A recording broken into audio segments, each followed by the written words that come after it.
Alrighty, and that should be us live now. Yeah, everything's just starting to get itself connected up, like my chat box and things. I've put the chat box back to the top like a tit. There we go, we're live! Alright. Hello! Ladies and gentlemen, welcome back to the Devil's Latest Issue podcast live. I am your host, Mr. Vegas. I am joined, as always, by my beautiful co-host. It's the one, it's the only, it's the tectonic plate mover, Mr. Fatman T. Hi, everybody. Hello, there we go. Mr. Fatman T, what are we discussing today with the people at home? Ionic irrigation. Yes. If you can't tell from the title, ladies and gentlemen, we're going to be talking about Larp, live-action role-playing for the people that don't know what Larp is. And if you don't know what Extremely Larp nerdy is, what are shit. you doing here? Yeah, extremely nerdy shit, basically. Comic-Con in a field is how I like to describe it. Right. I like calling D&D with people with a budget. I know, I much prefer the idea of it's Comic-Con in a field. Like, that's just a funnier description, and it's also accurate. It's basically fucking Comic-Con in a field. It's really fun.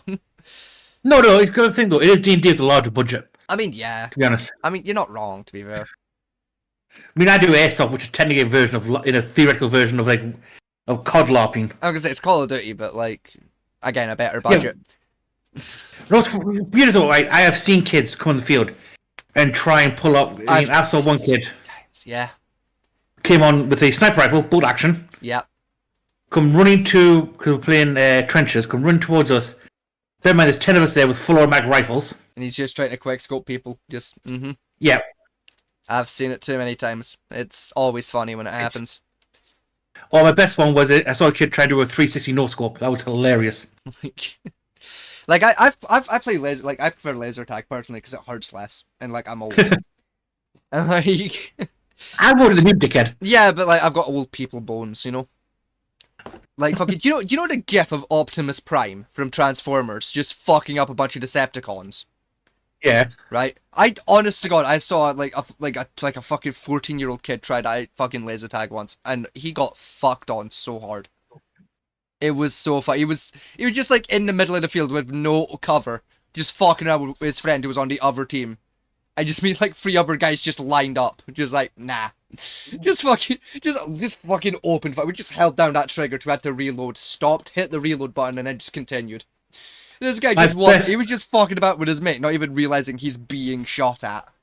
It was so funny as shit. He died very quickly. My best one was a kid came run into the kill house. Oh no! You don't run in a full kill house. Full charge, come run in, right, and he ran straight into the barrel of my G launcher. Yeah, that'll do it. Just bang bang, baby. Probably, I gave him the option to take his hit. He didn't try. He tried to be clever and tried to shoot me instead. Yeah, nah. Just pull that trigger, fucking put a golf ball sized hole in that son of a bitch. The next one, my second favorite one, was we were at one end of this corridor and you saw 3 kids running down it.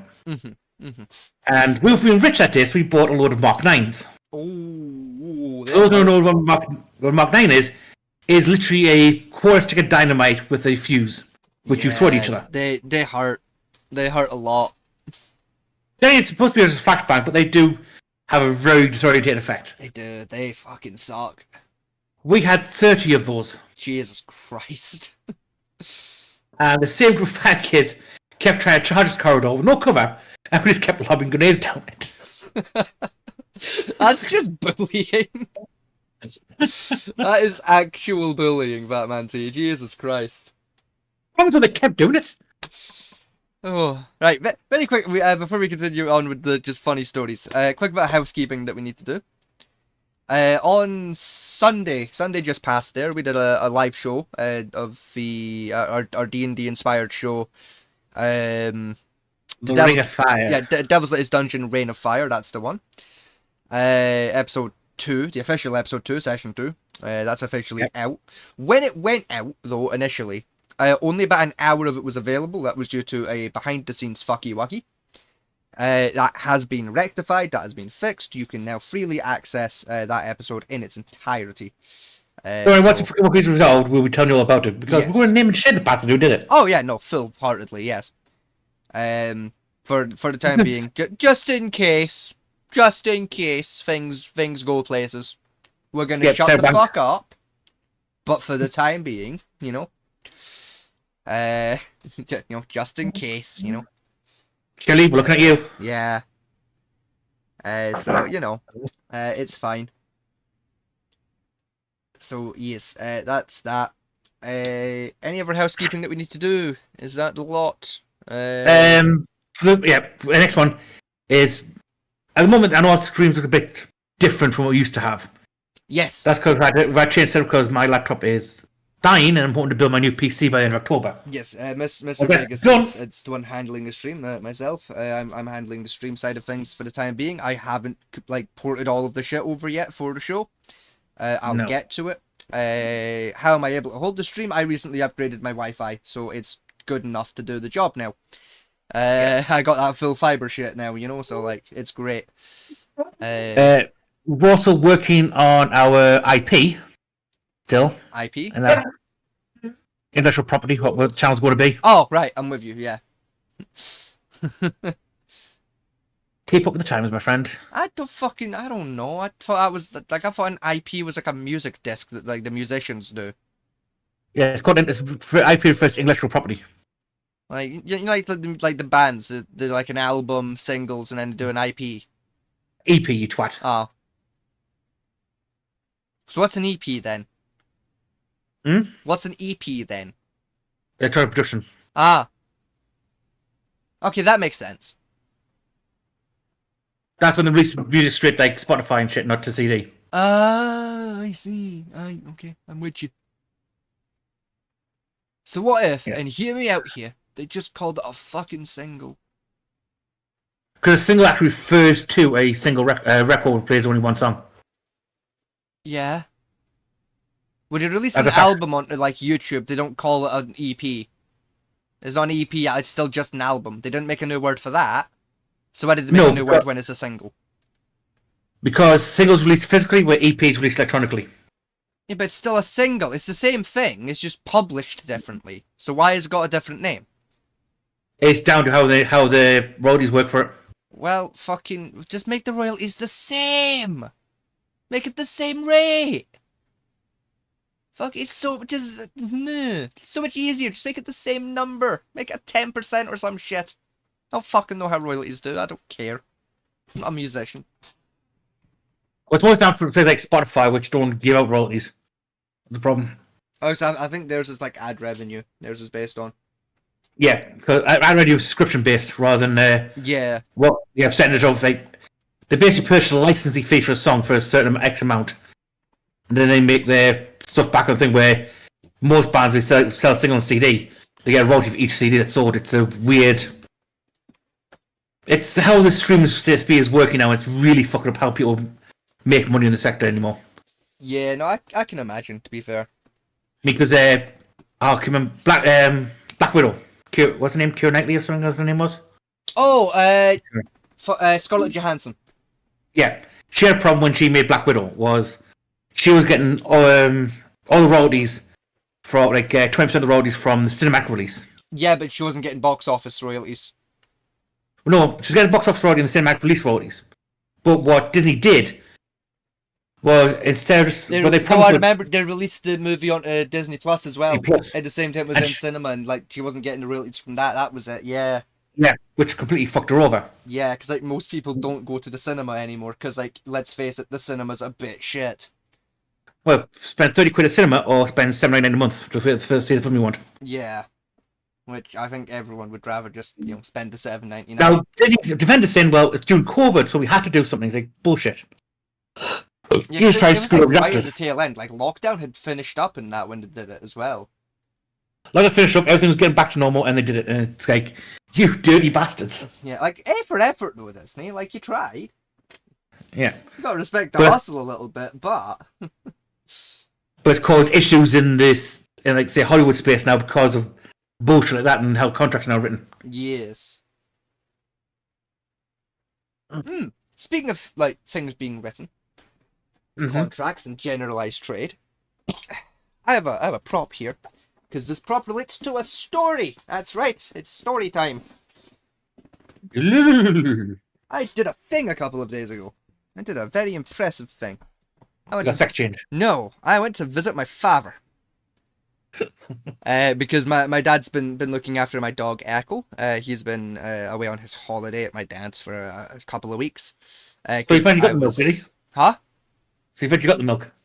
Yes. No, he got the milk years ago after he was released from jail. But yeah. Dim time milk entirely. Listen, my dad's been looking after dogs. I've been dog sitting for my auntie, who's from England, because she went to Corfu or some shit on holiday, so we took her dogs for her. Anyway, so I was through at my dad's picking up little Echo, getting him back home, and my dad's local shop they've started stocking a new type of energy drink. And my dad had mentioned this because he's got a friend who's into energy drinks, as you know, like myself is, and his friend had been asking about them. So my dad said to his friend he'd ask me. And I was like, I've never fucking heard of them. I'll go up, like, in the morning, buy a couple and give them a try and let you know. So I went to said shop and they had 4 flavours. I was told they had 2, so I was very happy to find out I was going to spend more money than I planned on energy drinks. Because it's my favourite pastime is buying new energy drinks. We got a wall of cans in your room, haven't you? Yes. You don't want to see my office right now. It's a mess. It puts Rincewind's bedroom to shame. It's no. We have a problem Sorry, at right. the minute. No, your room's a shit tip. Nothing a good shovel can't fix. Right, Rincewin literally said his trash levels are on. He now makes a hollow and trash to sit on. Yeah. Because the trash level is now the same level his bed is. Well, see, this thing, I've got like a camper sleeper, like a bunk bed a bit short. The trash, like half of my trash pile's under it, and it's about like halfway up to the mattress. So it's like waist height under there. Yeah, but his is solid waist. His is like a harder waist height. Yeah, so is the under because like half of my trash pile's under there. The other half is between like my fridge and my door. Yeah, but you can still walk. You can still see. I've seen a picture, and you can still see some of your floor. Yeah, but it's like in the immediate vicinity of my computer because I don't want things to get set on fire. Yeah, but calling him, he can't see his floor. Like he's basically the way his computer desk is basically just a hollow that he sits in to go on his desk for his computer. Yeah, I'm pretty much the same. I just I've jiggled things so it looks nice. Anyway, back to my story. So yeah, I bought four cans. I'll tell you the brand in a moment. I'm going to tell you the flavors first, right? Because we're going to play a little game.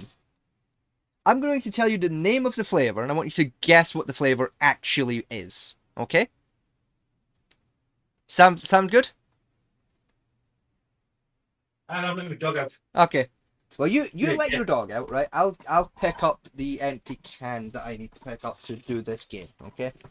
People at home, bear with me a moment. Right. There's that can. I don't know where the other one is.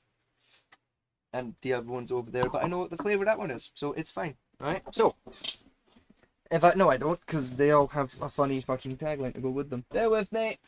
There we are. Right. I've got 3 out of the 4 cans. I don't need the 4th one, because I know what flavour it is. Right? I'm going to play this game, okay? So, flavour number 1. Right? I'm going to tell you the name. You got to guess what what that translates to in terms of flavour, okay? Okay, go on. First one's nice and easy, okay? Dropkick Tropical. Oh god, pineapple. It's like pineapple and guava and mango and shit like that. It's a tropical, alright? Easy, right? Flavour number 2, right? Stepping up a little bit, right? This is where it gets tricky, right? It's a difficult one, right? Maverick Berry. Strawberry and blackcurrant. Not even fucking close. Oh. Go on then. Blueberries. I'm not gonna lie, it's one of the nicest energy drinks I've ever had, because I fucking love blueberries. So do you remember the blueberry milkshakes as they used to do? Yes. Tastes exactly like those, but fizzy, and it's wrong. I love it.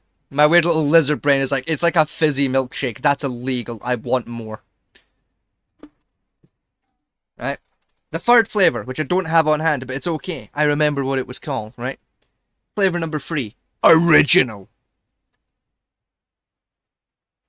Oh, because some kind of like weird bit. Just come on, go on. Have a guess. What do you think original tastes like?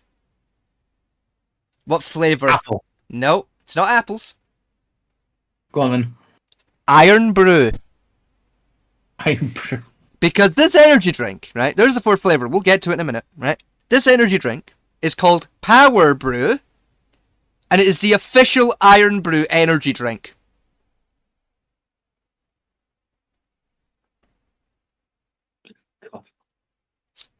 I'm brewing a drink. Oh, actually, no. My sister bought some of them. I would say one time. they did one a couple of years ago where it was like the official. It was just called Iron Brew Energy. They've rebranded it to Power Brew, like PWR Brew. Mm-hmm. So you got Power Brew Original, which is just the plain Iron Brew, and then like these other flavors. I have the fourth and final flavor here, right? I've not opened this can yet. I'm going to do so in a moment.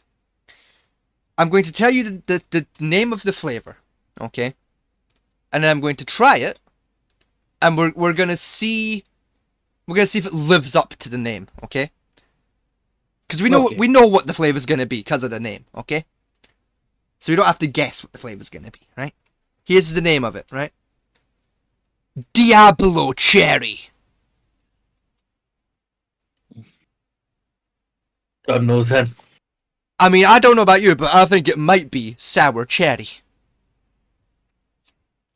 So I'm gonna try and get that high quality Coca-Cola advert fucking can opening sound effect here, right? We're gonna give it a go here. I don't know if that caught up on the microphone. I heard it. Good. Was it a high quality fucking sound? Like, does it sound good? That's painful. It sounded good then, right? We're gonna give it a try. We're gonna do a little live review of Power Brew Diablo Cherry.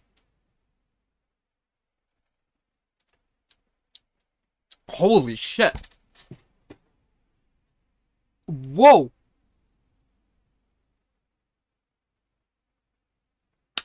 Hang on, I didn't have a hit of that. What the fuck?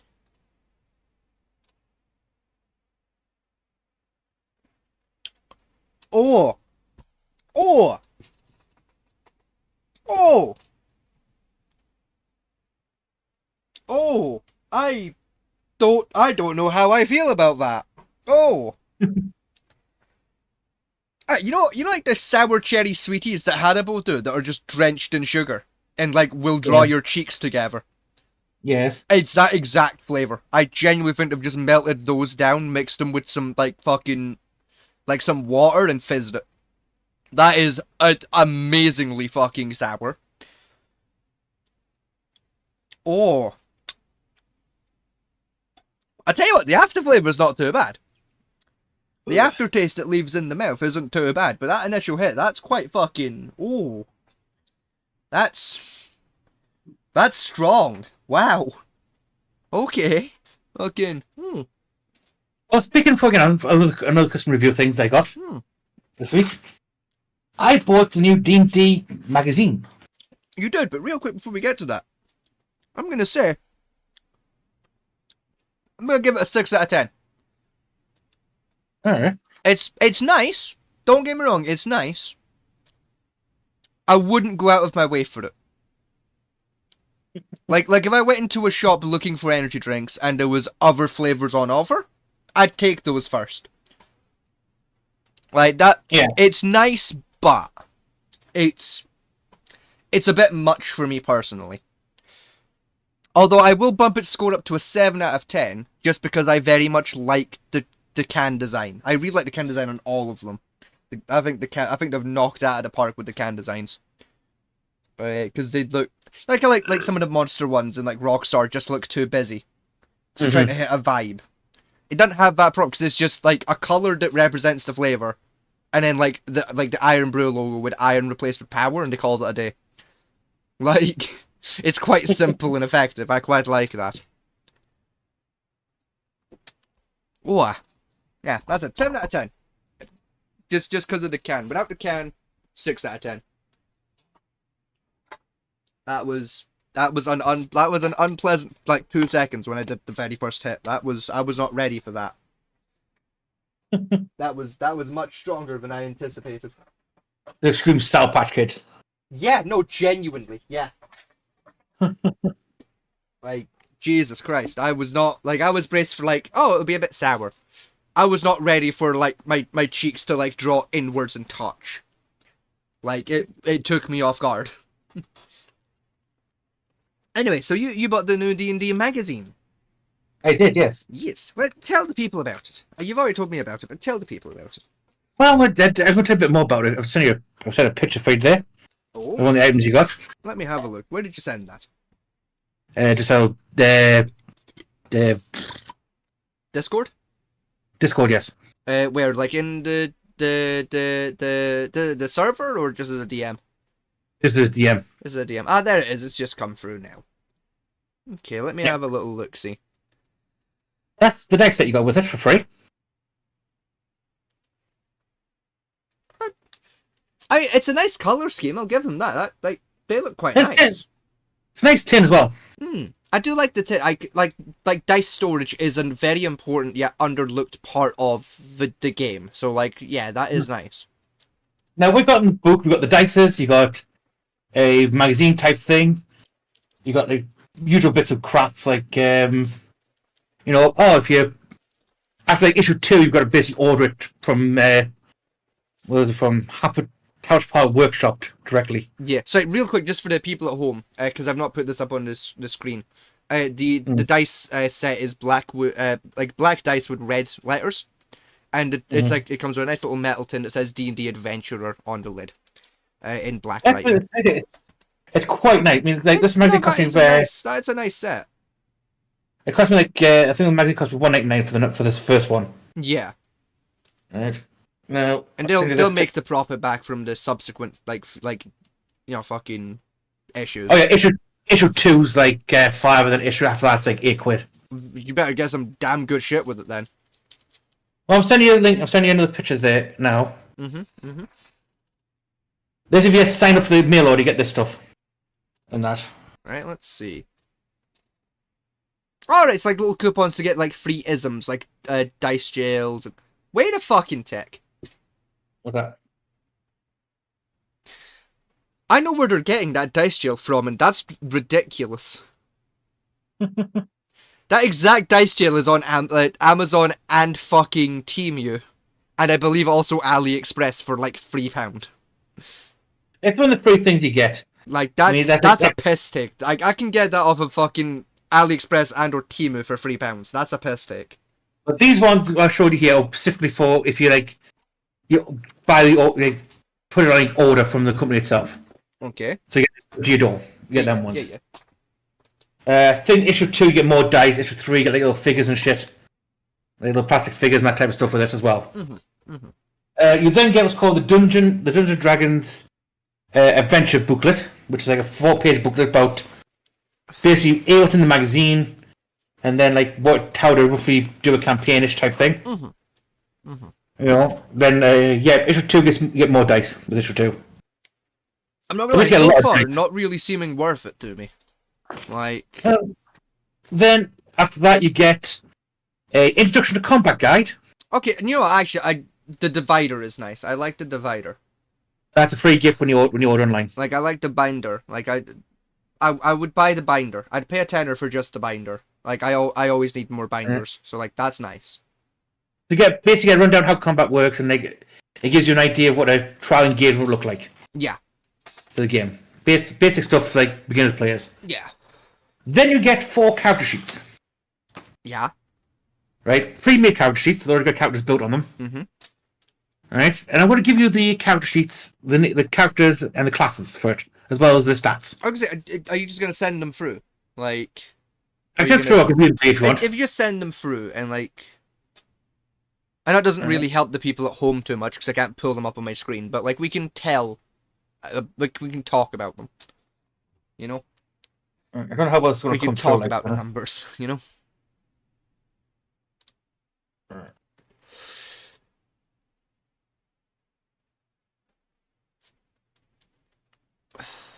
That's how that one came through. I don't know how it's going to come through. Like, I would say it takes a wee minute to actually ding it through to me. There we go. That's the first one come through. Yeah, I can read most of that. That's fine. That's a weird background pic. Which one? The rogue build that you sent me through. That's That's the first one. okay. A charlatan rogue, a human charlatan rogue at that. Okay, that's a Yeah. choice.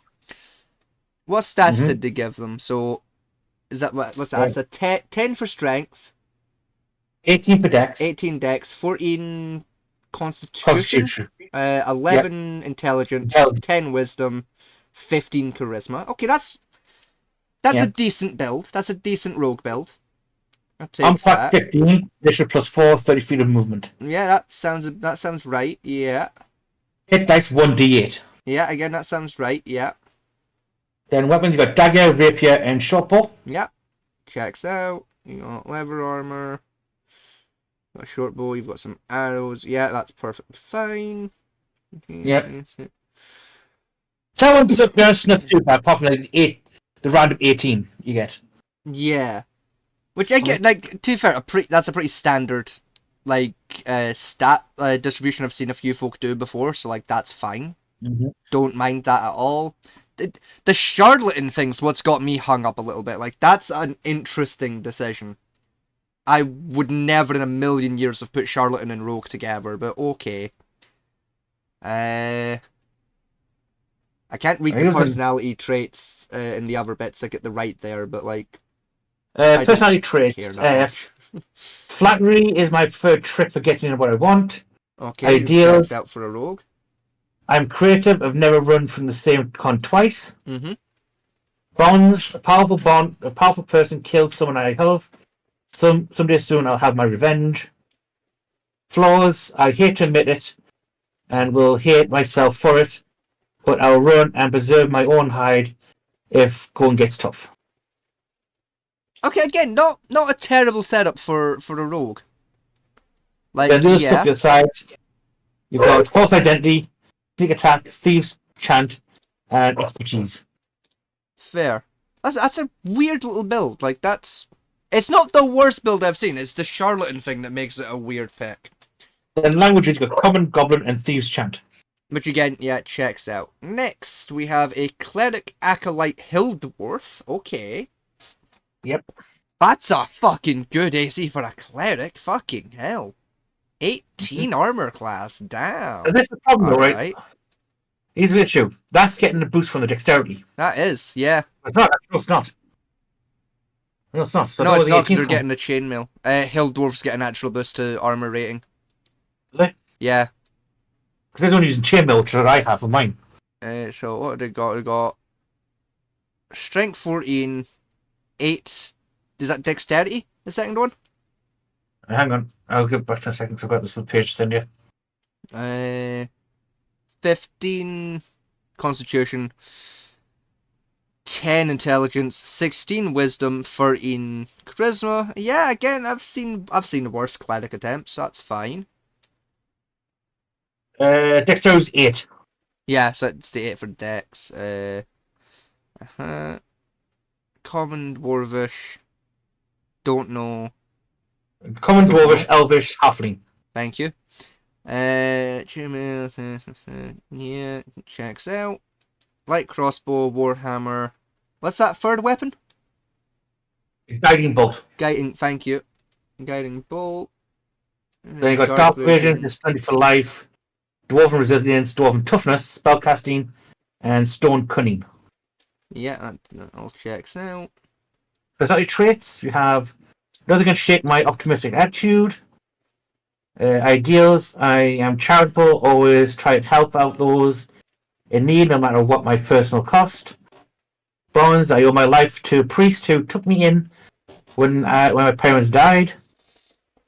And flaws, I'm partly something leads me to blindly trust those who profess faith in my God. Again, okay. Again, pretty standard cleric setup. Yeah. Second page I sent you. What the fuck is this? That's its spells list and cantrips. Is this a level 1 character? Yes. Why are they giving you the full fucking spell list? Why don't they just pick 2 for you? They picked everything else for you. 1, 2, 3, 4, 5, 6, That's a weird 7, 8, decision. 9, 10, 11, 12, 13, 14, 15 spells. Like, that's pretty much all of the first level spells for a cleric, which, like, fine. But why, like, you took all the other fucking options away from character creation. Why give us that? Pick them for us, you tits. And the spells we've got here, they've got Bane, Bless, Command, Create or Destroy Water, Cure Wounds, Detect Evil and Good, Detect Magic. Yeah, it's literally all of the cleric first levels, yeah. Guiding Bolt, Healing Word, Inflict Wounds, Protection from Evil and Good, Purify Food and Drink, Sanctuary, and Shield of Faith. That's fucking nuts. Okay. And your cantrips were Guidance, Sacred Flame, and Spare the Dying. That's just nuts. Like, that is a weird creative choice to make there when it comes to setting that up. But okay, guys, whatever. Right, next one. The coast. Yeah, next character sheet. Let's have a look. It's even other choice. Once it comes through, I'll make that decision for myself. Let's see. It's come through. Right. A Wood Elf Fighter Outlander. Okay. I like where that's going. AC of 16 plus 3 the initiative, 35 feet movement. What have we got? We have got strength. Is that 12? 12 strength. 12 strength, 17 dex, 16 constitution, 8 intelligence, 10 wisdom, and is that 11 charisma? 13. 13 charisma. Okay, yeah. Checks out. Bit odd scores for a fighter build. Again, nah, I've seen worse. Like, yeah, that checks out. It's a decent level 1. Like, yeah.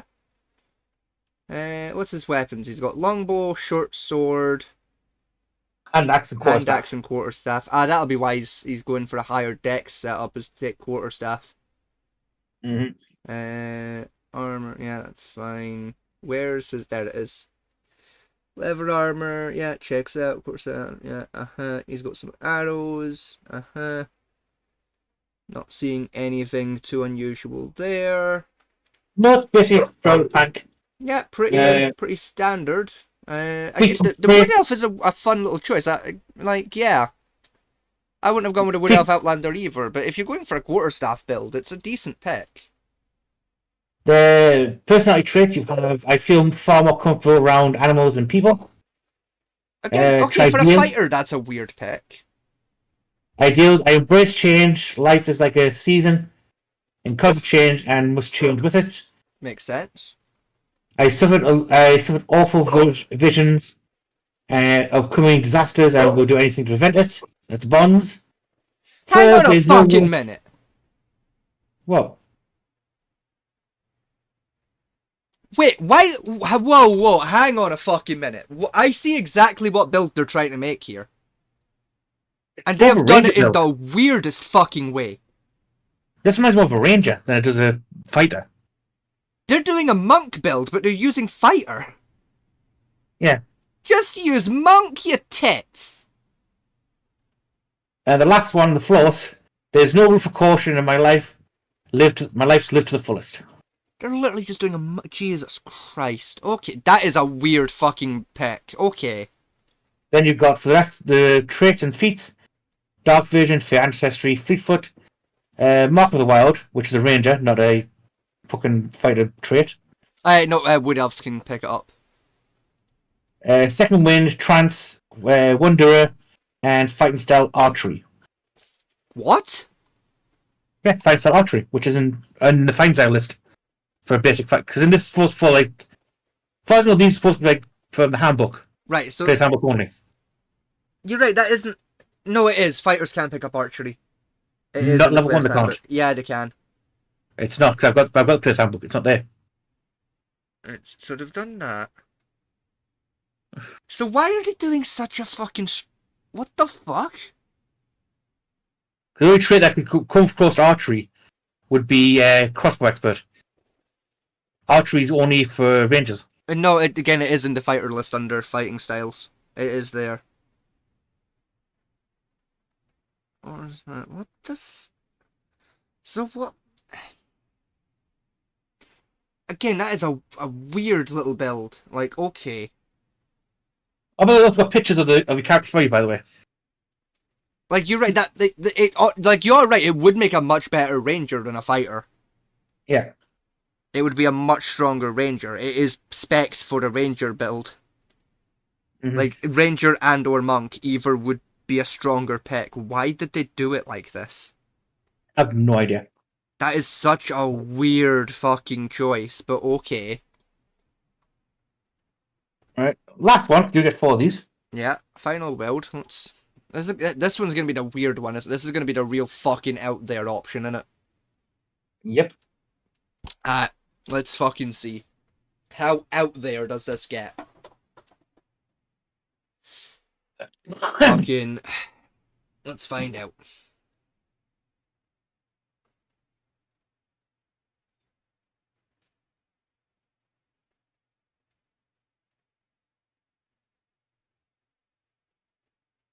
There you go. I'll say like when it comes through, we'll find out. Come on, Discord. Load the fucking thing. There we go. Okay, Wizard, Sage, Halfling. Lightfoot Halfling. Alright, that's a choice. Very AC bad 12. choice. Yeah, that's a Wizard AC right there. Yeah. Uh-huh. 25 feet. Yeah. So, right, I can't, like, you've taken it at a weird angle, so I can't read the under numbers. I'm just going to read the pluses. So, strength +2, dex +2, no? Strength -2. Is that a -2? Okay. Strength -2. Hang on. Strength 7, dex 15. Yeah. Constitution 14. Yeah. Intelligence 18. Wisdom Makes 15. sense. Makes sense. Charisma 0. Yeah, it makes sense for a wizard build. Like, yeah, that's fine. And passive wisdom perception is 12. Which, again, yeah, makes perfect sense. What we on next? Okay, languages. He's got Common, Draconic, Dwarvish, and Halfling. Checks out. He's... What's it? Weapons, dagger, and firebolt. So, like, his attacks, he's got Dagger and... Is that Firebolt? Yeah, Firebolt. Yeah. Thank you. Inventory, spellbook, wood.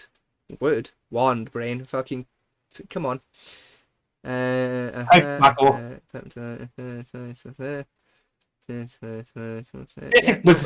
all checks out. That's fine. Traits we have. Personality trait. There's nothing I like more than a good mystery.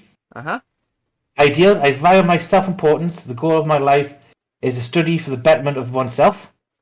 Right. Yeah. Bonds. I work to preserve Liberty University inscription on our monastery. Yeah.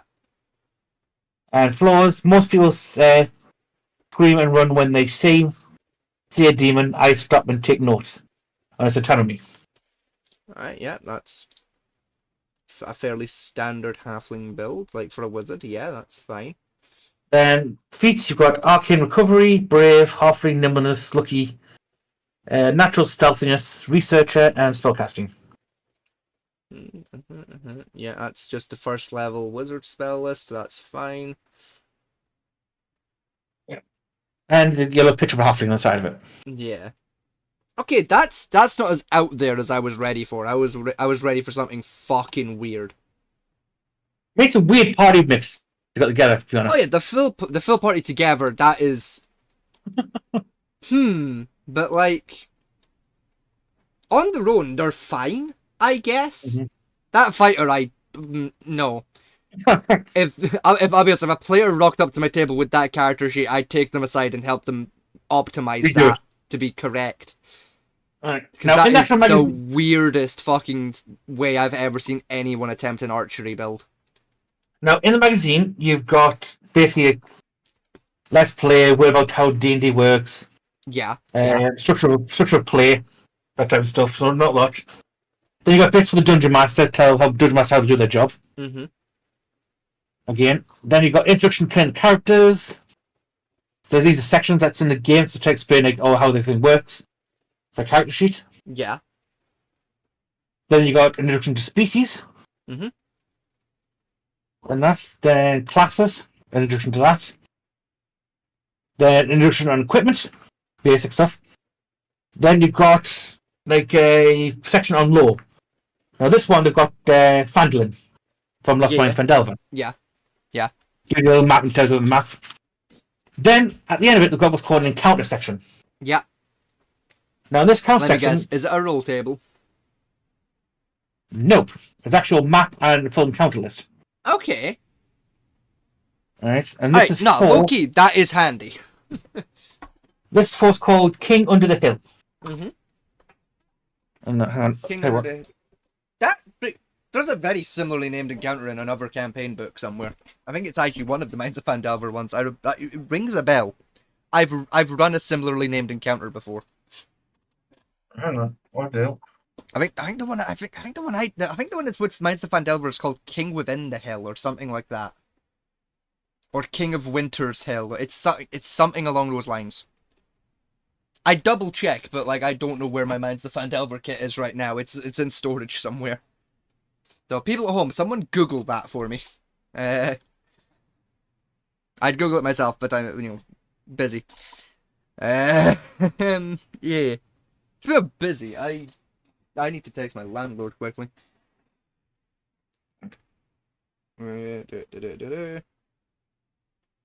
Yes.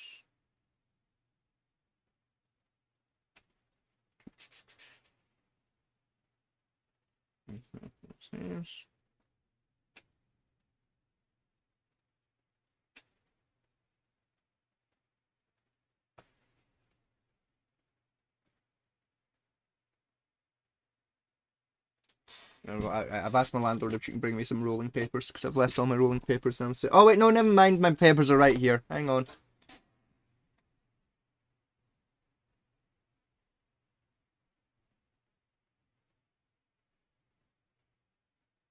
Never mind, landlords. The papers are next to me, next to my desk. They were here. I just couldn't see them for the cup that was in the way. I forgot. What were you doing? I was taking a picture of the encounter. Oh yes, so you were. Oh, okay. An entire inn. That's really helpful. Free inn. Uh-huh. Uh-huh. Uh-huh. Uh-huh.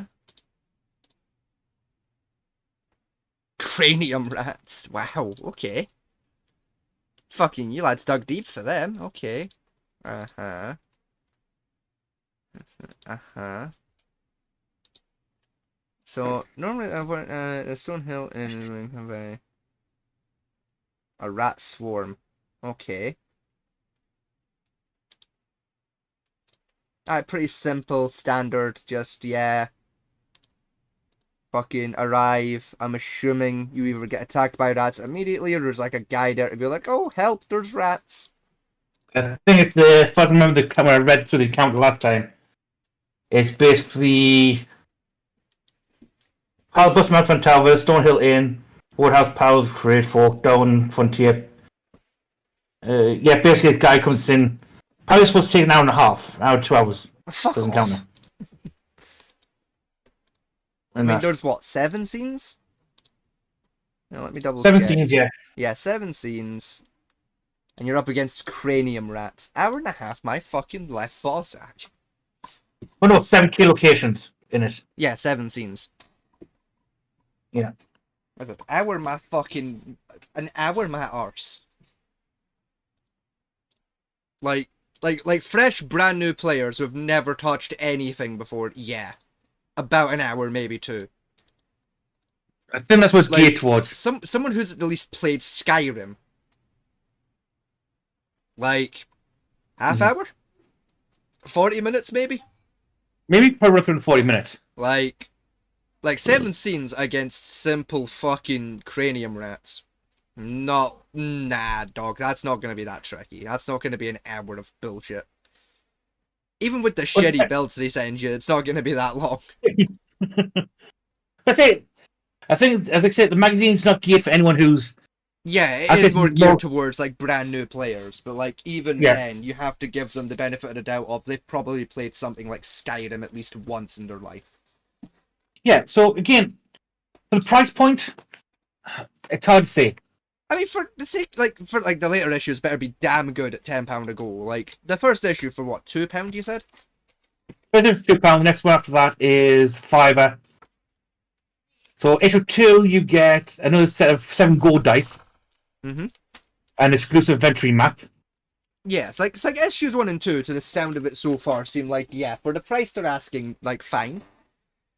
And Issue issue 3 3 onwards is where it's gonna, like, really be dependent. Like, they better be some damn good magazines at £10 a go. issue 3, you get miniatures for your game.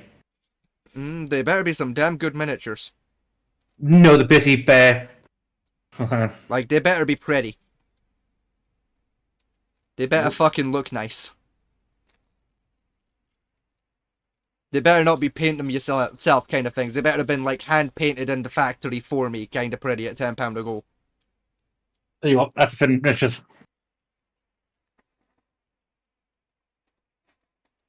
Oh, those... Okay, no, actually, I can say, oh, those look shit. No, those, okay, they look alright, actually. They, like, they don't look amazing, but they don't look terrible at the same time. Basically, like, like the old fashioned, like, oh, the like plastic, see-through plastic stuff with like something stuck in the middle of it. Yeah. It's one of those types. Yeah. They're not great, but, you know, I've seen worse miniatures, so, like, that's okay for a tenner, though. Well, tennis from the magazine and other stuff. Even then, like, there better be some damn good content in that issue. Like I said, if you want to get in D&D and have no idea where to go for any of the books or have anyone to talk to about it, then it's not a bad place to start. Is it a starting point? Yeah. We'll be on the price side, and it's about, I think it's about 50 issues total. Yeah, I mean, especially like price-wise, like D&D is a very expensive hobby. Like you're starting to figure that out. Like D&D is very expensive to get into. So like, I mean, I just dropped 30 quid on a online book, which I can't use anywhere else, just because I need it for like D&D Beyond. And that, yeah. You so know, like, and absolutely, like as a starting point in terms of like finance, like a financial starting place, but amazing for new players, financially speaking. Brilliant place. Yeah, you basically, I think by the end of this, you get basically a full module. Yeah. Which I think it's going to be Lost Mines Vandelver by the looks of it. It's looking like it's lining up to be a Lost Mines set. Which again, it's not a bad campaign from what I've seen. And you get a fairly strong starting point to give you an idea of where it is. Basically, it's a play and go game type scenario set up for you. Yeah, I mean, from the only issue I have with it though, right, is like, for what you're gonna pay for it, you can just pick up the Lost Mines of Phandelver starter kit, like the actual starter kit for D&D. Yeah, true. And like, yeah, you get one less like dice kit, sure. And like, yeah, like you the card sheets make more sense in the fucking initial starter kit, and it's 40 quid. True. So like, yeah, like pricing wise, yeah, the magazine's more economical, I suppose, because it's like installments of a tenner, which is a bit more reasonable to, like, for someone to get to for a hobby. Than like 40 quid straight down, but like, I think the main advantage of the magazine over getting the starter kit is its breakdown explaining different stages of the game. Yeah, it's basically like walking you through everything step by step. Like, instead of here's a book, figure it out yourself. Yeah, so it's like every week you're being presented with a new thing and being told how it works. Whereas if you just get the starter kit, you've got to do that yourself with the book of like, okay, I'll read this many pages, leave it alone for a week, read this many pages, leave it alone for a week, and go through it chapter by chapter like 2 or 3 times until you've got the rules down, and then you can play.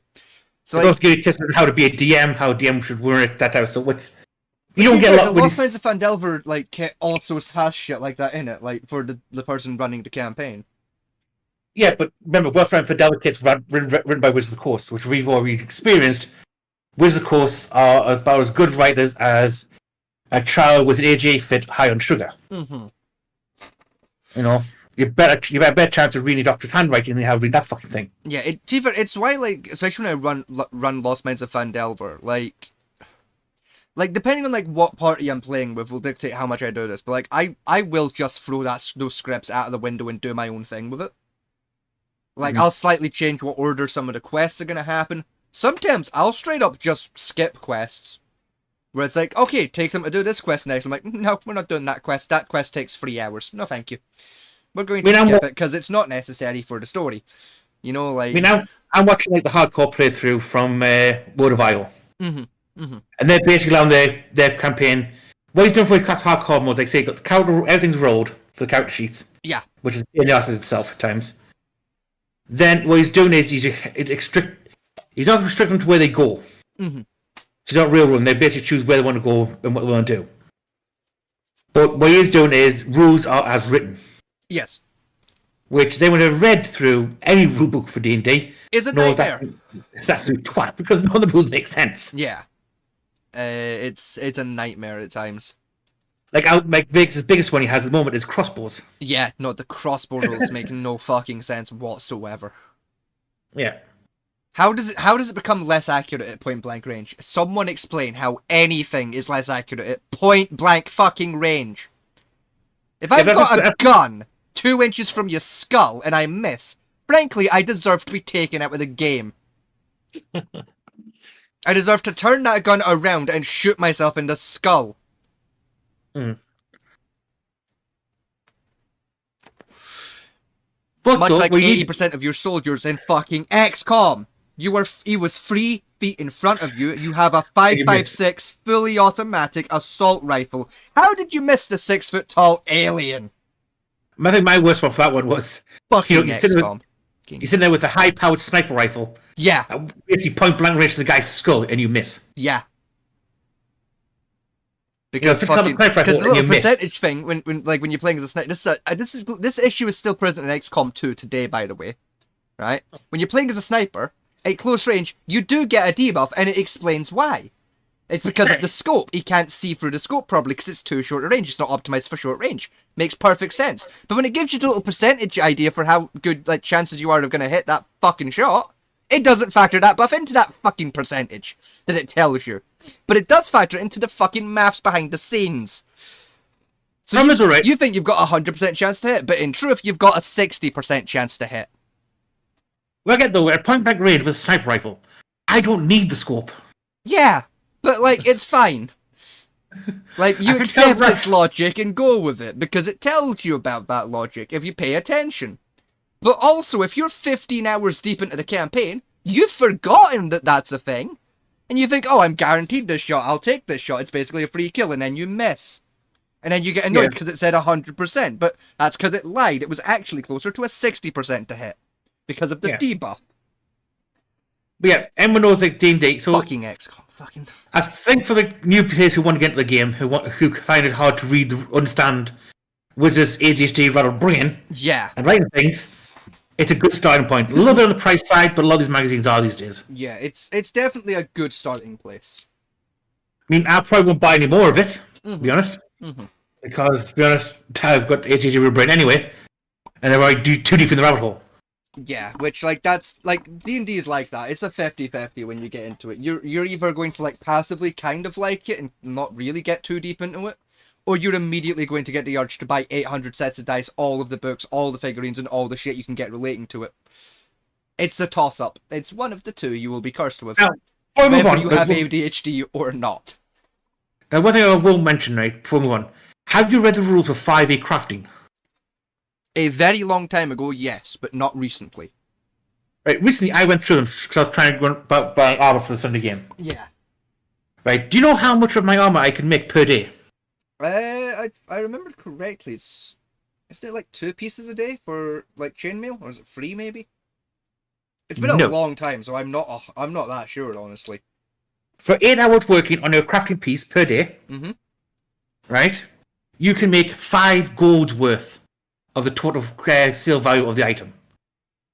Wow. That is, for 8 hours, that is nothing. 8 hours.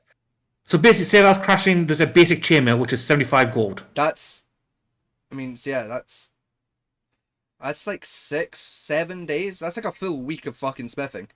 Oh, it's longer. You're talking what? 2 days, every 10 gold is 2 days. So every 10 goes 2 days worth of work. Just over 2 weeks, yeah. So it could take you 15 days just for the basic weapon chainmail. Jesus Christ. Now you move on to the splinter armor, which is 200 gold. Yeah, that is ridiculous. That's 40 days worth of work. That is just stupid. Now it says you can't be able to help you. Right, do this. Each person who's proficient in smithy tools and location you're at, they can add an additional 5 gold worth of progress to your finished product. That's just fucking stupid. I hate that. Nah. That's for anything you craft, is that. I'll be honest, going forward, we're not going to be using that rule for crafting. So even though you know about making trinkets to sell to make extra cash. Yeah. Right? Basically, any trinket worth salt making is going to cost you too long worthwhile to make it and sell it. So I know the carpentry one is different because most of your carpentry like trinkets they're worth like 1 gold like a piece, so you can bash out like a good handful like in those 8 hours. Yes, but the total cost of material you need to make the item is half the retail value. Yeah. Of item. You need cost first. The way I've seen a lot of people get around this, especially with the carpentry sets and like the woodworking ones, is there's a fun mechanic you can do like during certain like events in the game, like if there's like a festival or something on, where it's like depending on the DM whether like he allows this or not. I personally love it because like it's a fun thing you can do, where like the players can like basically set up a stall at the festival to sell their shit. It's like the way that whole system kind of works for like that barter of like the players as the seller, like in this particular instance at like a fair or something, is you basically take the gold value of the item.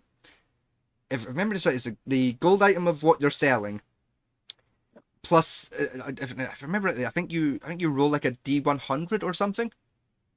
Off the top of my head, something to do with that dictates how much higher it goes, in terms of price, and then they do a charisma check, and that dictates how many they sell. I can't remember the exact math behind it, but it's like a fuckery way to get like dirt cheap items like from like the carpentry tree selling for like 50 gold each. Well, the way it works what's read in the 5e rules so far. I'd need to double check how exactly that whole system works, but it's along those lines. Say we loot something and we try and sell it to the store, we have to sell at half its total value. Yes. Of what we buy it for. If we craft it, then we can sell it for the total value it's worth. Yes. In the stores. Is where what the saying is. But like I say, if I want to make plate armor quickly and cheaply, it's going to cost me best part of a year to do it. Yes. Of game time. It's not worth the effort. Yeah, the crafting is silly. It's very strange, and like I said, I will figure out a much more efficient version for when we get like to the stages of the campaign where we can start exploring the crafting and that for people. Yeah, because I was reading that thing, I was thinking, oh well, if I can't buy it, I'll make it. Yeah. And like, nope, I can't make it because by the time I finish making it, I'll be level 20 and I wouldn't give a shit. Yeah, I mean, to be fair, like, you aren't going to be that far away from being able to afford, like, better armors anyway, to be fair. Well, to be honest, I was reading about the armor class, and I was wondering about it. Now, apparently the way it's supposed to work is, I'm supposed to be able to get, what they say anyway, in the book, is by the time I reach level 7 or 8, is when I should be able to get myself my first piece of full plate armor for my maximum AC. Yeah. Right? Rangers, though, like I say, Rangers like medium armor stuff, will reach theirs by level 4, I think, or something like that. To be fair, like, those are more guideline numbers. It depends, like, campaign to campaign. Yeah, that's rough what they're saying. Because like, there are some campaigns where, like I've been in, where, like, you pick up, like, the max armor at, like, level 2.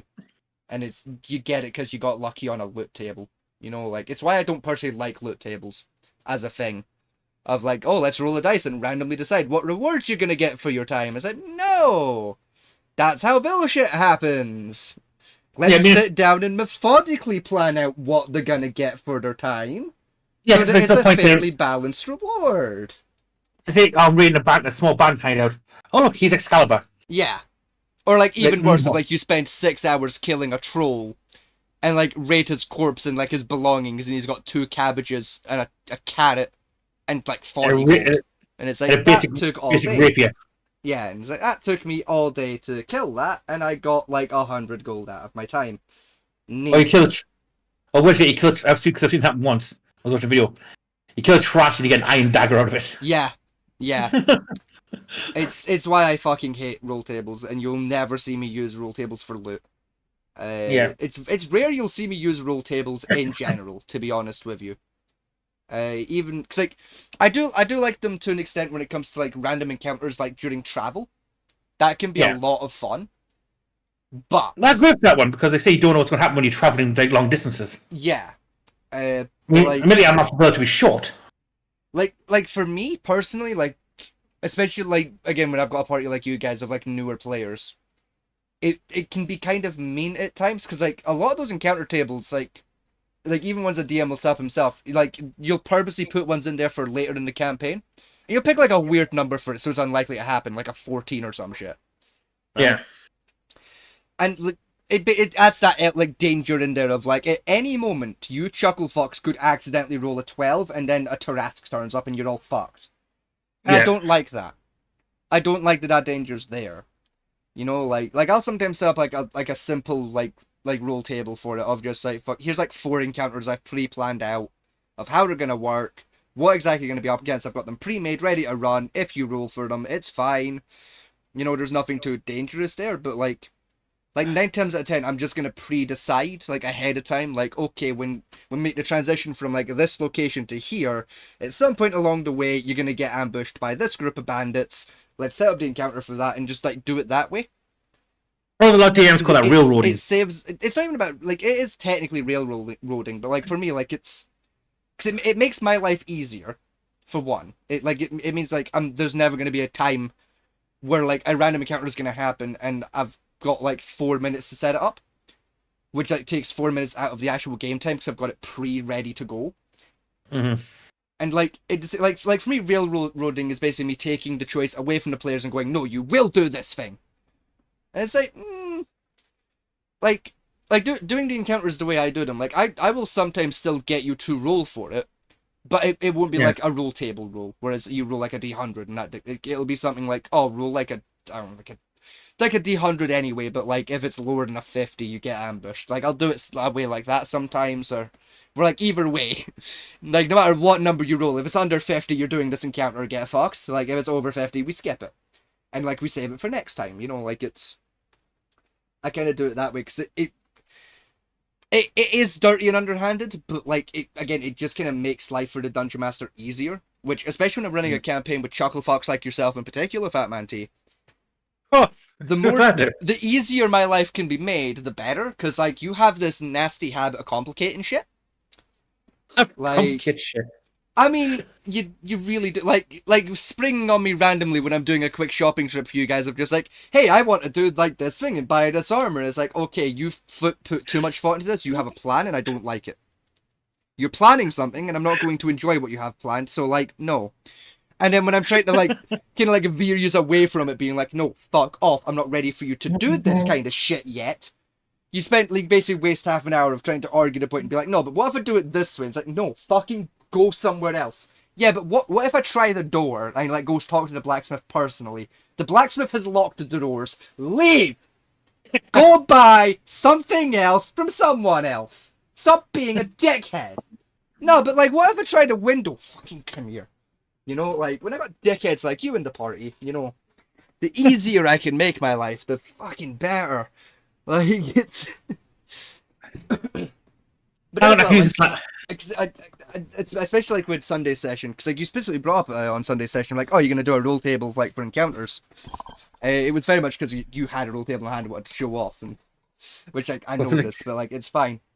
I know I Like, didn't actually have a roadtail. I thought you had one set up for that. no, but I was the main reason I didn't bother was 'cause I wanted the Sunday episode to be like a bit more of the roleplay side of like get yourself set up because I've got a bigger encounter coming up soon. Yeah. Of like, you know, like yeah, pick up some weapons, potions, things like that. I wasn't necessarily thinking armor because you guys are pretty much okay armor wise for what's coming up, but you know, it was more like if you like want to upgrade your weaponry, now's your time because I have the compendium open with weapons tabbed. Like now would be a great time to look for a weaponsmith. You know, oh, Yeah, you guys right. want potions? I don't have it on hand, but it's a good idea. We'll go with it. You will need potions. You know, Although like I can't upgrade my weapon on the game. All I can do is upgrade my armor. yeah, it was more for like the other players of like you know like get extra provisions and shit, things that like are going to be helpful during combat. You know, like Mm-hmm. Like now's your chance. It was.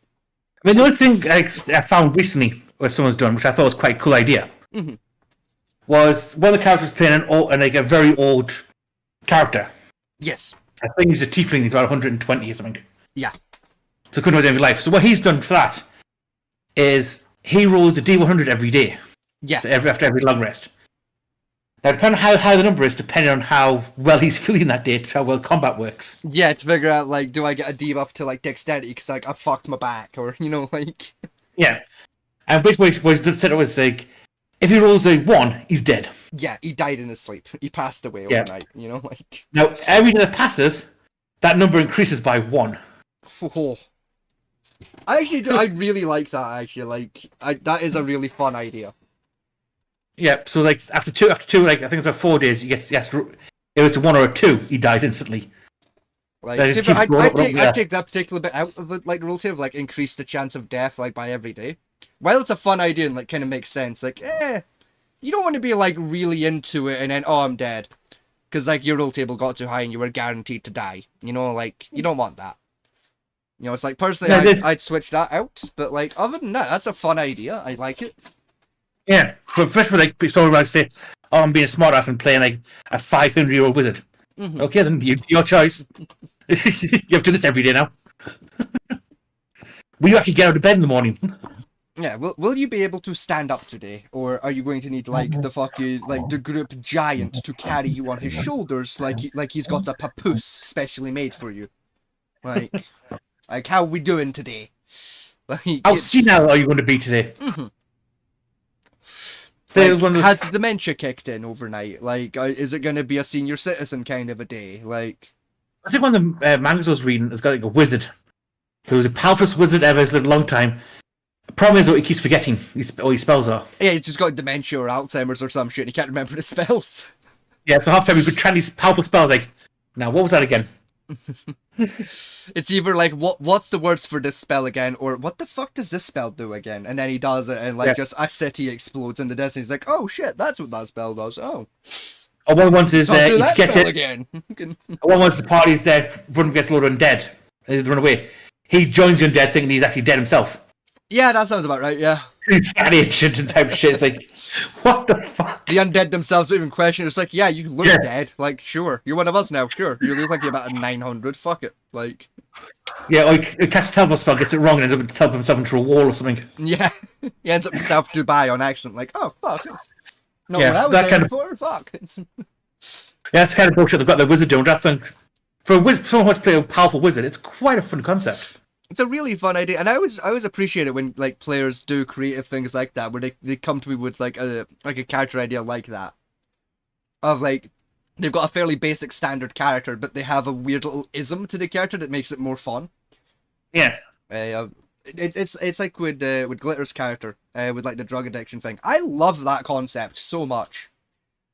It's such a fun idea. Yeah, that's what heroes party for drug addict. Yeah, it's just a small ball ache to like make work. Trying to get that shit functioning. Cause I've been trying in the background like a lot. It is a nightmare, but like we're getting there. Like we're slowly making progress. I don't think that's about. You know, it does give it's slightly give it the what called It's more the drug itself. Trying to like make the drug in a way where like it's useful but not overpowered, but also it's fun.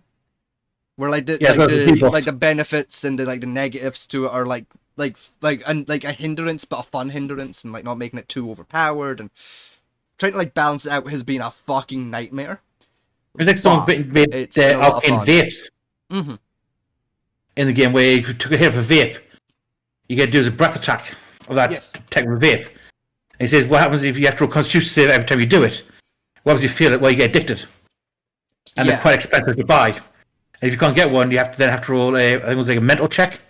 If you fail a mental check, you instantly start like firing breath attacks off in the middle of a pub or something. It's a random bullshit. Like one of my favorite ones I saw a player do was he basically role played.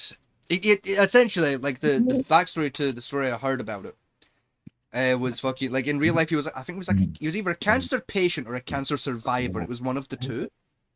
Can't remember which it was. He wanted to basically like role play a character who was going through the same kind of thing of like having cancer. which like is a bit morbid, but you do you, I guess. Yeah. And the way kind of like did it for like the chemotherapy thing was like him and only him had like this special. He was playing a wizard, had this special recipe for like basically like a temporary cure to his illness. They had to like make every couple of days, and like you had to drink one a day, and could make them in a batch of like 10. But to like make it, you had to get like these very specific herbs and shit, and like they weren't always easy to find. And basically give him like a little like side challenge you had to do like every so often, which again, really fun idea. He basically like, had to use his alchemy kit to make like basically like a week's worth of like potions if he was like gonna go off on a quest with the party. And man, it was a really fun idea, and I really enjoyed hearing that idea. Like I think it was a cool concept. I don't know if that character ever got used at any point, but one of my Dungeon Master buddies was telling me about it a couple of years ago. As a character he'd seen at a table, and it struck me as a really fun idea. Like it's something I adore. Like in D&D, is when players have these really fun, creative like ideas, especially ones with fun backstory reasons like that. Of like, yeah, in real life I survived cancer, so I want my character to have cancer. It's like that's morbid as fuck, and I like it. That's metal as fuck. That's amazing. One month I've seen, I was listening to David Drake. One of his horror stories he came up with. There's a guy who ran a Fallout 4 campaign. Yes. And basically the vote they put the characters in was basically homosexuality was the normal, and heterosexuality was like considered wrong. Yeah, yeah. That's not the experiment. And you have people campaigns say, look, and you told them from look, I don't get the story along, you're going to have to leave this vote at some point. Yes. Right? And you give them a good out saying like they had a entertainer there who suddenly went missing. So I had to leave to go and find it. Well, the place refused to do that because they were enjoying the fact of having like there was a safe space for the gayness, they called it. And the thing, so you got to leave. Well, no, we don't want to leave. Tough shit. So then through sessions you're going to play it out saying, well then, this is how the vault works, and everyone's depressed and miserable. The vault, they obviously pleaded to leave. Well, ring against. Well, fair enough then. 4 sessions come along, and raids attack the. I was gonna say that's how I would have done it. Of like right off the bat, that would have been my go-to thing. Of like raiders are threatening the vault, like you have been assembled as like the best and brightest of the vault. You have to go and negotiate with the raiders, and that kicks things off. Of like you go out to the camp to like negotiate with these raiders, and while you're out, they like secretly launch an attack on the vault. You get back to find it in ruins and tatters. Your home has been destroyed. Now you have to go off and find a new place to settle down and make your life in the wasteland. That's how I would have done that personally. You get hints that it could be attacked. Yes. Right? Give them some hints so like they still have that agency of like, oh shit, go back and like then you basically just do like a big siege thing. Right, so and then, like, if they succeed the siege, you basically get the overseer to be like, okay, cool, I need you to go out and find their leader and take it from there. Yeah, so you give them hints, they still wouldn't do it. So Ray's attacked and pretty much ripped the vault to pieces. And his players went apeshit and how dare you destroy our safe space? Come up and go back and say, look, you had the option to it. Yeah, I gave you several opportunities to just fucking do this game and you refused. Like... You don't wallow in your own gay fantasies. We told you how to leave at some point and you refused to do it. Okay, well, we'll leave now then. Don't destroy it, it's too late. Story's a living thing and you didn't do it. Exactly. I can't put back clock now. So this is the thing, like campaigns like that they're really fun to do. Where it's just like a little slice of life thing, perfectly sensible, normal, like you're just civilians or you're not like adventurers. Like I've done a few myself in the past, both as a player and as a DM. They are really fun and really work. But if that's the type of campaign like you as a group of players are looking for, you need to tell the dungeon master pretty much immediately from like second one that that's what you're looking for. Because some dungeon masters don't like running those campaigns and will tell you, hey, I'm not the guy for you for that particular pastime. And odds are they will know a DM who'll be more than happy to take you on. Most of us that do dungeon mastering know other dungeon masters that are better at other things than us, and because like that's how we roll. We find friends who do dungeon mastering who are better at aspects that we're shit at, and then compare notes. Yeah. The problem is like the safe little space they had would still been there. If they left when they were taught to, they still could come back, if they just like resupply and left again. Yeah, if they just played ball, like the dungeon master would have the option to keep it there. Whereas because you abused the fact that existed there and weren't playing the game, he had to try and find a way to force you out to, like, you know, get the story going. And you didn't have a lot of options. You don't. And that's, I mean, I was reading this thing, and the DM could be a bit bastard here. Then I was reading through and thinking, no, the players are definitely assholes. Yeah. Like, the DM was quite... Because I say I agree with the thing. A DM should be able to destroy the game as well. Yes. He doesn't stay for the value of the players, he has to enjoy himself. Yeah, while doing it well. The point. It's the entire point of Dungeons and Dragons. It's a collaborative team working exercise. It's everyone working together to tell the story. Everyone should be having an equal amount of say in what's going on and how much fun everyone is having. Well, one thing to complain about saying, we used to sort of play agency against. I didn't. I give you agency. Your agency led you to this outcome. Yes. Like... You know, what more do you want us to do? You know, like I said, I agree with people saying, like, oh, we cannot just, like, re-roll back. It's like, no, D&D, I agree with one thing people, like, a lot of people say, to read in the Reddit, well, if you D&D players don't agree with it, just roll it back. Yeah. No. It's incredibly rare I will let you roll something back in D&D. Well, I wouldn't agree with it anyway, because to me it's a case of, unlike video games where you can't pause and rewind, D&D is, eventually it's going to be, it's a more like a living document where it's growing. Yeah, like, I mean, there will be some instances where, like, I'll, like, pseudo roll something back where, you'll do something, like, you'll roll a check, and, like, you rolled real shit. But I'll let you succeed it anyway, because, like, for a myriad of reasons. But again, it's rare that I'll do that. Like... Yeah, that kind of thing's fair enough, but, like, not rolling back whole, like, well, I want you to take with this raid now. No. Yeah. Like, it's the consequences of your actions. Exactly. If it's a consequence of fuckery, then, like, no, that it's permanent. It has to be. Otherwise, you don't learn your lesson. Another one, because I got the argument myself for this one, was the thingy. Was the group was going through looking for bandits, and they came across people that looked like bandits, and they started talking to them. Yes. And the bandits talking back, saying, "Oh yeah, I know what the bandits are. You know, I'll lead to them." Led them through like a rickety bridge and cut the bridge and dropped them to the floor. Yeah. And the players went interesting. How dare that? You just like trying to fuck us against? No. You made the mistake of trusting someone who looks like a bandit. Yeah. The excuse was a bandit would automatically attack us and wouldn't sit there and talk to us. Wrong. Like no, D&D is a living thing.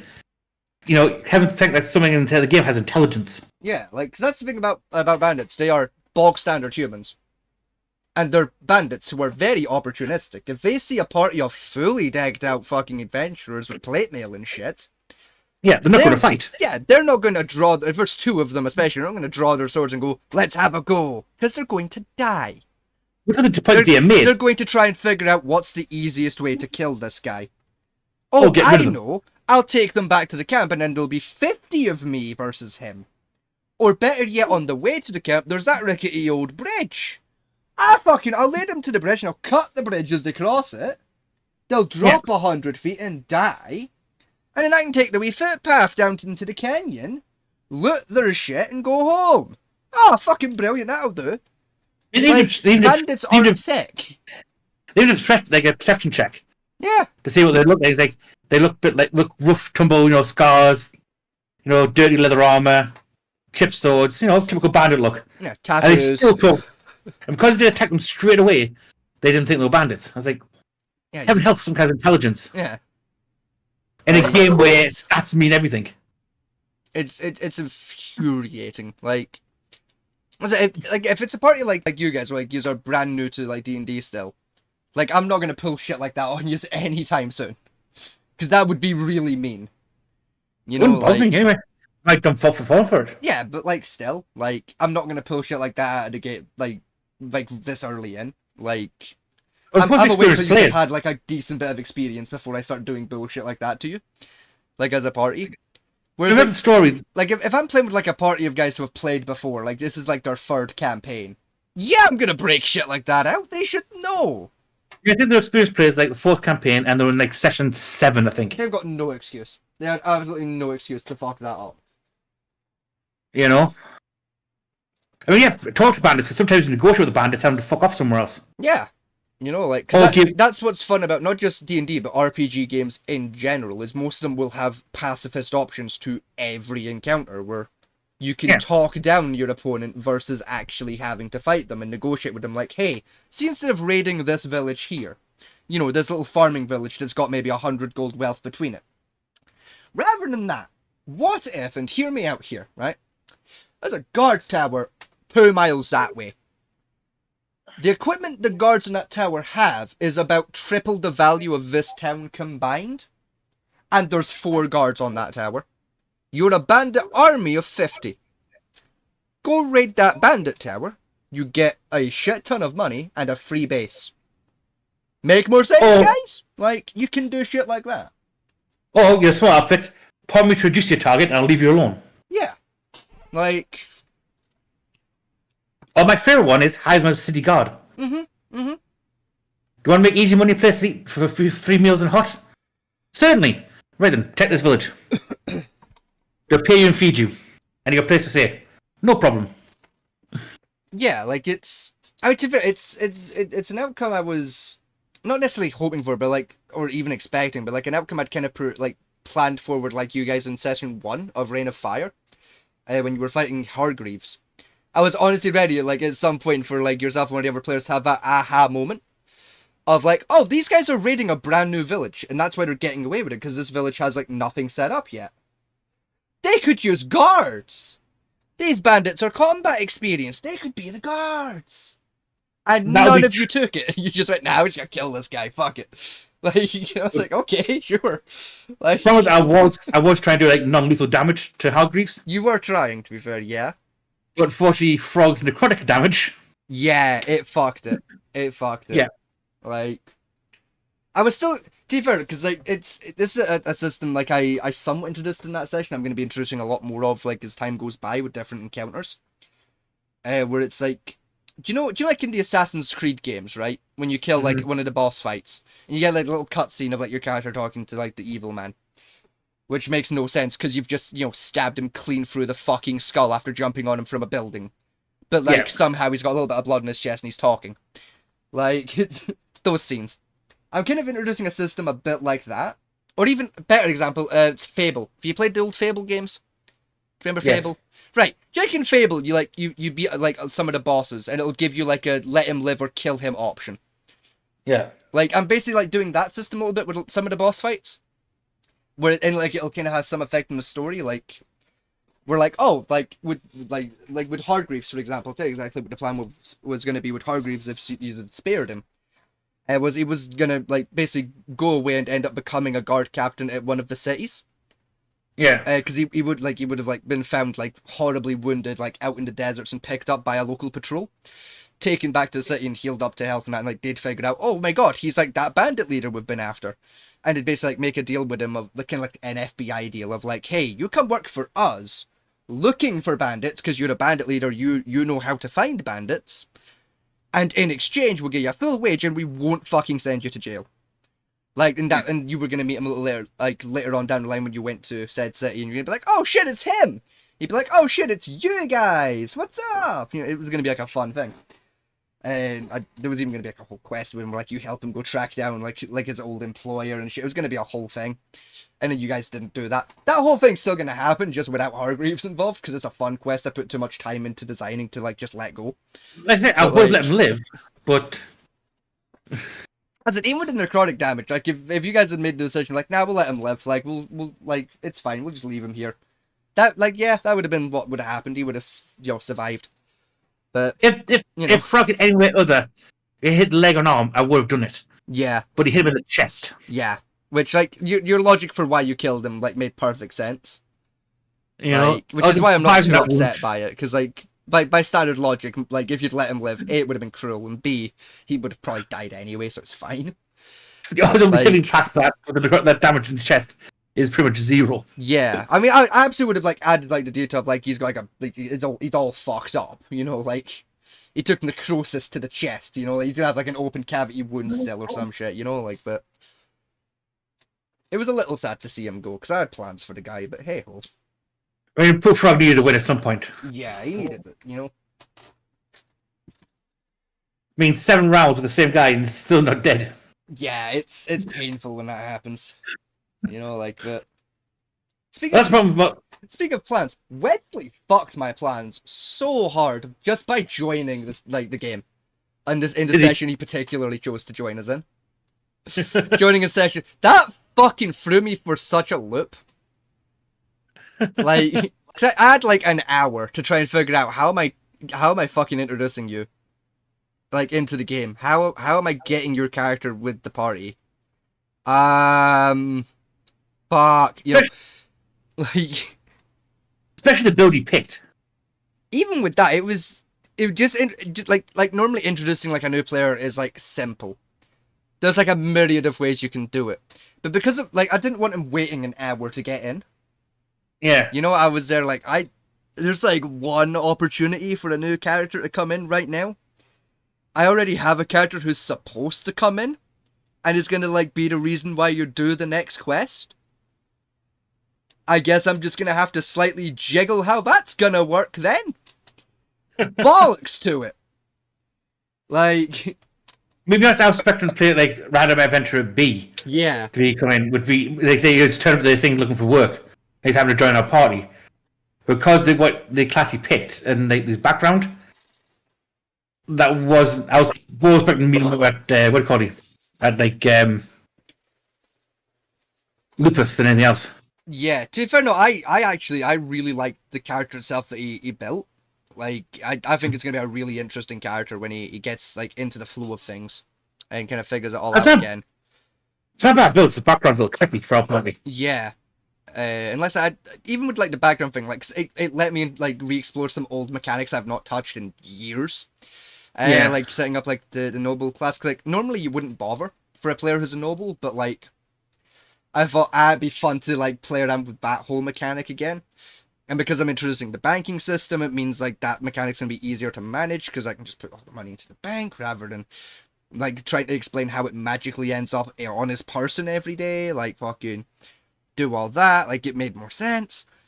You know, it was really quite fun. It was just his timing for like wanting to join the game was really fucking annoying. Like, see if you'd waited a week, if you'd come in on session 3, life would have been so much easier. But no, you picked session 2, you swine. God damn it. I just can't ask him if you want to join. He says yes, and fair enough. Yeah, which, don't get me wrong, I do not mind that we've got an extra player, don't care, like, he's a lovely guy from what I can tell, really like him as a player, like, it's fine. His timing was just quite unfortunate is all. You know, like, it was an unfortunate timing. You know, like, I'm gonna peel the curtain back for a wee minute for everyone, right? He ended up replacing an NPC like in that session. I don't know if you could tell.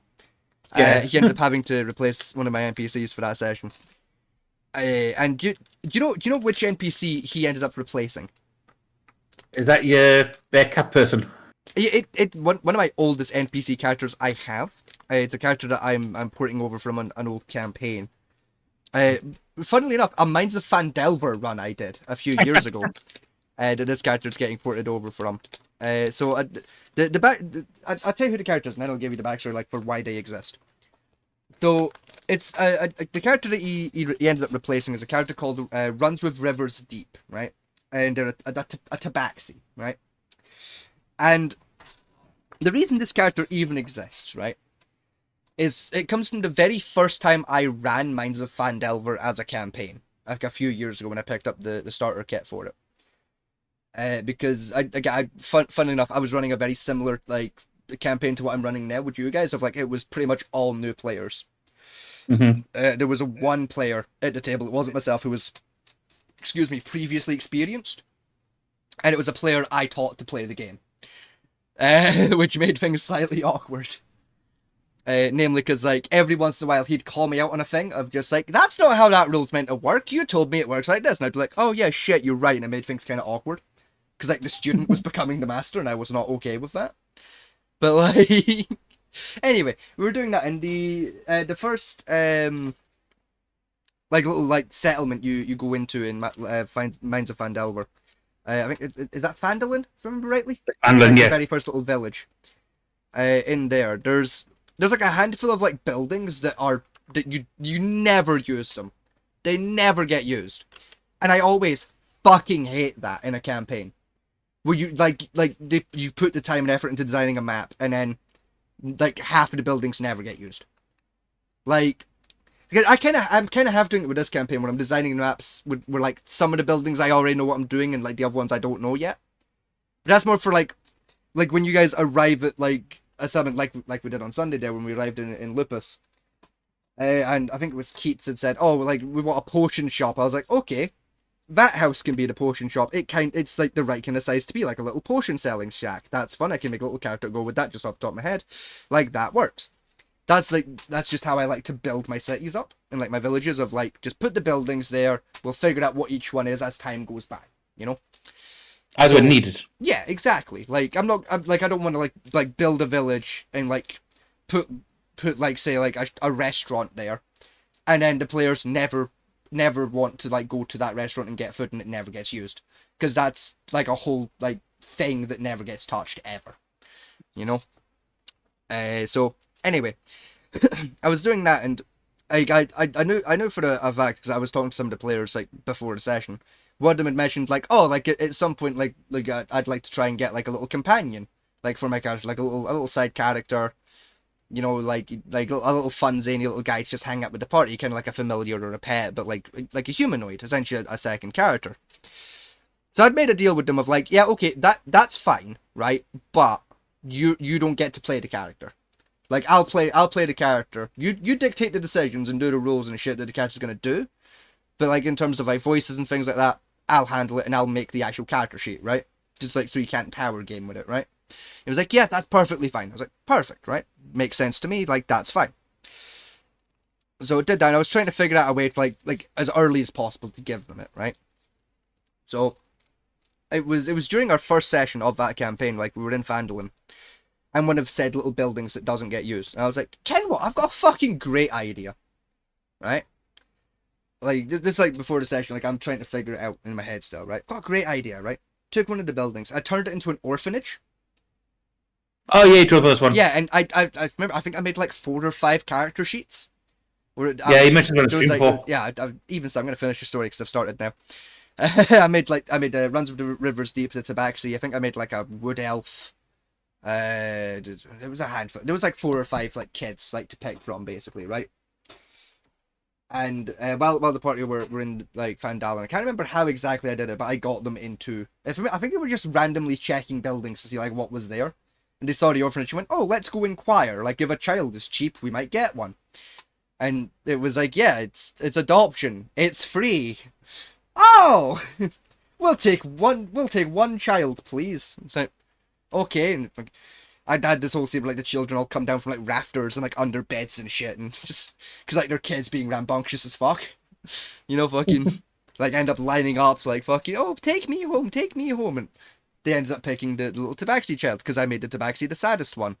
By which I mean they had, like, basically no fucking clothes, and, like, were horribly malnourished, and, like, they were also the youngest. Which was a benefit to them, because the younger it was, the easier it was to, like, you know, specifically branch its skills out to, like, what they wanted it to be, because that was a whole thing. Like, the way I ended up doing it was I basically made the child characters, like, technically level 0. It's like, unlike the character sheet, it's like a level 1 with level 1 stats. But I didn't pick a class for them yet. I basically left the class field like unticked and like just like a blank sheet, basically a civilian NPC character. And then as the campaign was going to go, they were going to like age up, and the players would have a chance to teach like the kid like new skills and stuff. And sometimes the kid would just have little experiences that cause them to pick up new skills and things like that just along the way. It was basically going to be like a whole side arc to the main story of like, yeah, we have this child now and we're going to raise it to be a little adventuring friend. And they ended up trying to spec it out to be a ranger. And then they didn't finish that before the campaign ended. And then none of them wanted to play another campaign with the same characters. So I was like, okay, well, I guess that character's never getting used again. And I put it in my little folder of characters I'll use later. And while I was writing this particular campaign of D&D, that folder got broke out immediately to save me time. Oh, just here's a bunch of characters I haven't used in fucking years. Oh, fucking, what can we use? When they're like with some people who do D&D, is what I like to call like same world campaigns. Yes. Yes. Although everyone's ran through like a long-term campaign, like finished the campaign, killed the the BBG, right? And that's the end of the campaign. But then we want to do another campaign. Ferriton. Well, we now return back to the same world. Yes. 100 years later. A couple of years later, or like the way You know- I'll sometimes like do like the same world campaigns. And it's how I'm technically doing this campaign. I'm basically making 1, 2, 3, 4, 5. Yeah, 5 campaigns are like they like and like all weave into each other to make like what I would call like a super campaign essentially. 5 campaigns with the characters we have. Yeah, with the characters you have like so like the Gold Coast we're at now it's basically the tutorial quest, the tutorial campaign of like there's gonna be some dragons, you're gonna fuck up some dragons, it's gonna be easy peasy, and then like the way I'm probably gonna run it is like, oh, there's like now reports of dragon sightings all over the world, and you've got to go track down the dragons, and like some political bullshit's gonna happen, which is gonna lead you to like go work for like one of the main factions, and all kinds of MacGuffins like that, and like slowly have you go like through like basically like all 5 like of the different regions on the map that so far exist. I don't know, there's what? Gold Coast. There's Gold Coast. There's Matrexia, Altrex. Altrex, and then there's the Dwarven Kingdoms. The Dwarven Kingdoms. There's the one on the right hand side that I can never remember the name of because it's where all the weird people live. Down at the bottom right. I think that's Trexia, isn't it? Something like that. I think that's Atrexia. Yeah. I remember 2 of them. Yeah, because they're the ones that are like almost constantly at war, which like fucks the elves because they're caught in the middle. So yeah, it's Altrex and Atrexia. Yeah. But well, enough from D&D. We always seem to get around. So we'll move on to comparing LARPing armor. Yes, we are. And its actual medieval counterpart.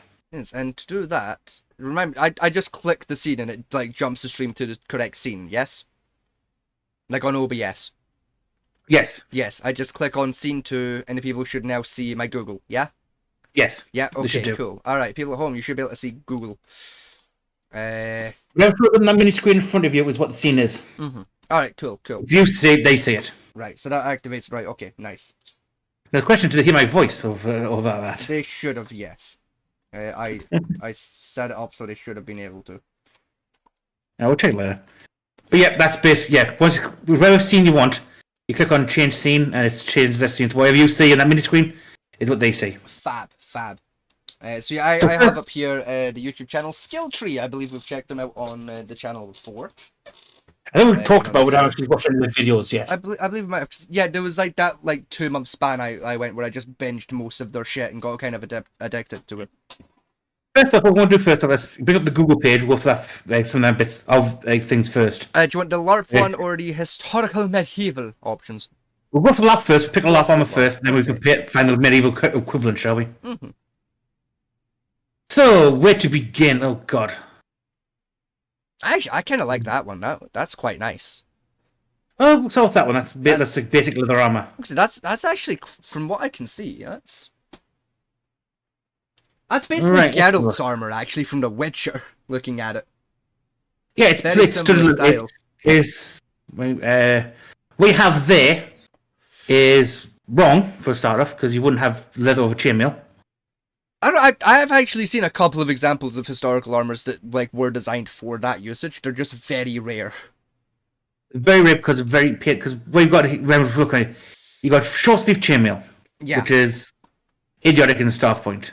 Yeah, because why do the same as what you're doing with the shoulder plates of have it full leave and then a bit over the top. A bit brace over the top, yeah, over the top. Yeah. No braces for the legs, then braces for the forearms. Yeah. Same difference, fucking. I mean, the pleated shoulder pads, yeah, they were a thing. Yeah, I've seen a few historical examples of them, like the scaled effect, on shoulder plates.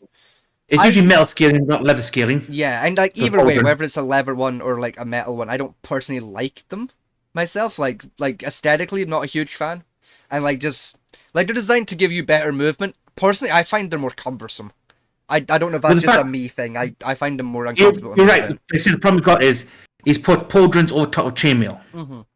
So chainmail's already going to restrict his movement somewhat because of its weight. Yeah, pauldrons are going to just add on top of that. No, hang on. I'll show you a better example of what you want. If you go to line 2, image 4. 1, 2, 3. That guy. Okay, there. Yeah, like a more traditional Viking style. Viking slash samurai, style. actually. It's like a mix of the two. Yeah, but see, now that type of armor with chainmail would work better because your sword's arm restricted so much. Like, you still have the sword protection, but you're not restricting your arm movements too much. Yeah. I mean, personally, I'm not a huge fan of the back. Like, the back's a little under-armored for me, personally. But, like, that's fine. That's where your sword's going to move. I mean, yeah, like, I'd like that a little thicker, personally. Just, like, bring out, like, just an extra inch or touch. No, that's the problem. That's fine. That's the problem. No, that's fine. What you do is the pauldron at the top here. Yeah, extend it down a bit, maybe. Like that would extend down to a wing point, come down round the back here. Yeah, even I just don't like having that much of like I don't even know what you call that, the back exposed, but you know. Line 3, image 4. Line 3, image 4. That one. Yeah. Roman auxiliaries, I believe that. Yeah. Now his pauldrons go. Yeah. Where it's up on the arm, a full wrap. Right over the back. That's what you want, rather. That's definitely like the level I would prefer in terms of protection there, and they're high enough up that you've got full mobility still as well. And it's not tied to your arm. Yes. We're going line up image. Like that armor, that is really nice. There's a good color scheme going on there. Like the skirt. Yeah, even then, like that's not Roman. It's definitely Roman inspired though. Like. It's more Japanese inspired than it is Roman inspired. I don't know. If you put that on an actor and gave him a fucking Roman helmet, I'd believe he's supposed to be a centurion. You know, like it's close enough. It's close enough, but the Romans had split. Yeah, they usually do a split tail. But like, rather than I'd take it. Rather than neighbouring piece. Don't know why they did. They just did. Like if I saw that in 300, I'd fully fucking believe it was a Roman dude. You know, like I wouldn't have an issue with that. Now, if you go back up, line up, last image. This guy. Yeah. Now, this is supposed to be similar. Now, this is better use for the armour. Now, he's got no chainmail, he's got cloth, tunic, wool to help with arrows. Yeah. And keep warm. I could say, like, warmth as well. And the pauldrons aren't as pronounced, which gives them better mobility. Like, in terms of, like, historical accuracy as well, like, I like it. Like, I've seen all of this going on in historical armour before.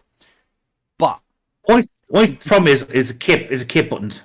Which, like, even then, I've seen a couple, not a lot, but a couple historical examples of that on armor before, even levers. Like, that's fine.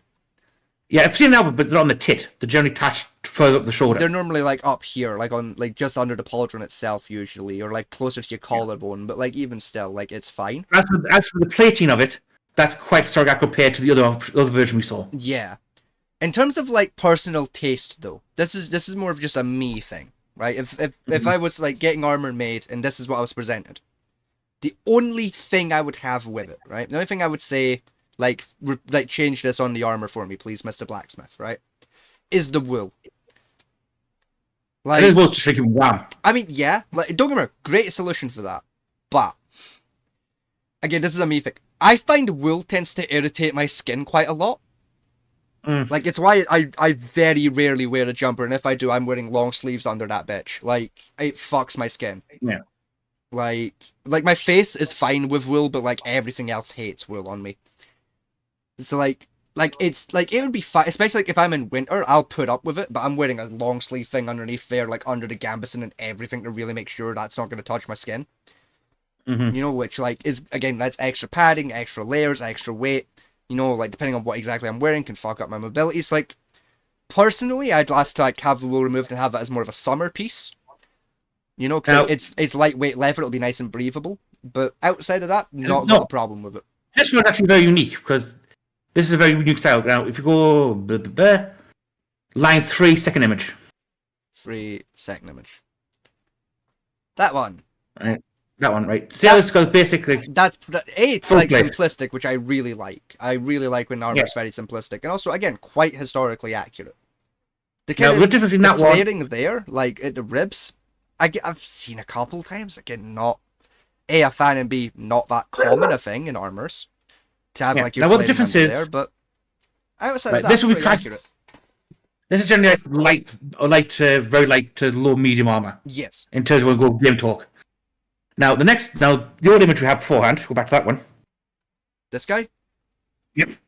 Yeah. His armor's been the same way. The only difference is to make it more robust, what they've done is put in like hardened leather plates. Yeah, like over the top to do like. Which another benefit is, if they get damaged, they're easily pulled off and replaced. Yeah, whereas the normal face piece, not that easy. Would mean with that damage, that the armor's ruined. Yeah. If I do it this way, if he gets damaged, you just put it off, and the armor smith or level worker will just attach another piece to it. Yeah. Now, second image. Fatman. That is crap. I mean... No, that never existed. Nothing like that ever existed. Outside of movies. I could believe it. Like... Outside of movies, see if he paired it with chainmail. You know, if he had the chainmail instead of just like the cloth sharp. Mm-hmm. Or even a gambeson. Absolutely, it would have happened. No, the problem is it's a bit over-designed. The buckles especially are weird. Buckles aren't the problem. The problem is, though, is the 4 seams to one panel piece. Yeah, it's... That's the weakness in armor you never have. Yeah. That would be in one piece, attached side to side. One tied back piece, one piece there, one piece on the other side. Yeah, like it would have been like up here, you'd have a seam like... It'd basically be like a front back and... A front back? A front piece and a back piece. Fucking sew up here, sew here, done. Like... Yeah, I mean, you sometimes had 3 pieces, so you had like... I say the buckles aren't the problem. You sometimes did have 3 pieces. Oh yeah, like I'm not saying like historically they're a problem. I just mean like design-wise, they're just... Design-wise, they're shit. But the problem I've got is like these seams everywhere. There will just be weakness to the armor you wouldn't have. Like, I see what he's trying to go for. He's trying to like do like this, like the scaling effect we see earlier, but like it's like a wrap, which like sure, but yeah, historically, say only use one. Yeah, it's unlikely. The skill saw we already had like the full plate at the front, solid piece of plate at the front. Yeah, and then added skills on top. What he's done is he basically created a pleated leather armor, which aesthetically I hate. I like it aesthetically. I think it looks nice. But in terms of like historical accuracy, yeah. Historically, those seams are a weak point I would exploit to no end with a dagger. Yeah. Even with a sword, I could fuck him up. Like... Yeah. Now, even worse, most egregious part of this crime, if row 1, image 2... Yeah, this pile of shite. Welcome to Skyrim. That thing never made. Like, I mean, like, this is the thing, right? It's a good start, and then they took it too far. Like you've got like what you want, right? You've got a main piece, then you've got a scale over the top, perfect sense, right? But a chainmail and pauldrons, like perfectly fine. It's just like these straps to hold your plate on. You've got rivets. You don't need the straps for that. You know, fucking like the chainmail itself, like.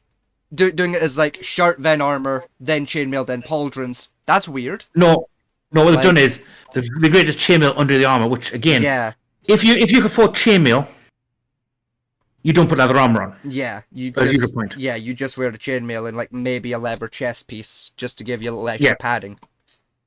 I mean, the end up point is fair enough. Some armors will leather armor is generally not all meant up because it's cheap armor. Yeah. It's meant for the scum of the army, not your commanders. I mean, commanders are metal armor. I mean, this piece in particular, it's definitely, again, Viking inspired. You can very much tell just from the furs and the like deep reds. Very much a Viking inspired piece. Vikings didn't wear leather armor. I would disagree with you there. There again have been a few examples of it. A few examples, but then mostly either fought naked. Yeah. For the most part, or they either wore chainmail or breastplate for the most part. Again, there are actually a handful of examples of like jarls and chieftains doing like heavy like leather pieces. Yes, again, those like few and far between. It was a little later into the Viking periods when that started being quite popular. Again, those weren't war pieces; those were status pieces. Yeah, those were traditionally like just day to day, like I'm the chieftain pieces. Yeah, they weren't actually like might block an average like a quick hit from an assassin. Yeah, but they weren't designed for actual combat type thing. So yeah, this for like.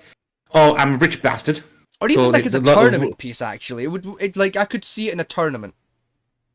More like a throne piece. You sit on your throne, talking to your men. Looks very good, or walk around the town. Definitely good for that. The expensive wool fur, the expensive red dye cloth, which is many times right? Red dye was very expensive. Red was quite expensive. Right? Then you got the chainmail sticking out underneath the pauldron. Then you got the integrated ring loops for the cape to go on top of. Yeah. Which is quite a nice detail, actually. That's really pretty nice much accurate. Yeah. But again, it's not a war piece. It's a...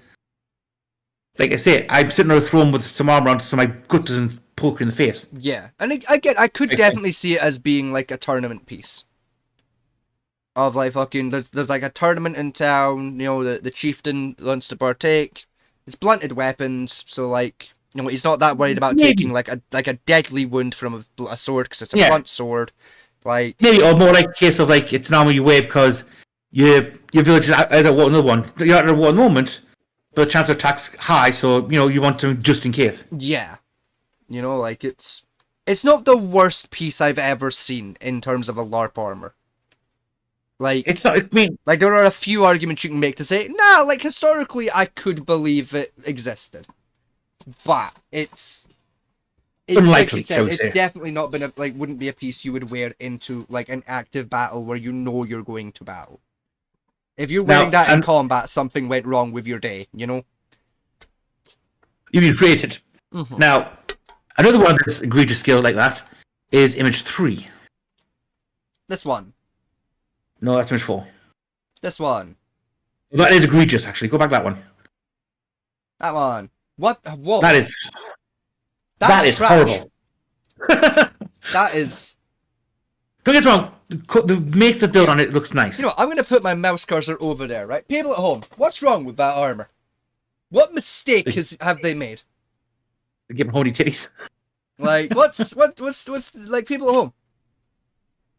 There's a mistake been made by the craftsman. Can you spot it? I'll give you a clue. There's a great big fuck-off hole right where your heart is. The heart's on the other side, but yeah, you're not getting your point. Like, it's definitely a fatal point, shall we say. Like, yeah, you've got chainmail, great. And yeah, you're probably going to be wearing a gambeson under there, like, great, yeah. I doubt. Well, he's got strikes with a sword. I'm going to go through that fucking chainmail, through your gambeson, and into your fucking cranium, your chest cavity. Look carefully. There's a top underneath that. Like... He actually has a gambeson underneath that. Yeah, a thin one, but... Yeah, I'm like 3 strikes I've gone through. 2 swipes to break the chains and a stab to go right through you. Like, done. You're dead. Wrong. It looks pretty. I mean, the scaling effect, the half bend. Again, they made a very, like, Viking medieval-esque type barbarian, like, armor. Yeah. As a throne piece, sure. Yeah, like, as a piece to hang on your wall. So, like, I've got leather spot that create crap for me. Fair enough, but let's get real here. The chainmail's too wide. Yeah, the chainmail's just too much for, like, that piece. Well, let's have that. The chainmail's too wide. It's not tight enough. It's just not form-fitting. So, yeah, it might block a couple of strikes, but as soon as someone thrusts, you're fucked. You're fucked, especially with a hole that big. Yeah. Again, the chest piece does not cover the vital points. The pauldrons, you've got a solid piece, then you've got 2 separate pieces, again, tied to your arm. Yeah. You have this piece here tied to your armpit, right? You don't need the rest of this. This is already there, you don't need that. You've got chainmail for this. Right? And then you got the little bit of wool around the neck, for I don't know why. The tiniest bit of neck protection. That's going to make your armor sit away from your chest at that point. Yeah. Which is a bad thing. That leaves a gap in between for arrows to get into. It's just a bad... I mean, hang on. Oh, further down. There's another piece. There's another view further down. Line 3, last image. That one. Yeah. There we go.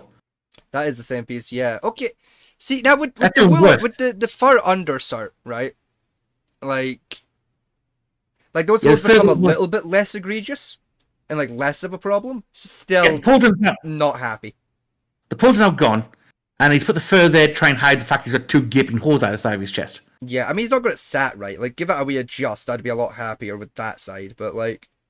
Again, the leather, wool, and the chainmail would stop an arrow for the most part, because it's got a twist in it. Yeah. But it's just not sitting right. He's got his armor actually sitting away from his body.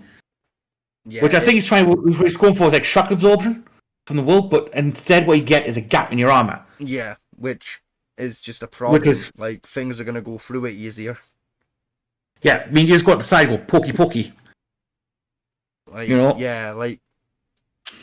That's it, especially just with that chainmail. Like, I land a couple of good strong blows against your armor, like, and it just fucking do a stab in there. Like, that's done. like, like 2 strong diagonal blows about here, right? Just about here. Diagonal blow, bang, bang. Yeah, Your I mean, fucking rings the in a ring. pop, and I'm gonna come under with my sword and stab you. I mean, the ring of that chainmail is very wide. That's like early, 4th century chainmail? I would with say probably about 4th, maybe 5th. Try to pair with like a 7th century plate leather armor. Leather piece, yeah. It's again for like a LARP event, right? Where like you're not actually like genuinely worried for your safety. It looks good. It looks good. It's you can make a fun character out of that armor for sure. You know, like it's fit for that purpose. In terms of like trying to like if I was working at like a LARP event that's like one of the hardcore historical accurate ones, and you rocked up with that piece of shit, oh, I would throw you to the floor. I would actually deliver a rock bottom live in that field on you, and then expel you from the fucking premises. Either lose a chainmail, lose the leather armor, take your pick. Yeah, lose what? No, you know what? Just lose the leather. I don't mind the chainmail that much. Like, sure, we all have a budget. That's fine. That leather, that goes. That is such a fucking blunder from the craftsman. Lose it. You'll be safer without it. Go back to the image I wanted firsthand. This man here. Yep. Now, Mr. Vegas, can you spot what's wrong with this? I've got a couple of issues with it. Like, I'll start with the less egregious issue, right? The skirt piece, right? The skirt piece I have a small issue with, right? Again, not historically. Historically, I've seen it before. It happened a few times. I don't like it, though. Yeah. Right? Like, yeah, you got metal protecting the important bits and a little bit of leg protection. Great! What about here and here? A little bit of cloth to protect you? Nah. Like, if we're in the heat of combat, like, that shit's gonna move. Like, your bollocks aren't always gonna be protected. You want that to be, like, a full surround. Come on, babe. Like, that's just sensible. Issue number 2, right? This is a big one. It's the pauldrons. If I come for an overhead, you're fucked. You are not getting your hands above your head with those pauldrons. Like, at best, with your sword in your hands, you're going to get your sword to here. In line with your eye line. And I'm being optimistic there. Which leaves all of this shit, you know, your cranium, you know, where your brain lives, completely undefended. Which means if I have a sword, or an axe, or hell, even a dagger, quite frankly, and I jump, I'm going through your skull. Because you're not really going to have much choice to defend it with. Right. You want my biggest bitch about this one is? Oh, hang on, we're getting there. I have several more points here, right? My next issue, continuing with the pauldrons, is how it's attached at the back for the same issue of no movement whatsoever. That the back plate, don't get me wrong, I enjoy a bit of width to my back plates personally. That's egregious. That is an excessive amount of width to your back plate. Like, what are you doing? Again, that's gonna fuck your mobility all day, every day. My third issue, right? I genuinely think when they've been piecing this like bit of armor together, they've gotten the front plate and the back plate mixed up. Because, I mean, this could just be me. I've clicked instead of right-clicking. If I pulled this image up, right? Let's get this in picture-by-picture mode, right? Let's fucking zoom in and enhance, right? Am I fucking mad, Mr. Fatman T, right? Or... Are those nipples, yes. Are those nipples and, like, very clearly, like, a chest kind of a shape that's there? What they're trying to do is create shoulder blade points, but yes, that's what they are. Like all I'm saying, aesthetically, if that was at the front, it would make way more fucking sense.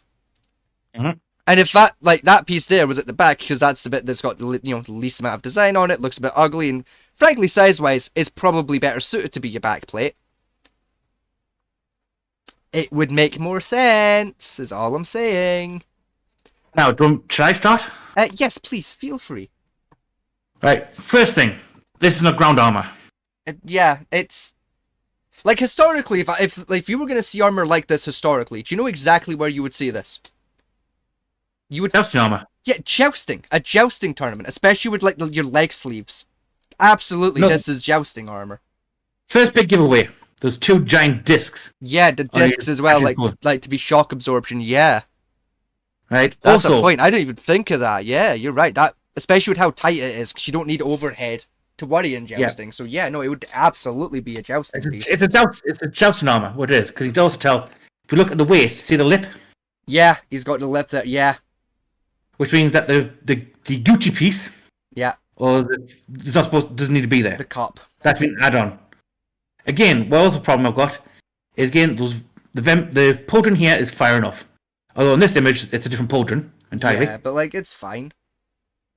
Like the It's these pauldrons are pieces fine. down. If these pieces come down, which is the issue. Like the scalings. Yeah, That would be a solid piece in a jousting armor. traditionally it would be, yes. Again, Also, I've seen a couple examples of like that, like the scaling going on with a jousting piece. Again, very rare, because it offers no protection from a joust at all. So scales meant for like Blades create and mobile shit. motion. Yeah, it's meant to be like easy mobility, defense from blades quite effectively. And again, where it's tied is wrong. It'll be tied further up, Yeah. about close, like towards the armpit. Like when you're So you have jousting, movement. you don't need to worry about blades and mobility. So like that's just a weird decision. Also, if you look between the 2 images, they're using 2 sets of fem braces, as well as 2 different sets of skill armor. Yes, which again I don't mind. I think they're more kind of like concept images of like here's what we're thinking for an armor. Because one other thing is those fem braces are fucking tiny. Yeah, I mean, don't get me wrong. Again, like ground combat, sure. Like No, vent braces in like that, type of- I would be happy to wear. Like that's perfectly fine. Problem Wouldn't with fem mind. braces, problem with armor is armor's made to size, made to order. It is, yes. For that guy's thigh, the guy's forearm, those are tiny. They are, but even so, if I had like vent braces that were like scale wise that small on my arms, I'd still go into combat with it. Like that's fine. Also, I it's can exposed. work with that. The vent braces should wrap around more around. They should. Like, it should come like half your forearm They covered. absolutely should. But even tied then, in. like I said, I would still go in. I'd still if it was what I had, I would still take it. Like if it's what's available, it's what's available. Like I wouldn't be happy, but I'd be willing to work with it because I can make that work. Like if I'm Also- doing like Zweihander or great sword combat, absolutely not. If I'm doing sword and shield or archery, sure, I can make it work. Again, also, there's a lot of void gap in this armor, Mhm. which you wouldn't have for jousting armor or even heavy armor. A lot of just weak spots. Like your elbows here are completely undefended. Now, don't get us wrong. I've Like seen you've got a gambeson there, but like if I got a good swing going and get the right angle, your arm's gone. One sweep, like done. Now, historically, what you're better off doing is ditching all of that crap, Yeah, give the chest plate, and put chainmail underneath. yeah, you're gonna have way more protection. You gambeson, chainmail, then this on top. Way better and more effective armor. Yeah. As well as start doing in France, to be honest, during their period. Then I'm not getting to I start was on gonna the. say, I've fucking- just spotted the boots, and yeah, we're just. Then you got this guy. Just real quick, is- these boots fine? What the fuck is that on the right? What are those? No one gonna get it is these. There's the Yes. what do you call it, the Gallus pieces. Just Jesus Christ. Now you back off this image. There's another image I'm going to show for the second one. Yeah, that's fine. Right, top row again, 2 inches long, please. This piece. Yeah. Okay. Now that is Now this I like. We're gonna pull this up in big image mode, right? Because I really like this piece. Now this is historically a piece of ornate knight's armor. It is. That is really pretty. Now, as you can tell, the difference so far, right? There's more proud curve for the arm here on either Yeah, side. Better curving, like even at the hips as well. You got really good curvature. Your vent braces are nice. Your bracers are nice. Like yeah. You got the full skirt coming down, then the brace for the walking. Again, these armors are meant for knights to sit down in. Yeah, I was good. This is probably Or a piece Hofmark. you'd see as like a castle guard, like royal Yeah. guard on duty in the royal castle, as opposed to on the battlefield. Yeah, because again, if you're riding most people who rode in armor had chest plate, maybe some bent braces on, and chainmail, because you're Yeah. riding a fucking horse. So you want to be like protected, like from like pretty much anything, but you don't want to be overweighted, so you don't fucking cripple your horse. Yeah. You know? So this is a good piece of like a set, like a you can ride a horse in it if you have to, but it's gonna be uncomfortable. Yeah, more for you than the horse, but like still. Yeah. But again, though, it's designed for like you get off your horse and you get your sword and you start swinging in combat. Yes. Right now, back with this image, it's a beautiful piece, like Very beautiful decoration. piece. I genuinely, low key, I want that armor. That is fucking gorgeous. And historically quite accurate by comparison for Larp armor. I'll tell you why this is incredibly impressive to me, right? There's two reasons why this armor really impresses me as a piece, right? Reason one, right, is because of these little flares on the pauldrons. Yeah, that's what the start of part of that. So rare you see like examples of armor like today that have that. It's one of those little details in historical armors that people skip, and I don't know why. Because they look cool, and B, they are practical. They have a purpose. They protect your neck and face. Because people see Lord of the Rings and see like the big ass pauldrons on the shoulders and that type of stuff from like old drawings and stuff, or fantasy programs where it's not. Most times knights had these flares which guarded your neck from a swing from the shoulder up, as guarded your neck from the swing to the side, to the head, underneath towards your helmet. So it was basically to try and prevent, basically to discourage an opponent from attempting a decapitation. So when you've got your helmet on, the helmet's going to come down far enough to protect the rest of your neck that flare isn't covering. And even then, the flare's going to overlap some of the protection for your helmet as well. Yes, and it also deflects shots off as well. It does, yes. And again, the pauldrons are small enough at the top to allow movement. And again, the scale part of pauldron only comes down to mid-arm. Yeah, I mean, the pauldrons look a little tight, again, for my personal preferences, in terms of, armor I would wear. Yeah, but if you look at the design of it... that, it still looks like I would have probably, maybe not full mobility, but definitely enough mobility to work with. Yeah, we got to remember, if you look at the pauldron designed, right, they're designed to slide over the armor. Yes. So you still get a full rotation slide. Yeah, you've still got the full rotation. You've got enough room. I just mean in terms of comfort, they look like they're maybe a little tight, for my personal comfort level. And again, I'm not necessarily gonna have. I'm still gonna have pretty much full range. Maybe certain angles are gonna be a little awkward, but no matter what arm you're wearing, you're going to lose some mobility in it. Yeah, like I said, it's not terrible. Like I said, if I was given that and told to fight, I would be more than happy. That's fine. Yeah. That's what the Japanese armor, if we're dueling, they didn't wear armor, so that full mobility range and speed. They just wear the robe and go for it. Yeah. Now, if you back up this one, I've got another image to show you, which is quite good. Yes, so I wasn't the person of doing that, but I started rolling a cigarette, and then we got to talking. Sorry, real quick, I tell you the second reason why this piece of armor impresses me. Okay. Right? This is more just camera fuckery, more than anything else, but it's still impressive to me. Is that if you look at the braces and van braces, you can tell it's iron, right? It's iron or steel, traditional metal, very pretty. The actual chest piece itself, because of how the light is hitting it, tell me that doesn't look like that's just fucking silver. Oh yeah, I mean, the way that light's hitting it, and the way it's popping, it looks like it's just pure grade silver. It's not, but it looks like it is, which makes it look prettier. It's a nice piece of 12th century armor. It really is. See if I was getting a display piece to have in my house. Yeah. Design-wise, absolutely this. That's what it is. But I would have it genuinely made out of silver because I think it would be prettier. Again, that's what it is. This is a display piece of armor for a lord or knight. Yeah. If I put up in a mannequin in my house, just on display, in my foyer or some shit. Yeah. But on the other hand, though, it's also saying if you need it, it would still be a very functional piece. Yes. Yeah, and you tell that because I can tell it's 12th century because of the leaf patterns on it. So Baroque designs that are going on in the carvings. Yeah. Yeah, it's very leafy pattern and swirls. It's quite common for that period. Yes, it's very much probably 12th through 14th. I would say those patterns were quite common. We got to remember chainmail's common during up to the 10th. Yeah. Heavy chainmail and gambeson. Plate armor patterning itself, not the art, just the actual patterning. That Baroque style is very much 12th through 14th. You saw that shit everywhere. The leaf patterns with the swirls. The reason why I'm dating it for is these side fins came in around the 12th century. Yeah. Full plate armor came in the late 11th, but the side flares was more like 12th to 13th century. 14th century, they pretty much dished off pauldrons altogether. Yeah. For the most part.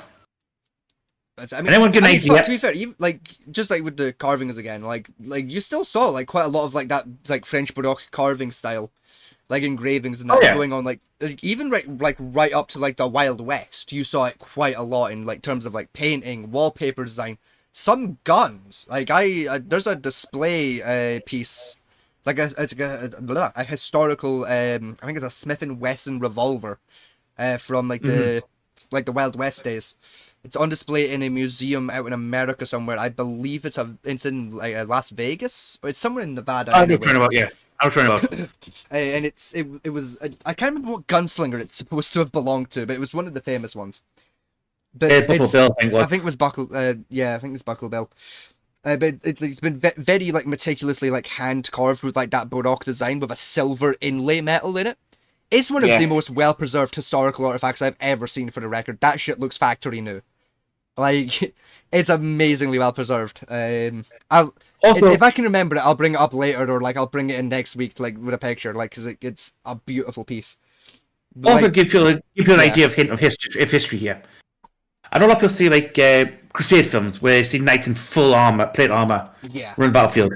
No, Crusades you're talking it was like chainmail tabard. Like you'd have your under like your civilian clothes on first, then you do fucking probably a gambeson, layer of chainmail, then a tabard. Sometimes I know this happened quite a lot historically. Do like the chainmail, then a tabard, then like maybe a little bit of like plating. Usually again like a pauldron or something, just to give you an extra layer, and also to kind of hide like how the tabard fits properly. You have what's called a dominant, and then done. Right. You either have the dominant arm pauldron or the shield arm pauldron, and in some cases, if you're wealthy enough, you got a chest plate. Yeah, which again, like personally, like especially like if I was going to be a crusader, because like this is something I kept in mind when I was making my knights cosplay earlier this year.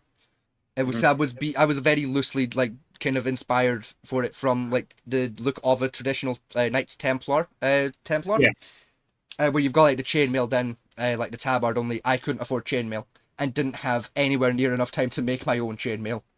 So I went with the gambeson look instead, personally, just because again it was quicker and easier and cheaper. Knights Templar actually did use chainmail and breastplate. They did, yes, but chainmail's incredibly expensive. They had the chainmail and breastplate, then tabard over the top. Yes. There were the few ones who could afford that. It's just like traditionally when you see people do like the chest plate and tabard, they put the chest plate on over top of the tabard. Yeah, and I usually didn't want that look because I think it looks fucking stupid. But remember, the tabard had to portray the cross. Yeah. Hence why their swords were very uniquely designed to look like the cross. Yes. It's just like see when you're attending, especially like an event that isn't like for historical nerds. It's like a children's gala. And you're like a nerd like me, where you want it to be somewhat historically accurate, like what you're going with. I tried. I was on a budget and I had a limited time scale. I tried. It wasn't great, but I tried. You know, like one of these weeks I'll get decked out in the full kit and take a picture and like we'll put it up on stream for you. Because like I think I did a good job with what I had on hand. But anyway. So what are you looking at for like a lot of the armor where people think medieval history, or like TVs like Merlin and stuff? Yes. That's 6th century. Mm-hmm. Here in the context, the Romans left England in the 4th century. Yeah, to be fair, that is something I do genuinely really like about the show Merlin. I've not watched a lot of it, but from the bits I have seen of the show, the BBC one. Yeah, like the armor that they're wearing in the show it's pretty spot on for like the time period like the story of Arthur is supposed to have happened in. Yeah, he's not wearing full plate mail. He's wearing basically chainmail with a chest and an arm pauldron. Because King Arthur was supposed to have it was like during the 6th century. Like the story is set, the story of King Arthur and sort of Anglo-Saxon, the Anglo-Saxon period where every county in England was its own kingdom. Yes, with its own king and ruler type stuff. Yeah. Yeah. So about 6th century. Yeah. So the armors in that show, like really detailing wise, they really nailed the time period they were aiming for that. That's like one really big credit I have to give to the show Merlin. Is from what I've seen so far. I've not watched a lot of it. I've seen a couple episodes here and there because my auntie used to be really into it. The armor I remember seeing in it like back in the day, really fucking good. So only 2 things they got wrong with that show, really. Well, yeah, let's come aspect to it. Was one, druids didn't exist. Yeah, druids were long extinct by that point. Yeah, the Romans took care of that long before the first century happened. The Romans really made sure the druids were not around anymore. And some survived the purging, but they ended up just kind of integrating in with general Celtic society, and a lot of their beliefs kind of got folded into the Celtic beliefs. Next was the castle town was close to right. The only one problem was the general market, like the blacksmithing, that type of stuff. Yeah. They had within the castle keep wall. Yeah, that would normally just be within the city wall itself. Well, the city wall would be the bailey, because where they portrayed the castle was a Motte and Bailey type. Yeah. So you had the town castle at the top, then you had the bailey, which is the inner city, then you had the exterior city. Mm-hmm. Mm-hmm. They had the blacksmith and stuff and the butcher and all that stuff. It was in the bailey, which they wouldn't have been. Yeah, no, it would have been out with like the main part of the city. Yeah. You would have certain market stores, like weapons shops in the bailey, for like the high side people to come visit. But the actual blacksmith shop. Yeah, like the actual workshop where everything gets made would have been down in the main city. It would have been the lost city where the slums are, but it would be like in the mid area where no one's still going down again. Yeah. But it wouldn't be in the bailey itself where the royalty would constantly see it, because they didn't want to see that. To be fair, if you want to talk like in terms of like historical city design and really good examples of like city designs, I have to say, like, both in terms of like armor and like just general historical accuracy, but mainly for like how the cities are like laid out. One of the most historically accurate things I've ever seen is in the game Kingdom Come Deliverance. That like, say what you will about that game, right? There's a lot of criticism to make towards that game. None of it revolves around historical accuracy. I think the only historical accuracy I could argue for that game is the fact that Brian Blessed is in it. That's the only bit of historical accuracy I disagree with, because it's set in fucking Hamburg. A guy with a British accent was not in Hamburg at that point in time. I don't care who disagrees, right? Outside of that, really good game, very accurate, right? Like its historical designs. A lot of people idea of a castle. It's like the four towers with the like a forted castle. Again, some examples that did exist, but rare. Yes. They were rare. They were closer to like the medieval equivalent of a chateau. You know, it was more of like a holiday home for the lord. Really, they were quite small. Most castles, like alleyway castles, were one part of the main city. Yeah. Where Motte and Bailey's was basically like a giant tower with four corners. You know, still the local could live in it, and a bailey, which was basically a ring wall around a small town. Yeah. That's what most of them called. They're called Motte and Bailey's types. Right. Now, you want a good example of Motte and Bailey type, larger one for like a cityscape. Again, Durham City's got a good one. A fantasy one I think is a really good example is the Imperial City from Oblivion. Again, like, it's not a perfect example, but it's a good attempt at one. I genuinely like the design of that city. It is like the big fuck off tower is a bit much, historically speaking. But outside of that, I think it's a really good example. Now, another good one would be Edinburgh Castle. Edinburgh Castle, yeah. Edinburgh Castle is a fantastic example of a Motte and Bailey atop a hill. Not quite. It's a hill fort.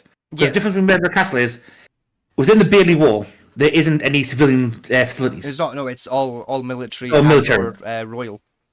Which makes it rare for a castle type, because usually within the Bailey they have some sort of citizenship in there. So some people live there to help build things, or generally live there. Most higher up people, like merchants, would be there. Like merchants, again, like probably your local blacksmith would live there, and his workshop would be a little further down the hill. Yeah, you'd have say a castle outside. The royal family had their own blacksmith in house. Yeah.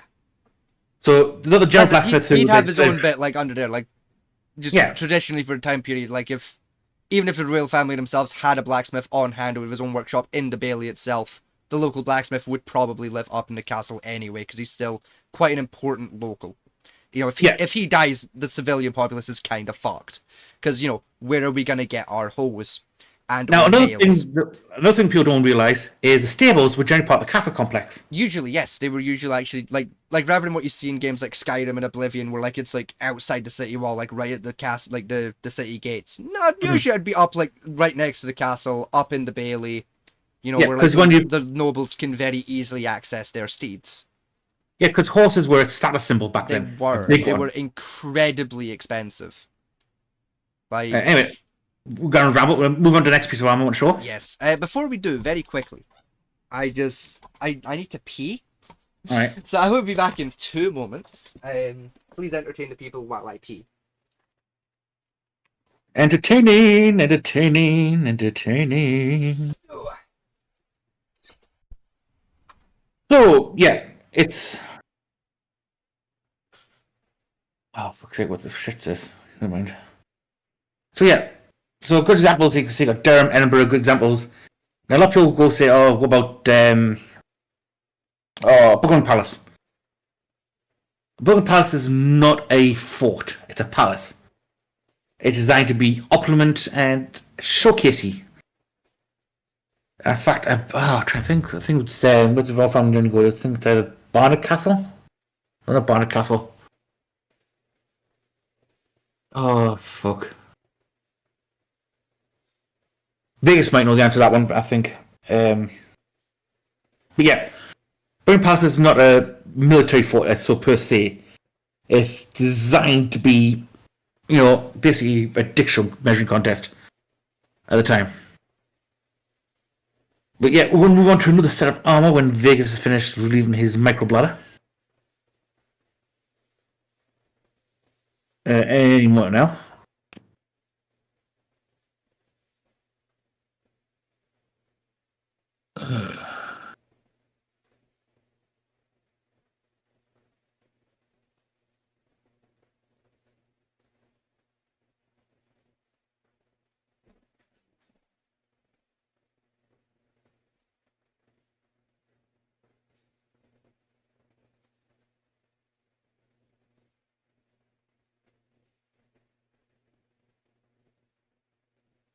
Smile game build.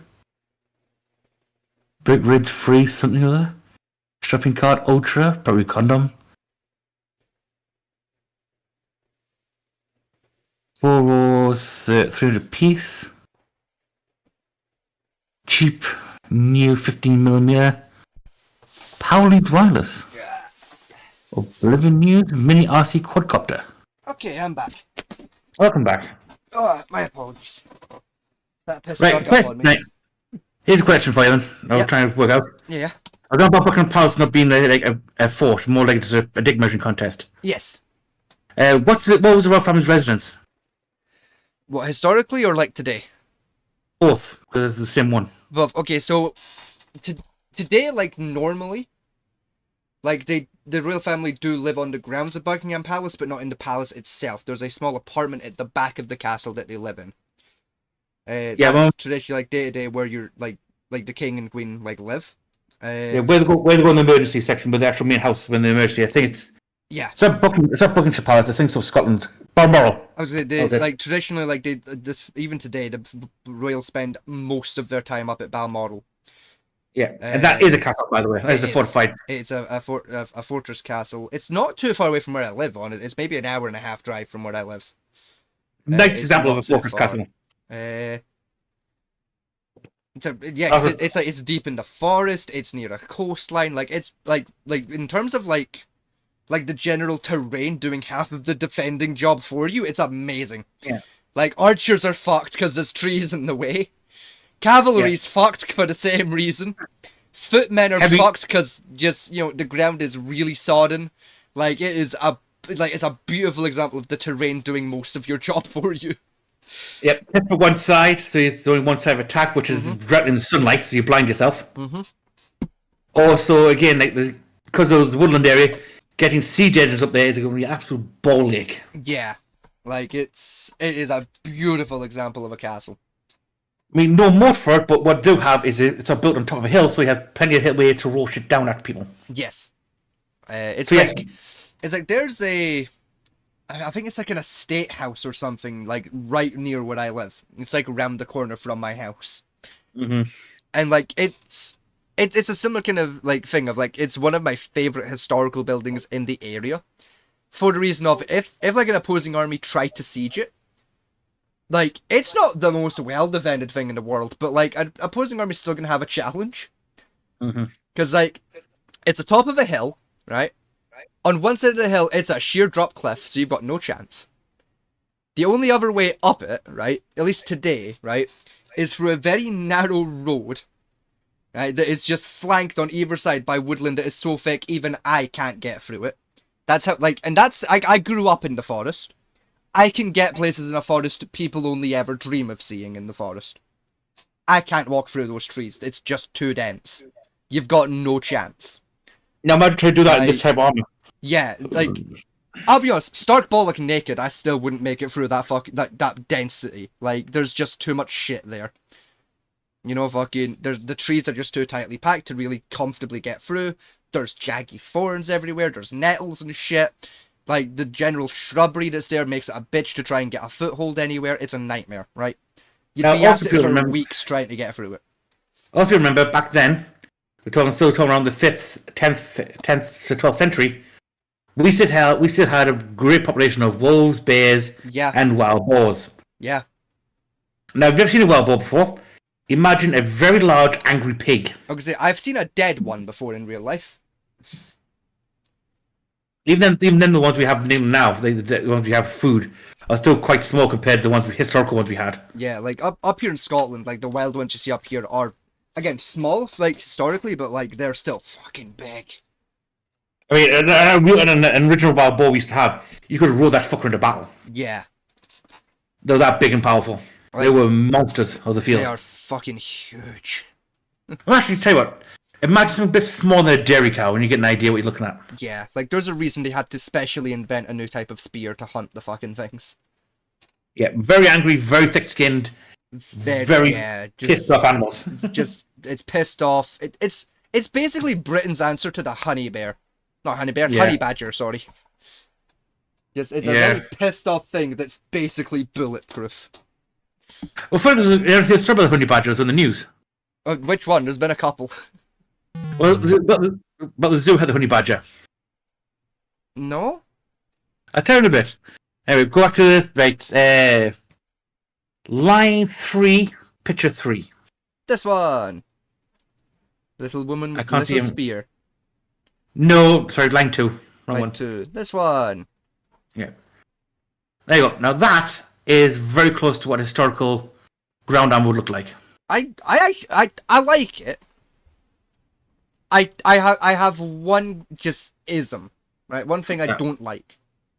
And it is the leg pieces.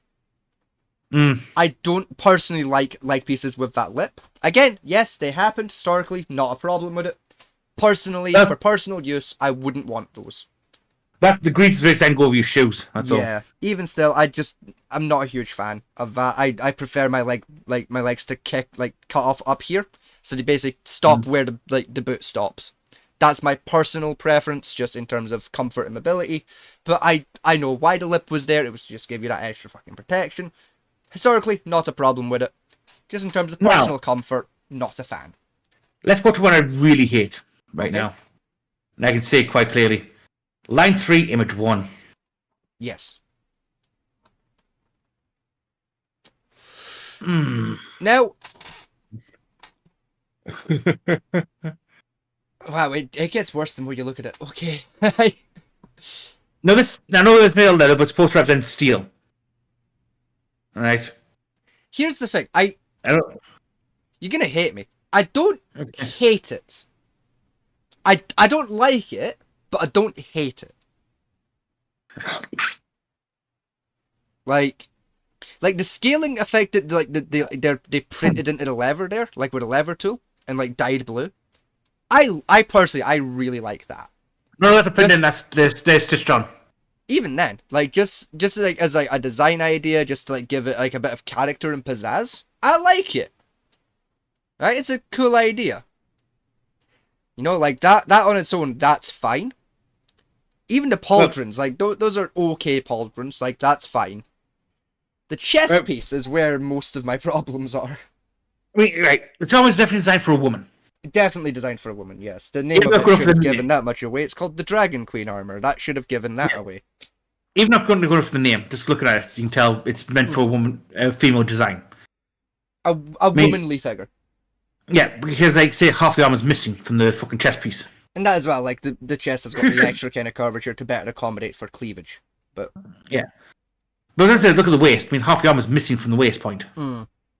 for starters. It's like a crop top piece. I actually didn't notice that till you swat out because of like that little bit of cloth there. Like, Yeah. my brain blanked that out and just assumed, yeah, that's leather, it's fine. No, that's It's just a basically- bit of cloth. Like, that's basically a It's not- crop top. It's the arm equivalent of a bra. Yeah, it's basically just a crop top. Yeah, that is incredibly shit. Then, if it's supposed to be metal, what it's trying to like, fashion it to look like, those 3 heavy plates on top would make that armor weigh an absolute fuck off ton. That's it. To be fair, the exact, because I can kind of see like intricately, like not great, but like I think I know how they've made the armor. And It's not work. there are actually a few examples of it happening historically. What's exactly I think is going on here anyway, where again more common with leather pieces, where they've basically got like again like traditionally what you're looking for, like a main underpiece.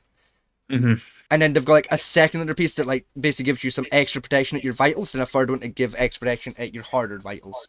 So like this second piece here is more to defend like your stomach, and give extra padding for your third layer, which is going to help protect your chest, heart, lungs, all the important bits. It's basically a 3-lead piece of armor. Yeah. But again, if it's supposed to be made out of steel, get how thick that's supposed to look. Yeah, as a a metal piece, it would never work. You would be horribly uncomfortable. It would weigh a fucking ton. You'd sweat to death. It just horrible as a metal piece. As a leather piece, though, which happily is what it's made out of. You know, it works, and again, there's a couple historical examples of it. For anyone at home who's wondering, like, well, you bitched about a previous piece, like, for having the same design. We'll go back to that one very quickly, because it's here, right? The difference here, right, between, I think there was another one earlier, but, like, still, is, like, while it looks like it's a free piece, like, piece of armor, it is just the one that's been carved to look like 3 pieces. Again, I think the exact one we complained about is it's around here somewhere. It was that one. It was this fella's one. You can see very clearly it's one piece that's been cut to look like 3 pieces. Whereas this one, at least like from what I can see, it looks like it is 3 individual bits. Exactly. No, what compared to that one is, this one works because it's 3 layered on top of each other. Yeah, it's like basically 3 individual chess pieces kind of sandwiched together, like getting smaller and smaller to like basically like more precisely pinpoint where the protection is needed. Now the one I'm a bit bitched about, which is this one, right? This one, the one you showed up, yeah, is this isn't laid. This is basically 3 strips of leather stitched together. Yeah. To make it so it fitted them. Yeah, which is right. So you had 3 seams, fairly visible right in front, not laid. Yeah, it's the reason why I know it's not laid is because it's fastened at the fucking front. Yeah. So like I said, and a Rusty Vegas. No, I'm still here.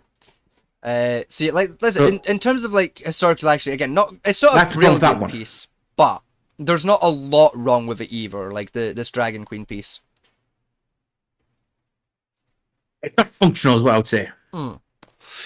Again, as a thrown piece, wonderful. It has a wonderful effect to be a thrown piece, but in terms of combat, it's not great. As someone sitting on like a figurehead on a stool, like saying "Director Army," it looks amazing. Many men will swoon at their feet to have a chance of the clam, but yeah, I mean, fuck, even if it was designed to be like a male's piece, just because of like those like cold ice blues that are going on with the fur, it's a strong look. It would be amazing as like a thrown piece. But like I said, in terms of combat, again, mainly just because of like how little stomach defense is going to give you, trash. So yeah, second line. Yeah. Yeah, you're on that. I missed that one there. That one, Mr. Jon Snow here. Yeah. Right. Okay. I have lots of words to say about this. Right. He's bastardized.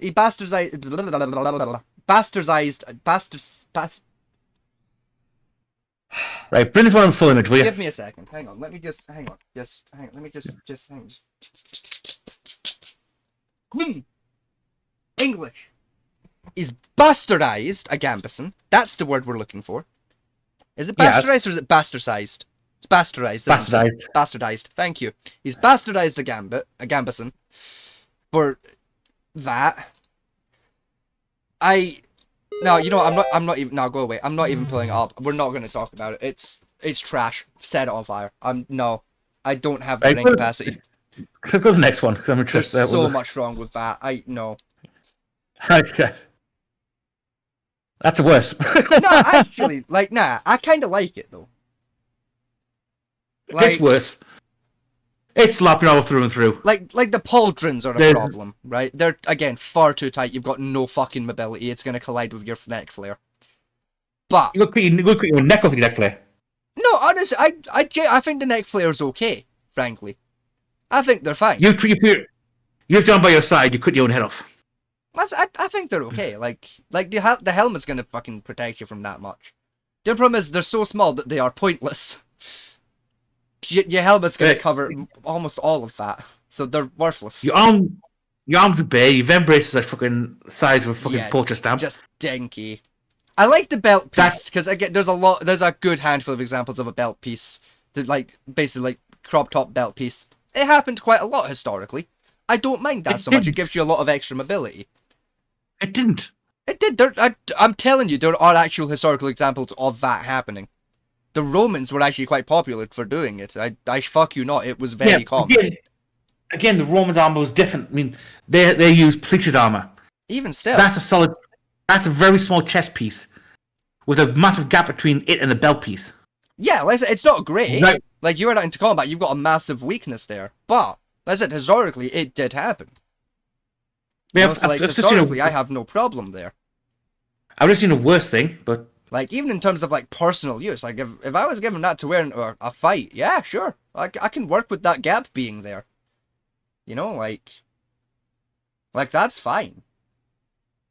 I've just seen something worse in a second, I'll show you. Go on, then. Go down to the shop Larp armor. Down. Keep going. Keep going down. Oh, keep going down. Oh, right, down here. Sorry. And you spot it? Fuck is that? That's not the worst thing I've seen.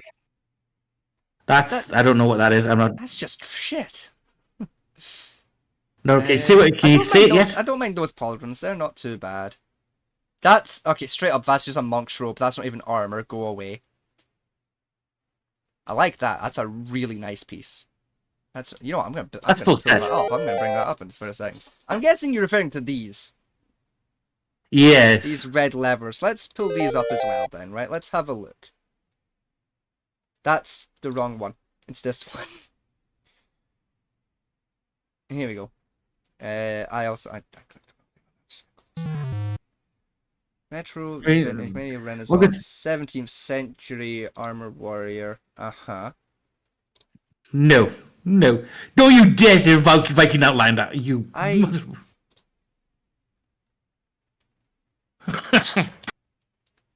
This is the thing, right? Oh. See if you wore a chest piece and then put it on over the top. Fine. Like it would have some use. You know, it's an extra layer of protection, like, fine. Yes, but again, we're trying for historic accuracy. So There's nothing historic about that in one way or another. Yeah. I mean, if you go down with the next image. I mean, if I take it down to that version so we can see a little easier. Like, it's just wrong in so many ways. That's no go. I mean, you know what? Yeah, it is. It's basically bondage here. Yeah, right. Let's pull this one up. Can I get that as not Amazon? No, is it Amazon or only? Okay, cool. We're gonna have to do this kind of fun. Oh, it's fine. I'm not signed in. That's good. Let's see if I right click, open image. Let's get a good gander at this piece, right? Because it looks quite nice, honestly. Right. Can I pull it up? Right, for one thing, that's not Crusader armor. It's not. It's not. Wrong century for starters. That's fucking 14th century. Again, the pauldrons I don't like. They're just too tight. But for full plate medieval armor, heavy armor, it's not bad. Helmet's wrong. Not bad.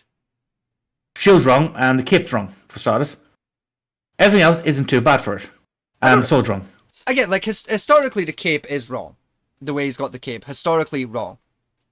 In terms of just design, though, like fashion, I like it. I think it's a nice look. Shield's wrong for a start.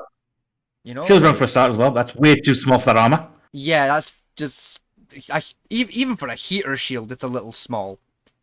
You know, or like a Yeah. kite shield. The style of shield they're going for, it's a little small. Like, Sword's but wrong. it's fine. I mean, yeah, It's wrong. for a Crusader, it's wrong. For a medieval knight, it's wrong. You know, like, I know, like, That's a woman's dueling saber. yeah, I don't know, it's fine. Like, sure.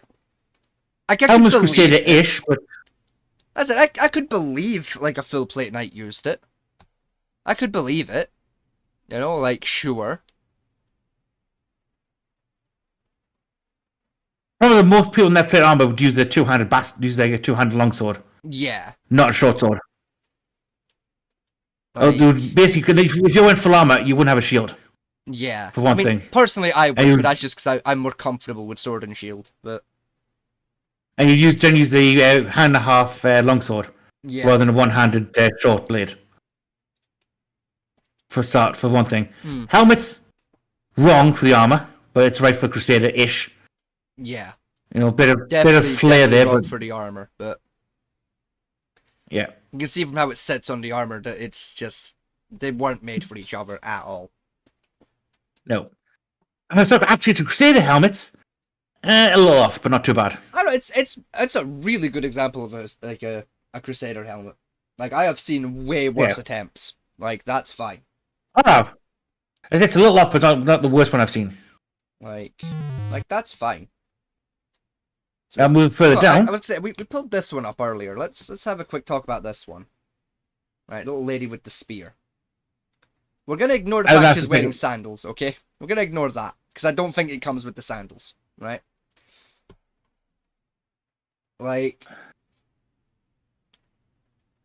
I mean, the scaling on the shoulder from the pauldrons is just. this thing. See, like this weird like back swooping thing they've got going on with the pauldrons here, right? Yeah. It looks kind of dumb, right? It looks a little weird. It's very dumb. But you know what? I kind of like it at the same time. You scroll down a little bit, you can see a better image of it, of the back piece. Where? Is it further down on this end, or? No, it's the images there. That's the exact same armor. Where am I looking for the back piece? Right, go up. Up. Right. Oh, this one. Yeah, there you go. That's the arm pieces. Right, let's... Again, it looks really goofy. Okay, but... Again, I do kind of like it. See if it had that flare, right? To give you the back of the arm protection, but you still had full front arm protection. I'd love it a lot more. You know, if it was closer to like this piece where you've still got full protection, but it just comes out further to give you like extra protection from like attacks from behind. Really cool idea. But for the back arm piece, that's basically an adult pauldron they stuck on a child's cosplayer armor. Yeah. Listen, it looks a little wacky, but I also kind of like it at the same time. It's an interesting idea. Now, go back up a little bit. Back second up row. A bit. Second row. This row? First image. First image. This little lady here wearing civilian clothing. Yes. Yeah. That's not too far off what most... It's still fantasy-ish, but it's not too far off what you expect from like a 14th... I can say like your average like just civilian foot soldier.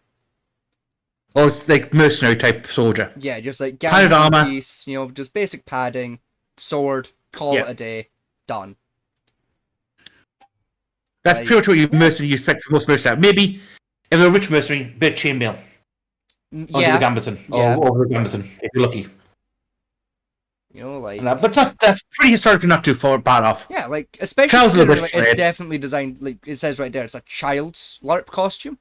I'm quite impressed at how historically accurate they've gone there. That's really nice. Even on the colours. I mean, the red's a bit much for what they would have back then, but... I don't know, it's not a bad example. If you're like a mercenary or like a peasant soldier who is well off financially, but you're also a bit of a tit. Mm-hmm. Like, you're smart, but you're not combat smart, you know? Then, like, yeah, you probably would pick, like, prettier tunic over, like, better protection from a bit of chainmail. I could believe, like, a soldier, might have gone, I'll spend the chainmail money to make my tunic make me look more flash. Like, that definitely happened once or twice historically. I can tell you for free tits like that existed. I mean, the red armor, red like color, you're probably looking like Europe, towards Middle Eastern Europe. Definitely like European, like so France, like Germany, Poland. Turkey especially, you would definitely have seen reds, because in Turkey, red dye was a lot cheaper. Because it was a lot easier to make in Turkey. Romania, yes. Type. England, no. No, I mean, red was pretty much exclusively for, like soldiers, essentially, like your royal soldiers. And royal soldiers, or like, of course. Or your captains. Yeah. Most people had yellows, browns, or... like beiges. Blue was a rare colour, but not too expensive compared to red. Yeah. Now, go further down the page. Like the sword, honestly. The sword's quite well done as well. Like, that's quite a nice example. It's set right for the size of it. I like the boots as well, like, especially historically. I mean, for the rest of the armor to go with those boots, like, I wouldn't personally have done that choice. Because like I said, this is more kind of European medieval, whereas those boots are a little more Viking inspired. But hey ho, they tried. The boots are definitely wrong century. You're talking they're more 12th. Yeah, and again, they're definitely more like Viking or maybe like Serbian. But outside of that. I mean, England didn't use them boots until you're talking like the Tudor period. Yeah, and even then it was a weird choice for England, because like they're furry and like good for cold weather, and England doesn't really get cold. Scotland gets cold. No. You guys not so much. You get chilly. No, if we go a bit further down. A little bit further down, yes. Keep going. Right, now, this is where we start getting to the real bullshit. Is it this piece right here, line 1, image 2? Well, it's 3 images on that line. The 4th image, the 5th image, the eBay one. This one. Actually, now look at it. Right. The first image... I'm gonna say, like ignore images 1, 2, 3, and 4. Like the last image there, right, where he's got the full kit on. Good. Yeah, that's... not terrible. Like... That's terrible. In terms of... historically, yeah. Functionality, not terrible. Not the worst I've ever seen. Right? Like, yeah, it's got a lot of weaknesses to it, but hey, it works, right? It would do, historically... like, again, I'd wear it. It's a little flash for my liking, but hey. Historically, image 1 and 2 is better. Historically, they're better, but in terms of, like, actual armor design, especially, like, here in image 1, like, right here is completely open. Again, here you've got a lot of opening, like... Again, historically, correct. Historically, you would absolutely see armor like that. A lot. Yeah, but... It's peasant armor. Yeah, and even then, like, for peasant armor, I would expect a little bit more chest protection going further up this way, but... You have neck piece for that, called the brick, which way you're trying to put up that flesh shit he's got on image 5. Like... That's what he's trying to do, but it would be more of a round piece. Yeah. It's not a terrible piece, but I'm not a huge lover of that. It's... all around, it's a bit shit. Now, he's calling it rogue armor, but... yeah. Yeah, sure. The crap on the 5th image wouldn't be on a rogue. Again, like, yeah, sure, rogue armor. Yeah, sure. Now, let's get on to my more egregious of the 3 images here. Real quick, because I need to know. Oh, it's the exact same fella from earlier. Okay. I was like, is that an elf cosplay? Like, that looks really good. No, it's a child. It looks like a Legolas or some shit, like... Now, I have words. Alright, again, historically, shit. I think we can both say for free. Historically, dog shit. Right? Yeah, historically, it's bullshit. Functionality-wise, again, your pauldrons suck. Other than the pauldrons, I kind of like it functionally-wise. Like, you've got some good protection. You're like, again, your elbows are unprotected, so like a good sword swing, you're gone. But like, hey-ho. We can't have everything. He's trying to make Skyrim scale armor, or ebony armor, by looks of it. It looks more like ebony or even Daedric. just like without the red inlay. Like in terms of like a vibe, like in terms of like a character piece, for again like a high fantasy show or movie. Yeah, no, that's fine. Like if that armor turned up in like a Dungeons and Dragons movie, I would expect it. Yeah. Yeah, I'd be like, yeah, okay, it's a nice blend. Like, it's a nice blend between like not necessarily historical accuracy, but like somewhat accurate armor for the time period. Not necessarily in terms of like the flaring, but like just general how much protection armor would give you and what it's made out of. Yeah, blackened leather. Again, few historical examples of that being made. Again, mostly sort of like more for lords for like again display pieces, but still, like it did exist. Like it's now, like that nice blend between sort of like some historical accuracy with like armor that functionally is okay, I guess, and hits a fantasy vibe. It's a nice blend of the three elements. Now, my most egregious one of this page, of this line so far, image 1. Yes, I was hoping we weren't going to go to image 1 because that is some elven horse shit. That is no near function. I will give it credit where credit is due. One piece of credit, right? That chest piece, thankfully, is one piece. That's not fucking layered.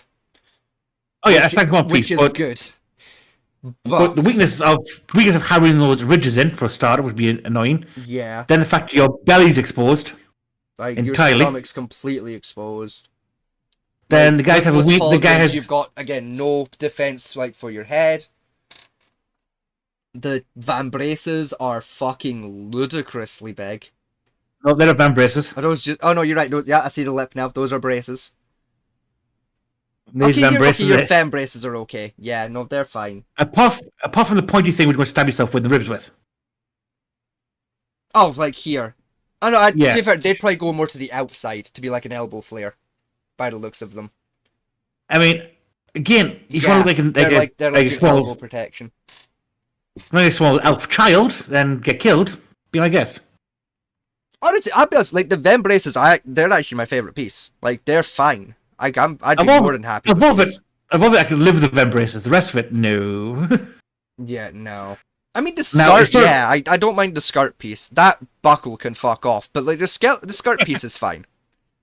Now, historically accurate armor is the last image on this line. That's quite nice. Oh yeah, no, that's a really good example. Holy shit, that's great. That's a walking tank. Again, pauldrons. No, like, right, historically correct. Historically correct, yes. I mean, in terms of functionality, but you can have a lot of collision going on there between the pauldron and the armor itself. It's going to fuck your mobility a little bit, but again, you could work with it. Like, even in terms of like defending an overhead, like your helmet's thick enough and well made enough that you're good. You can take a good 4 or 5 hits from like even a heavy axe, and you're going to be okay with that helmet. And again, he's got a longsword, which is correct. Yeah, a very nice longsword at that. I mean, a little bit of flare going on. Like it's definitely a sword included. It's more kind of like an upper nobility knight. Like you maybe sort of like maybe like a duke or a count. You're a knight who's got a decent bit of income behind him. You may be like a nephew of a lord or something. You've got a good bit of money behind you. Oh no, he's definitely functional with a bit of flair, but not. No, he's definitely a knight. He's definitely a knight. Definitely a knighted. Yes. Now, what they haven't noticed, right? This armor costs £741. Yes, which honestly not bad. Now, remember that piece of women's leather armor that's up to the waist that we pulled piece about 10 minutes ago? Yes. That was £900. It was, yes. It's a weird thing I've noticed a lot in the LARP community is like especially like more kind of like fantastical leather pieces like that, where like you've got like that, especially when you've got like dyed leather going on with it. So much more expensive than full plate. You're talking like upwards of £900 for a lot of those pieces. Whereas like, you can get full historically accurate plates for like 500, 600, 700, 800. It's weird. Now, it's a weird thing that's going on in the LARP community right now. Now, next line. Yep. Let's go to this one. Down. I like that. Image 1. Well, that's not armor. That's just. Oh no, I stand corrected. That is armor. That's more elven bullshit. That's what I'd expect like an elven hooker to wear. I'm sorry, right? one thing I must put people. Like Armour was that's not an made. armor. That's a fucking corset. Yeah, armor was never ever fashioned around tits. Yeah, no. If your sword had tits, you just put a bigger piece of armor on it. Yeah. Or squeeze them in it. Because like where, like to make the like especially with like metal armors, where like there was an argument about this like a couple of years ago, like in the historical armor community of like oh, are putting breastplates on like armor, is it sexist because the woman's more likely to die? No, you fucking cunt.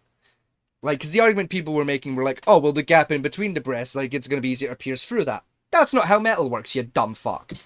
But I digress. No. The main issue is, like, where the breastplate actually ends and meets up with the rest of your chest piece. There's going to have a lot of brittle issues. Because a lot of hammering going on in that general area, that seems going to be quite weak. That's where you're going to get pierced through, not in between your tits. Right, the problem you got is, right, with the idea of putting, like... So, like, I mean in here, just for anyone who didn't follow me. In here-ish. Yep. The problem with putting, like, a boob markers in armor in the first place. Yeah. One, armor's made to measure. It is, yes. Medieval period, you showed your ankles to not your husband, you were a slut. Yeah. Now, so, like, bear in mind, you'd have to, when most armor's made, the person's getting measured for the armor to be made onto is stark bollock naked. Yeah. What woman is going to stand in front of a grubby man in a pit fire, naked, as he gropes her up? Remember, no tape measures this back then. Yeah. They're all done by hand to feel, to measure exactly where her tits are going to fall. Like, inside a piece of metal. That's well, it's another thing historically to keep in mind is like this. I get more of a thing in like Europe, but like, a lot of the time, women.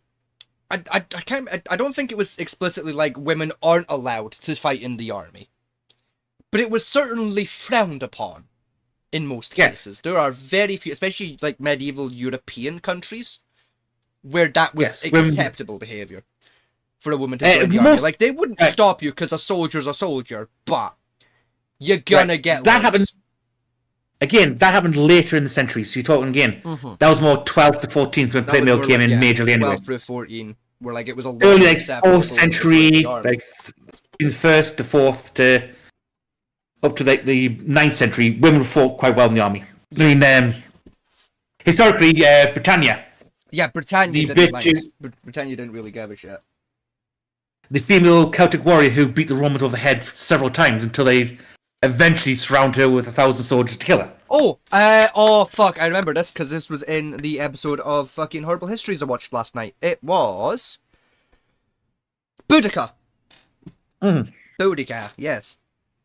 I had to think that. I had to fucking sing the song in my head like fucking... Yeah, Boudica.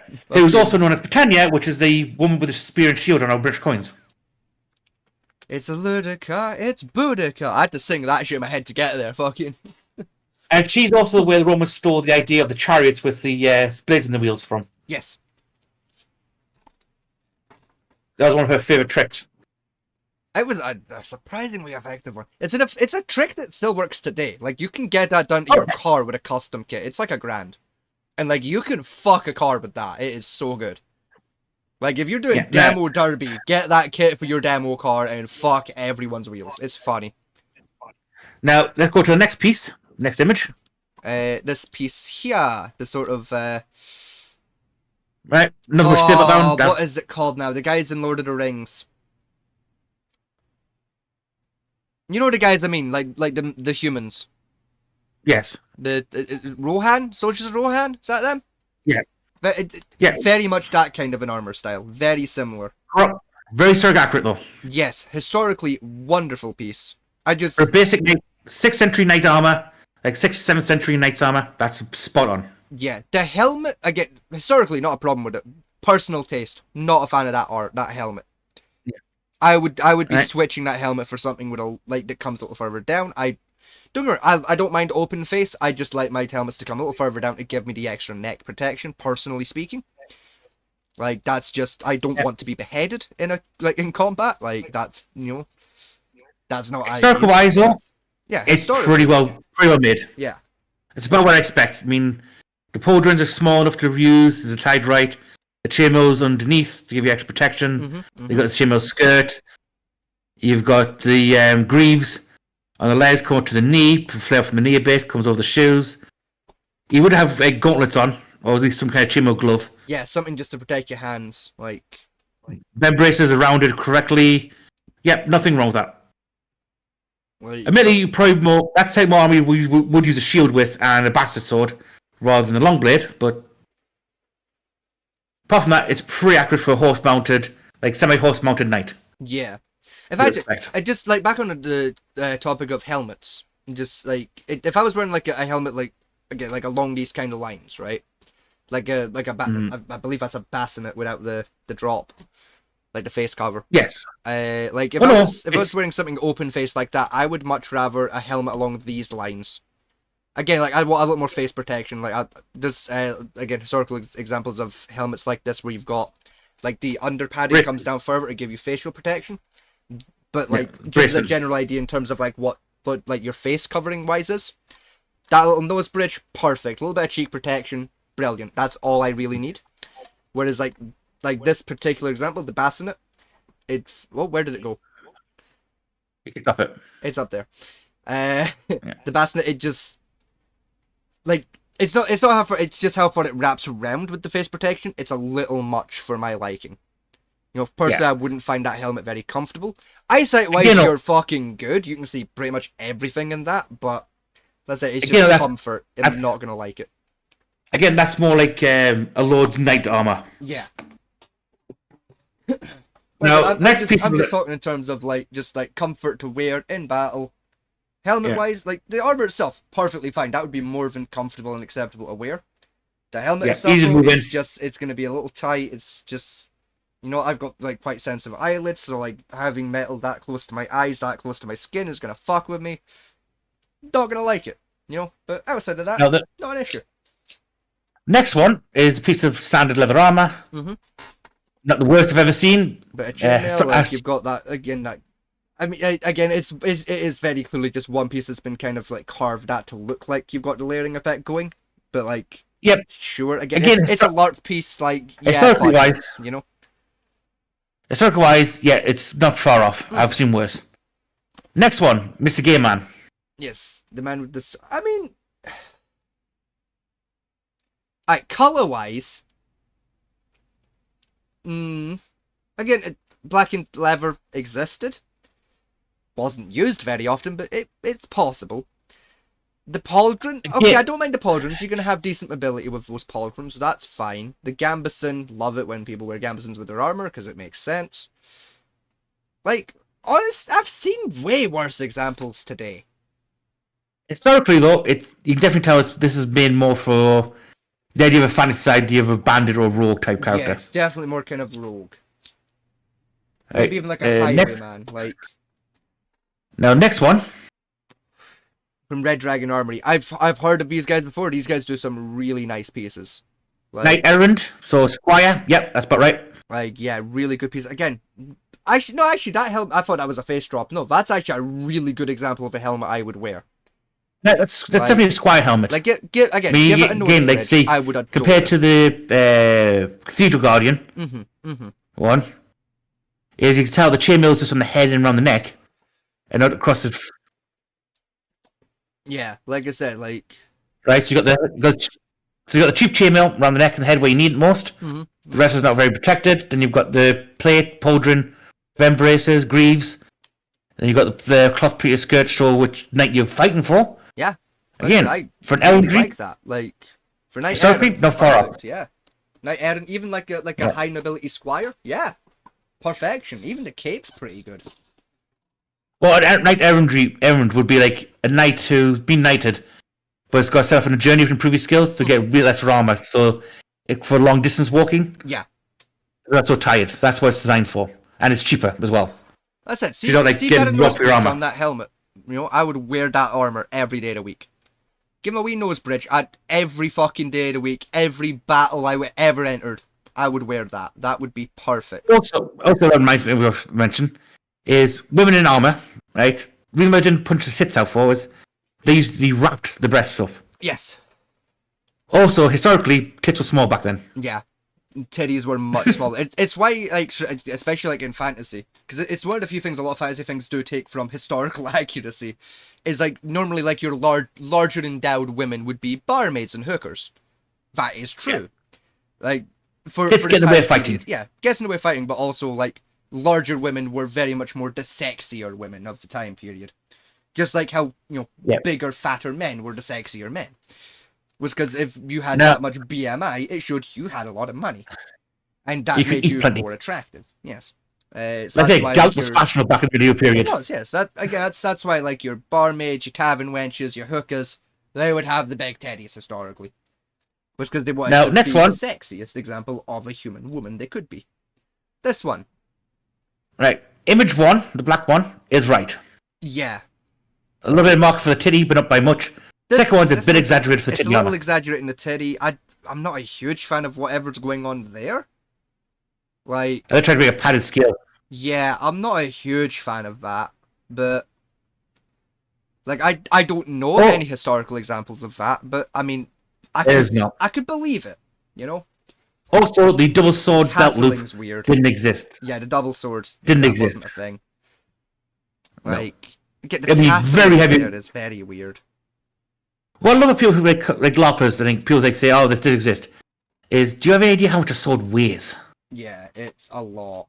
I mean, I use a katana, right? A traditional katana made, and my sword weighs best part of 7 pounds. I'm gonna say, I think the lightest katana that was like ever built was still a solid 4.5 pounds. Like, they are heavy. Yeah. Man, it sounds a lot when you think about it, but you put 5 to 10 pounds on your hip and walk around with it all day and see how far you get. It's not light. Like, it's honestly like trying to carry like a 3-month-old toddler all day, every day, for like months on end. Like, basically put your newborn baby on your hip. Yeah. Right. Then you're going to double that up, so put 2 babies on your hip and see how far you get. Yeah, it's not going to be comfortable. Right, let's talk about this piece actually. Right, this piece here. Well, the dwarven helmet's wrong. This is the thing. The helmet I like. I like that helmet, right? Historically, doesn't exist. Historically, that helmet did not exist. But in terms of its functionality, I quite like that helmet. That's a nice helmet. Everything the guy's wearing is functional. It's functional. Historically, but functionality, decent. No one can afford that kind of ornamentation on their armor. Yeah. I mean, even with the pauldrons, like, again, that's going to protect you. Mobility, you are fucked. Like, you can see there, just like holding his helmet, that's pretty much full mobility. He's not got too much more movement left in that pauldron. So, like, overhead, you're screwed, but... If that was metal, you're basically on your knees. Yeah, that would be heavy as shit. Now go to the image next to that one. This one here. No, I hate that. I don't want to even say that. Is that the one? No, did you mean the one on the left? Sorry. Yeah, on the left. This guy with that. Now that is very accurate for mercenary type users. It is. Very much that would be like your mercenary soldier, fucking doing your day-to-day just bandit hunting. Like, yeah. Absolutely, that would have existed. Even again, 6th century. Yeah. You get chainmail underneath that on top is what most knights would wear. Yeah. Or most soldiers would wear. Your mid-down arm protected, your heart's protected. It's not great for, everything else, like, your lung, but, like, it'll do the job. And even then, that's on the wrong side for your heart. Your heart's on your left. Yeah. That's on his right. You're going back then, most people would like hand. I think he's left. That's what he's done that way for. Yeah. Like... Most of the dominant arm. No, not hand. He's left, right. That's right. That's right side. Yes, that's on his right hand side. Like, your heart's on your left. So historically, it did exist, but it would be for your left instead of your right. Be shield arm, not your sword arm. Yeah. Shield arm. Because you'd put a shield there to block and scrape down. Yeah. Now, next to that one, what the fuck is that? This piece? That is hideous. Yeah, that's... The helmet's nice. I like the helmet. Again, a little bit of... Just... Helmet's right, the rest of it's wrong. Yeah, historically that helmet very much existed. It was incredibly popular, especially with like your foot soldiers, your archers. Loved that shit. It was cheap and cheerful yeah, type thing. that's it. For me, I'd fork out the extra gold just to get a little extra face protection. Just not a lot, just a little bit. You know, like, because I like my face. It's pretty, you know. But Now, I next like one. the hood. Like the hood's fine. I like the hood she's got going on. Like that's perfectly acceptable. Now, next one, what we have. This That one. looks. That's Right, that's tend to be that's scale mill. attempted. Yeah, like scale / lamellar. That's Studded armor. Yeah, studded lamellar. I would say that's attempting to be. That's Definitely Indian inspired, but yeah, again, in India, it's not, Turkey, like inspired. I can't say it's wrong, but it's not right at the same time. It's like the design he's very clearly trying to make. Historically, it existed. It was an effective armor. It was. I mean, This is not a good example of it, though. The metal is far too small. No, the metal's fine. It's the pauldrons that got me really confused. Even then, why is this? Like having gaps that big between your metals just fucking pointless. Like you'd be as well just not having the metal there. Now, moving on. You know. What we have jump to image 1 here. That's again trash. We've covered why that's trash. Like going back to earlier. Yeah. We'll just skip over it. Oh god, it's worse. Right. Here's the thing. Right. Here's the thing. Right. It's definitely over-designed, right? Far too flashy. But I reckon I know, right. What he's doing is try to replicate Warhammer standard armor. Definitely, yeah. Like this, like that helmet design that existed. It just wasn't that flary. No. That exact style of helmet did exist. Tough. Yeah. You know, I mean, again, don't get me wrong, there are lots of examples of historical knights like doing like helmet flares. That was traditionally only used during a tournament. You know, that was not going to be, that would not be your battle helmet. That would be your jousting tournament helmet. And even it would be the design of helmet. So like, it's fucked up a little bit there, but that's exact style of helmet did exist. Right, the pauldrons and arms, fair enough. Yeah, they're fine. The chest plate, again, over-designed as fuck. Heavy as hell. Heavy as shit, over-designed, just... No vent braces. That shield, if that was actual metal, would weigh a ball ache of a ton. That would be a bastard to carry. Like... Even for a heater shield, what it's designed to look like, it's trying to be, that would weigh a metric shit ton. Yeah. You wouldn't... Like, that would be a two-handed shield. It would be impossible to one-hand that. Yeah. Your leg defense is fine. Again, a little over-designed, but what the fuck's going on with his knee there? What the hell? Those French knife flares. It looks like he's broken his knee, because it looks like his leg's coming down at an angle like that. Like, that looks weird. I don't like that. That's what it was designed to do, was give an idea, like, distract people with where your arms moving. It was just bullshit. Yeah, it was horrible. It's... Next we have... Hit it. Move on. Yeah. Obviously, I'll pull that up so we can get better look. No. I won't bother. Oh, fuck. That one. Pull it up, you fucker. Okay, no, okay. Okay, right. Let's get on. It's lead leather armor, buckled at the front. Good, like, buckled at the front. You got the ring. Fine, I guess. You got the cape ring. Pauldrons aren't too bad. Again, it's not a war piece. It's definitely more like a. It definitely looks like what Alexander the Great would wear during like a strategy meeting versus on the battlefield. Yeah, you know. It's more like something like going to court, like going to see the king, or your king sitting on his throne type thing, or just general like what you call every. What's the word I'm looking for? Like an everyday armor. Everyday elegant way. Yeah. Alright, next we have a leather shoulder piece, what it looks like. Because I keep seeing these everywhere on like Amazon and shit. Yeah, traditionally they exist. It's just... They do exist. It's so tight, your movement's going to be so fucked. Yeah, but they do exist. They were, historically, that's true. Historically, they're fine, but just... Next we have our little friend back. A little buddy, like, just, yeah, still coming about. Hang on. No, hang on. She's now supporting leather armor now. Yes, she's got a little bit of leather on over the top. Like, a decent armor as well at that. Like, yeah, that's fine. Yeah, full plate. That's not bad. Next guy. This guy, very Viking inspired. Viking inspired, studded armor, cloth underneath. Again, yeah, nothing wrong with that one too much. Historically, yeah, patterned, like, yeah, decent design. More Yeah, blacksmith nice. armor than anything else.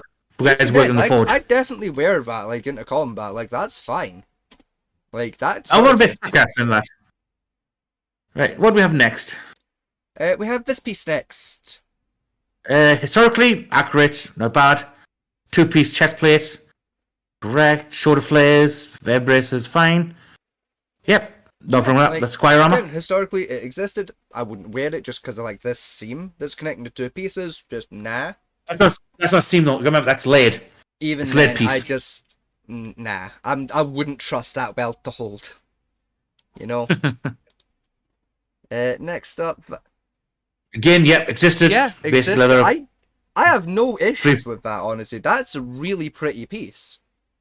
Yep, that's I'm gonna run that one. It's pretty much just the job it's 10. Even like the idea of like the rings holding the pieces together, like it. That existed. Yeah, like it existed. Like a fair number of examples of that occurring. Like yeah.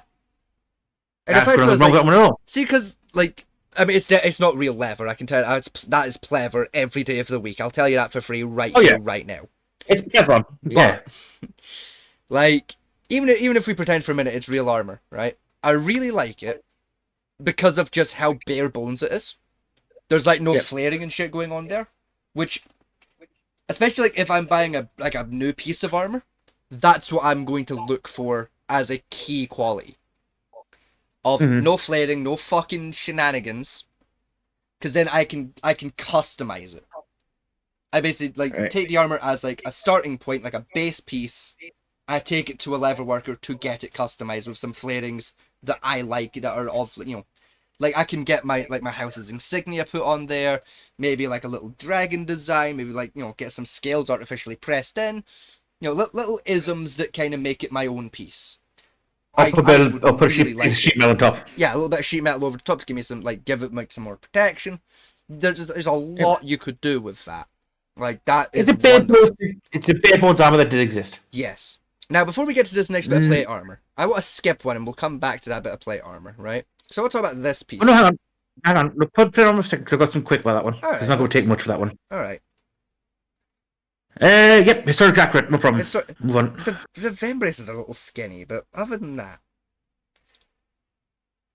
this piece, like the Battlemaster piece, it's.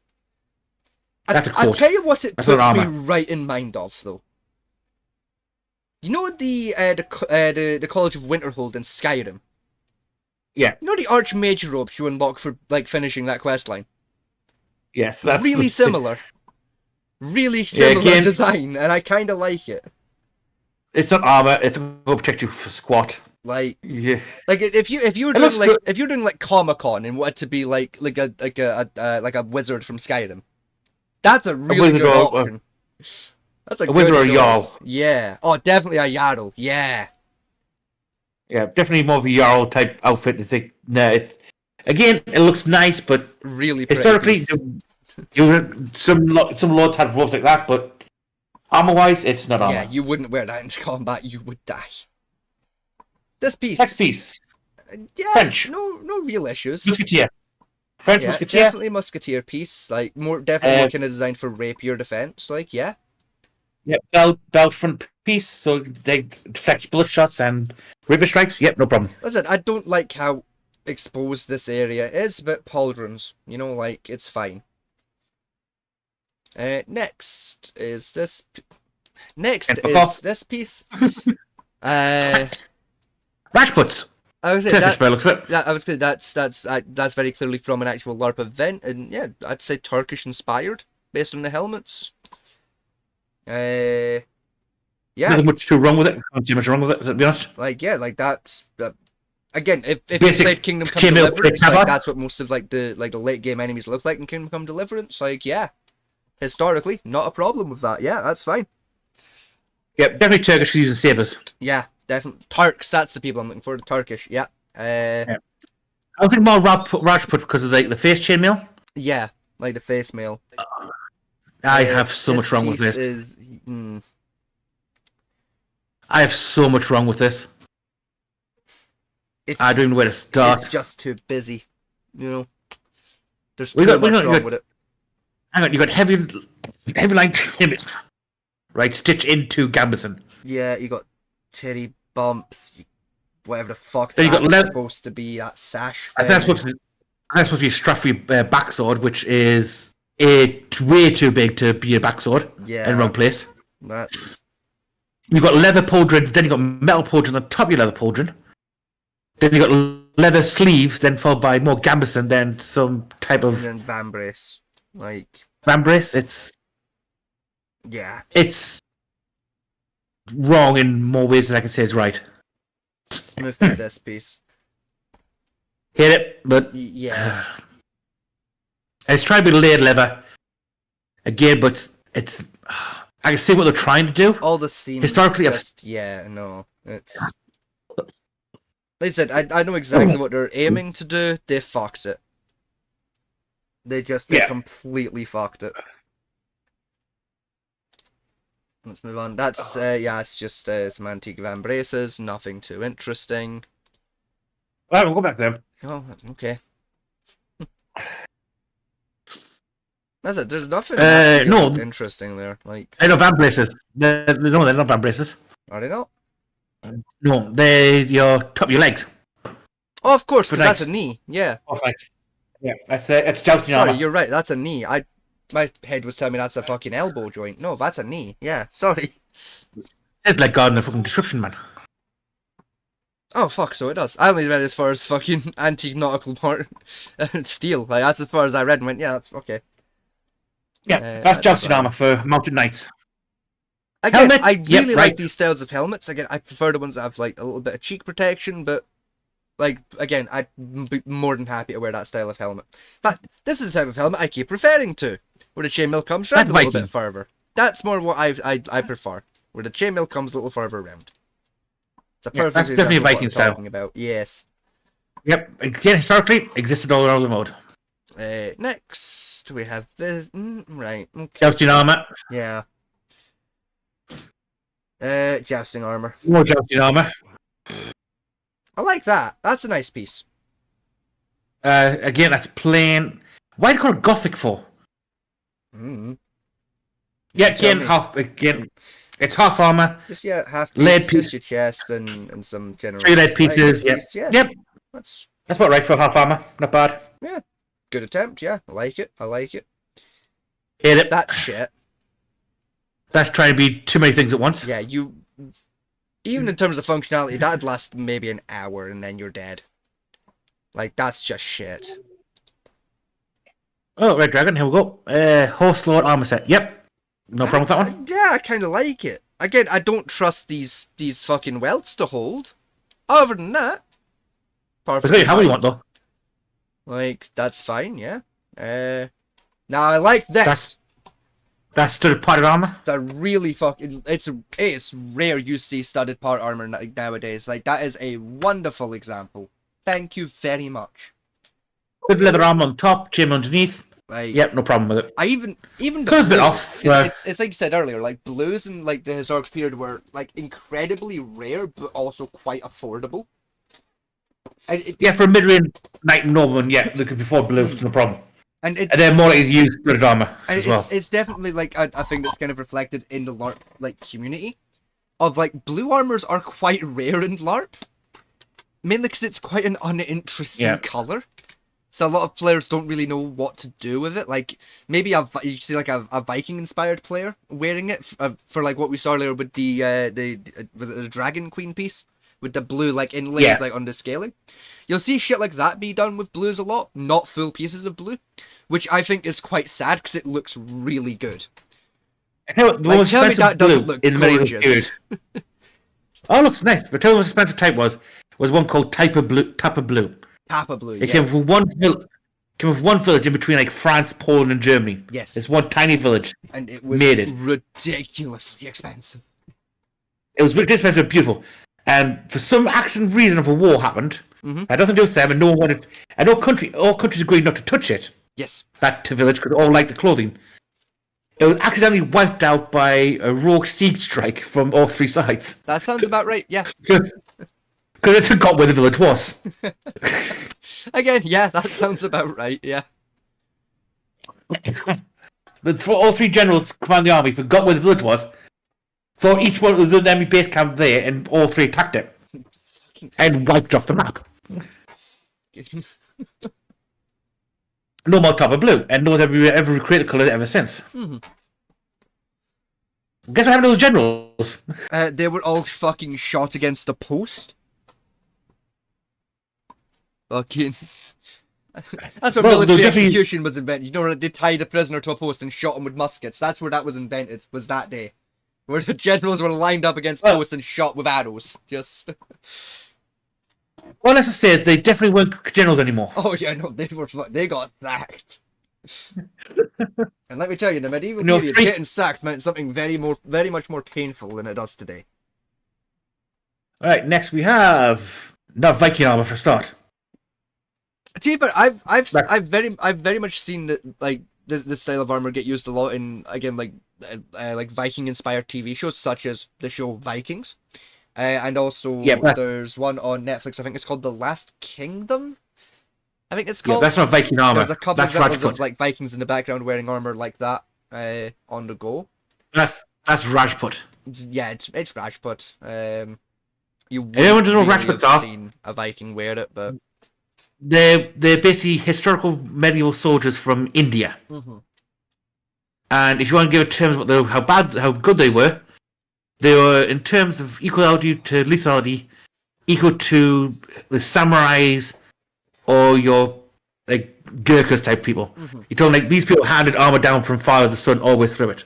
If I remember rightly as well, weren't the Rajputs the guys that invented that spinny disc weapon? It's like the Tron disc. Yeah, you spin it on one finger and then fucking launch it because magic. Fucking. Yeah, the chakram. That's the chakram, yes. You know, they actually wore the chakram most of the time. No. In the turbans. That fair. All I remember it for is like from the one episode of Forge and Fire where they got some chocolate fox to make them, and they were shit. Yeah. But like the historical examples are amazingly just deadly. Yeah, chakrams are lethal bastards. Yeah, what they used to do, you know, with the turbans they killed up. Yeah. They used to put them inside the kills to hold the turban together. I mean, they just pull them out and just like full fuckers. Yeah, like they'd literally just spin it with one finger and then just like basically train for so long they had the timing down to muscle memory to launch that bitch where they needed it. It was incredible. The frisbee from hell. Now I'm going to pull up this piece because I think I recognize this piece. Yeah, so this piece, right? I'll tell you why I really like this piece. Right? It is very, very similar to the armor from the film A Knight's Tale with Heath Ledger. The armor that the main villain wears. I can never remember what he was called. The French fuckhead that was played by a British dude because that film had a tight budget. But very much puts me in mind of that. And again, Black and Steel. Lots of examples of that historically. Black and Steel did happen, did exist. Very much happened for, again, more tournament pieces, but still. Oh no, you had called the Black Knights, which were like the King's Champion. Yeah, Black Knights were a whole thing. You know, Black and Steel did get used for combat armor here and there, but more traditionally, it was more of a showpiece for if you were going to a tournament and you were, quite well off, quite a skilled knight, you might choose a Black and Steel because it looked fucking good. Oh yeah, it looked sexy as hell, especially with silver inlays. Yes, which I mean, I don't think that's silver inlay. I think that's just some steel that they've done used to do it, but it still gets the same effect across. No, the whole thing's plastic. Is it? Oh yeah, sure. So it is. Yeah, polythene resin. It's plastic. Looks good for plastic, but it's still plastic. Really good for plastic, but even then, let's that. But again, though, historically design wise, yeah, it existed. Again, don't love those polygons because again, your range of movement's limited with them, but again, it's jousting armor. Yeah. All right, next we have studded leather. No, next we have. Oh no, you're right. That's a studded leather gambeson. Yeah, fine. I guess. That's Larp. No arm protection at all. It's a Larp. A decision. But yeah, Larp piece. You can tell from the sword it's a Larp piece, dude. Boots a little more modern, but sure. You tried. You're on a budget. That's fine. This is the one for traveling jester. Now, I'm not going to bother with this one because, from what I can see, it's fine. I'm gonna skip because I want to look at this piece here. Oh, it's hideous. Yeah, the plate mail, I fucking hate that. That is a crime against humanity. This more simple lever piece next to it, I really like that. I really like that. That's Assassin's Creed Mm-hmm. in leather armor. The other one is a Cylon. Yeah. Like I said, that can fuck off. But that I like that lever piece. That is pretty. I even quite like that shield. That's an okay shield. Like that, I've got no issues with that shield. It's not a bad Viking shield. The two studs, the top's a bit odd though. Yeah, but like, I mean, hey, give it a little bit of flair, like give it a wee bit of character. Like, yeah, sure, like that's fine. That's a nice shield. Good. All right. Well, the other one we skipped over. That's just plain studded armor. Yeah, it's perfectly fine. No issues with that one. Plain studded armor. Very simple design. Historically, fairly popular. Decent piece. I like it. Mid-range armor for like noblemen. Yeah, which makes the red make sense because you would need a little bit more kind of income to afford a piece like this. So it would make sense you could afford the red. So yeah, perfectly fine. It's a more expensive piece of armor. Next, we have basic chainmail. Basic chainmail. Yeah, absolutely. Again, like Britain, it was quite popular just to do a long chain shirt. Vikings were known to do it here and there. Most of Europe did it. Pretty much everywhere that has chainmail did it at some point. Yep, definitely popular. We talk like the Battle of Hastings, 1066, William the Bastard. Mm-hmm. That was his choice. He used full chainmail. He did. No plates. Which was unusual, but hey ho. You know, normally like you'd think like your high commands, like you'd be full plate. He was more of a chainmail guy, which respect. You know, next we have chainmail and gambesons.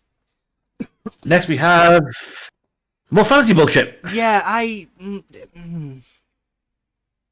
That is from the game, I believe, looking at it. It's from Horizon Zero Dawn. I don't know, it looks more like Dragon Age to me. No, actually Horizon has that on there. Fair, historically, shit.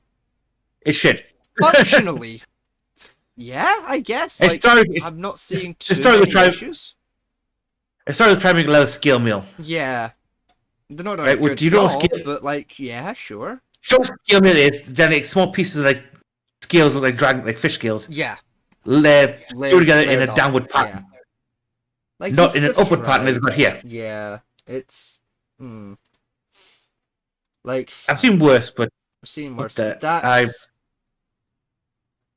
Functionally, I've got no words. Okay, I guess, but it's just too busy. Again, you've got stitched into the gambeson chainmail. Yeah, leather breastplates.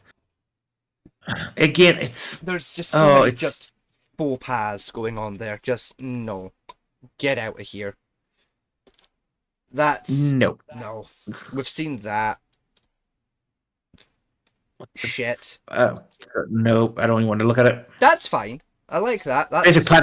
But yeah, like basic plaid armor for a child. Yep, existed. Yeah, like honestly, even just like day-to-day civilian life for that kid. Yeah, take off the van braces. You've got an everyday attire. Like that's fine. Well, in van braces, you probably find that kid's like a noble kid, so a bit of training. Yeah, like when most day-to-day stuff. Even like the leather worker's son, maybe. Like yeah, that's fine. Yeah.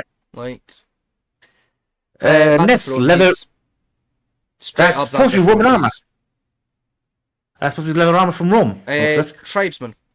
Wolfen tribe. It's not. Yeah, like I said, again, throne piece, fine. Combat, no. Full lead piece. It's functional just in case you get attacked quickly and need something quick on to defend yourself with. Like I said, throne piece, perfectly acceptable. Not too bad. Live combat with that, you're done. Like, so many. Actually, no, not too bad. No, not too bad. Look, you got chainmail under the whole thing. Even then, it's just having that much of your chest exposed is...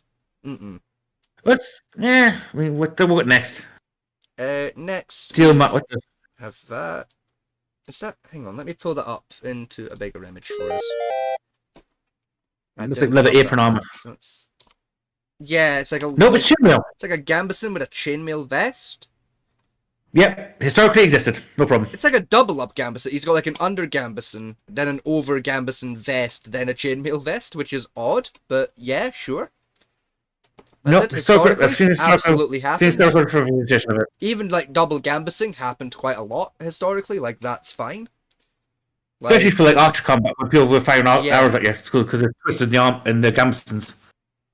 Like I'm not a fan. I don't like it, but yeah, it's accurate. Like that's fine. The only thing, what is slightly odd in that one is the side stitching for the chainmail. Yeah, that rarely happened. The chainmail's usually one piece. These are some van braces. They're nice actually. I like those. No problem with those. They're about right. Yeah, that's. I've got no words for that. It's how dare you call it Viking? You have some balls for that one, my friend. I mean, it's something. Mental illness, I think, is what that is. That's disgusting. Just gonna put cheat guards on. Just gonna put cheat guards on and a hammer. Does that make it right? Let's open this up a little bit bigger, right? Get a better. Fuck me, it's tiny. Pull it up a little bit. That's hideous. I like the helmet. The helmet's nice.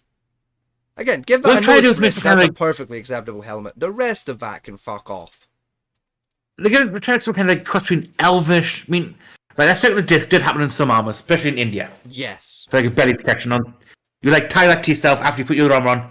You tie it around your belly to give your belly some extra protection. Because that's where a lot of people favourite shots, because you hit the gut, you kill the other sword quite quickly. Yeah. The rest of it, I just don't understand what the hell they were thinking of. Just, go away. Get a job. Next, okay, that's a Roman auxiliary every day of the week. No, that's Legionnaire, not auxiliary. No, your Legionnaires usually had the plume, if I remember rightly. No.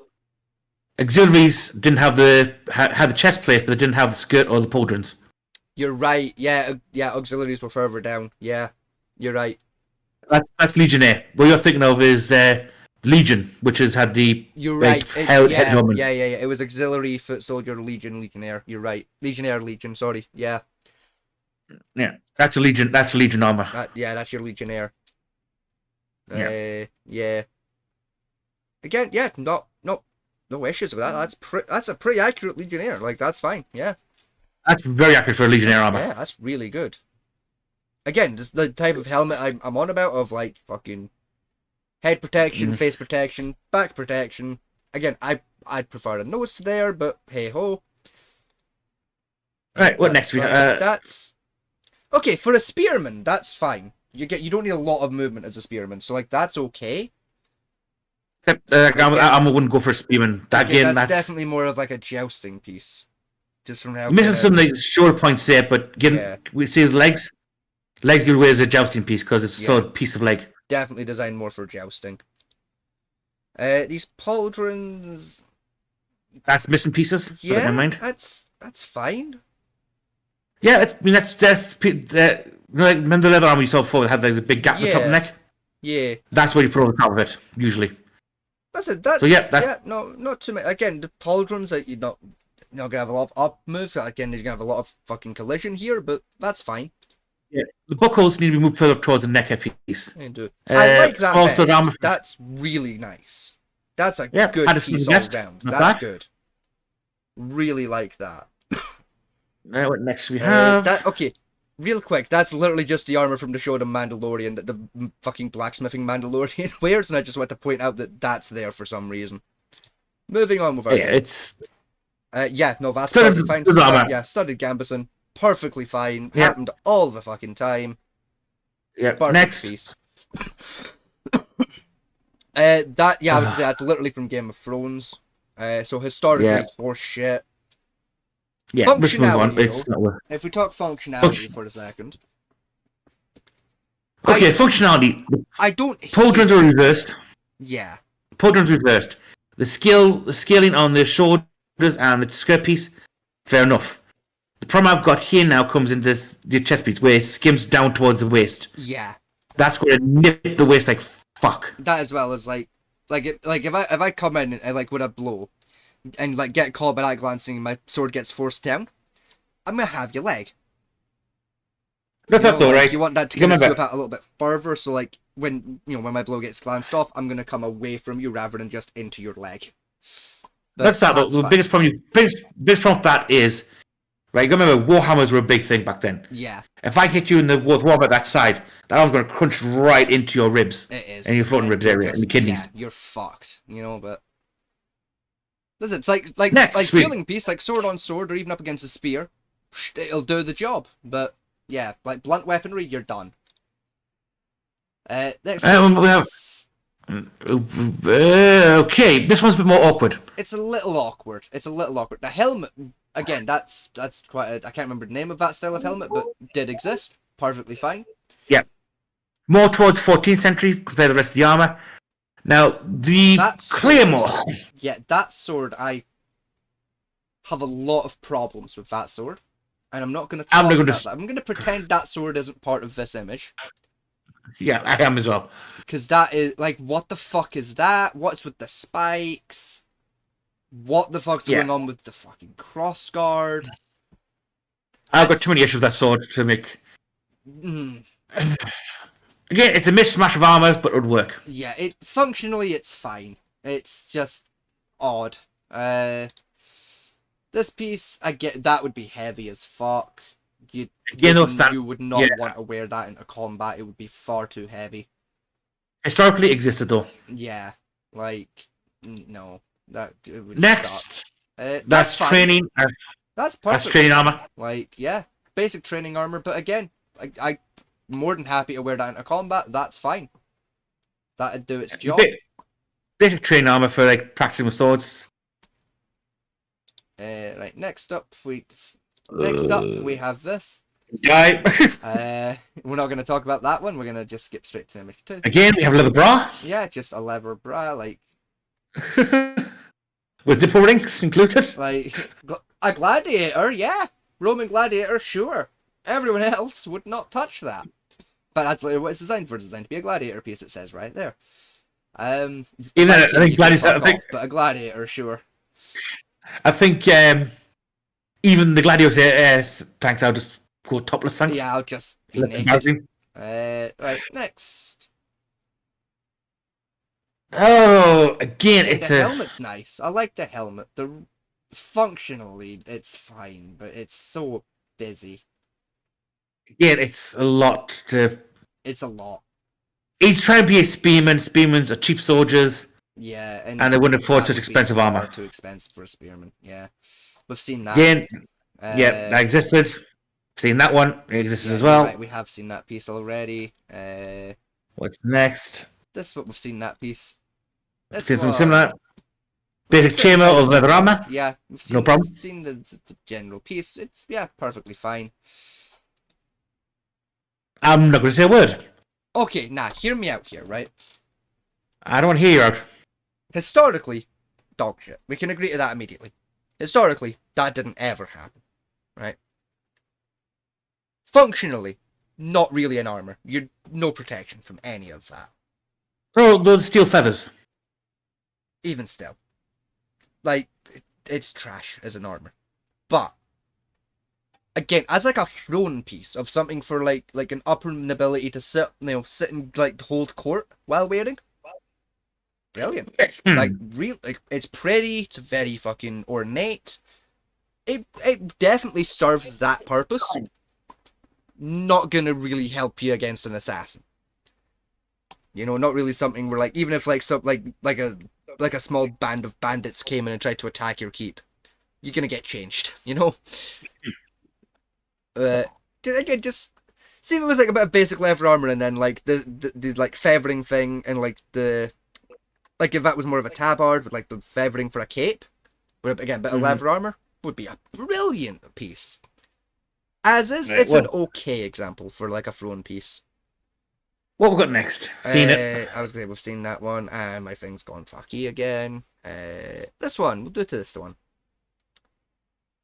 Yep. Yeah. Examples is different, no problem. The poncho was a choice, but sure. Seen that one? Yeah, we've seen that one exactly. We've seen the child already several times. We've seen all of those actually. Hang on. Further down. It's there. It's there. It's there. It's, this guy. Yeah, Jousting armor. Seen jousting it. armor all day, every day. We've Seen that definitely guy as seen well. that guy as well. We've seen them too before. Right, stop here, right? He's called that Lamele Viking armor. Right? Yeah. Lamele is Italian. It's Italian, yes. Although, to be fair, because Landlord armor is from Italy, like, we do know the Vikings did spend some time in Italy, so I could believe a Viking went to Italy, stole the armor, and came home. I'm just not 100% sure if, like, Vikings and Landlord armor were the same time period. Outside of that, though, yeah, no, I could believe a Viking wearing Landlord. Maybe the old Viking raider got a piece that he wore back. Yeah, like here and there, maybe. But not enough to say Viking armor. Yeah, not as standard, though. But they're relatively cheap, though. Only £385. That's pretty good, actually, for armor. Okay. Right, hang on. The hand thing, we're not gonna talk about the gloves. We're not gonna talk about that, right? You know, talk about that. He's a plague doctor when chainmail. That's what I actually really like about this. It's an SCP. Like, historically, right? Not gonna happen, right? Plague Doctor in combat, it wouldn't have happened, right? Historically, that armor style and Plague Doctor didn't exist in the same fucking century. In terms of, like, a character design, though, I like brilliant. it. Like the kind of idea of, like, maybe a knight who's survived having the plague and, like, he's got some facial scarring left over from it, and, like, maybe, like, he's got a couple of, like, facial scars from subsequent fights after surviving the plague, so he's kind of donned the plague mask as, like, to kind of cover up the scars but also give him, like, a vibe. Really cool idea. You could really build a whole character out of that. I'll say someone's cursed to breathe like poison out or something like that. Yeah. Cursed knight or something. That's it, right? You could build a really fun character around that. Take away the doctor supplies because he wouldn't be a plague doctor. Outside of that, a really fun idea for a character. Again, a tabard with the pauldrons and they could make him. All of that's fine. Like, that's historically okay. Like, the plague mask and the gloves are not. But, like, outside of that, that's fine. No. I tell you, could make him, right? You go for a character idea, a warlock apothecary. Yeah, absolutely, like a warlock traveling apothecary kind of a character. Like, yeah. You have some alchemist tools for brewing potions and shit. Yeah, like if you were gonna make this character for D&D, maybe have him like the party doctor, where like he can do surgeries and like stitch up wounds and like he can make healing potions. But like I said, he's like a warlock as well. So, and that's why like the darker sides of him, of just like, yeah, he can explode a man from 500 feet with his brain. He's terrifying, but like, he's good at heart. He can heal you, but you don't know going to wake up with an extra limb attached to you or not. Exactly, like he's good at heart, but he's a bit fucked at the same time, like. Yeah. Definitely a fun character you make there. All of these, except that one, but like, these ones all seem okay. That skirt I want a quick look at. That looks... That's fine. Yeah, no, I was gonna say, like, at first that looked a bit fucky, but no, in bigger picture, yeah, that's just jousting armor, that's fine. This piece, that's fine, that's just a back piece, that's fine. Like, that's... I've not a lot to say about that. Wrong, but never mind. Yeah, I like the foxes, but outside of that... I thought... You slap yourself. Why? That's supposed to be Fenrir. I like the wolves. That's it. That. It is at the bottom there, Fenrir. Yeah, fuck off. Yeah, short sleeve gambeson. Yeah, it's. Okay, good. That says fantasy armor because it's bullshit. Yeah, it's definitely fantasy. It's fantasy nonsense. It's the crossbow's nice though. That's a very nice crossbow. Yeah. I'll give him that. That one. That's. Yeah, okay. I've not a lot of problems with it, but I've got a couple. I mean, yeah, I know, like, the moving section between the chest and the belly piece didn't really happen, but I've seen some historical versions of it, but not very many. Pauldrons are large, like Romanesque ones, but again, I've seen medieval versions of it, mostly like in like south of France, into Italy area. Yeah. Towards the medieval period. So it's not the worst. It's not bad, but it's not great. Yeah, it's busy. Yeah. Definitely It's try and be like more of a Knight Commander vibe to it, where Knight Commanders actually wore less armor than more armor because of yeah. They swords. weren't usually like actively in the fight. It was more of a just in case a loose arrow comes over. Oh no, okay. Let's talk about this piece very quickly because Let's not. I really like that helmet. That have never existed in medieval times. It's again fantasy bullshit, but I like it. That's pretty. I mean, those gaps alone would cause no end of me beating the shit out of you with it. Oh yeah, but like I said, it's pretty though. Like as a display piece, brilliant. Wearing it to combat, you're dead. But like, I mean, one blow to that, and your face being torn with metal teeth. Yeah, like it's a nice display piece, but like I wouldn't want it for combat. Let's also just these pauldrons for a minute. Oh god, more fucking Again, there's Warhammer shit. so much going on. It's just, and I see like functionally fine. The skulls are a bit much. Like that skull, like in the center of the chest, that's fine. Oh, I don't mind that at all. The ones in the pauldrons are just a bit much. I've seen something worse. And if it's one of these ones, we're not going to talk about it. What's one of those ones? What's this piece? Oh, that shit. That's titty armor with viscera on the front of it. That's infested. Yeah, it looks ill. Yeah, infested's the right word for that. Yeah. Yeah, let's move on. Okay, no, that's pretty accurate. So like Saracen kind of a period, like yeah, that's fine. Yeah, Middle Eastern, that's a Arabian really armor. Good example of like Saracen armor. Like that's really nice. I like that. No problem with that one. Yeah, no issues there. That's nothing helpful to us. Yeah, again a little less protection to the spine than I like, but that's just a personal issue. Historically, it's fine. You got when we move on towards like the French Revolution period when muskets came a thing, that was pretty standard. It's very much more of like a musketeer piece, design wise. Yeah. But even still, like that's fine. That's okay. Okay. Like that, it's the back, like just for the record. Assuming like this spinal protection isn't holding it together. Assuming that's one piece and that's just like extra spine, that's fine. It's crudely made, right? It's not well made. Design wise though, I like it. I like what they're going for. Oh yeah, historically it doesn't exist, but like I like what they're going for. It's useless. I don't mind it. It's got a vibe. I like it. Let's move on. Like it's got a little vibe. It's got a little idea. I don't mind. I don't hate it. Like sure. Yeah. Someone took Klingon pills and went to the lobbying event. Yeah, like they took a little bit of a creative liberty. Like it's fine. A little bit. Yeah. Yeah, that's fine. That's again that pretty musketeery. Like yeah, existed. No problem with that. One thing problem is I don't think the man's real. We're not going to talk about that piece. That's a pretty square head. No, go back to the red guy. Go back to the guy. Yeah, we'll go back to the guy. I'm not going back to image 3 though. Oh, I mean, is that actually a human? Oh, it's a Lego character. Hang on. Wait a minute. Hang on. Am I fucking high?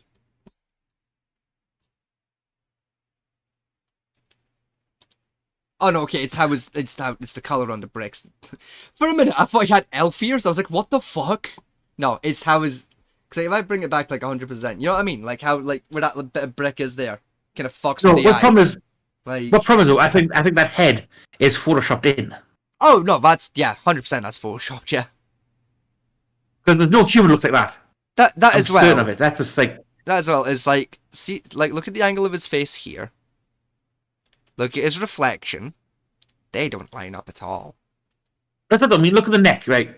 The neck and is the jawline just melded into one place. Yeah. The chin is vanished.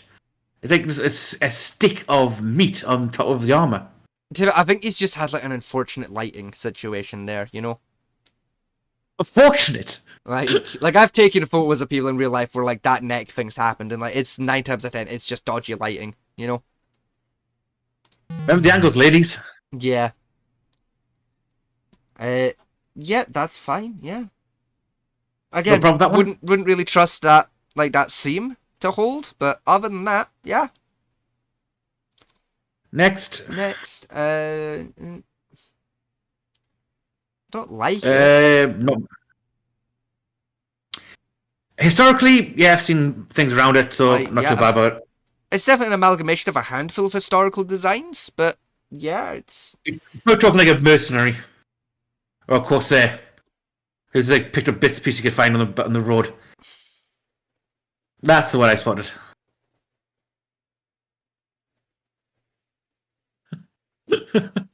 fuck it. I'm just gonna rub my eyes, make sure there's not like a bit of debris in my eyeballs, kind of just like messing with what I'm seeing here. Let me just make sure I'm not fucking hallucinating or anything. Just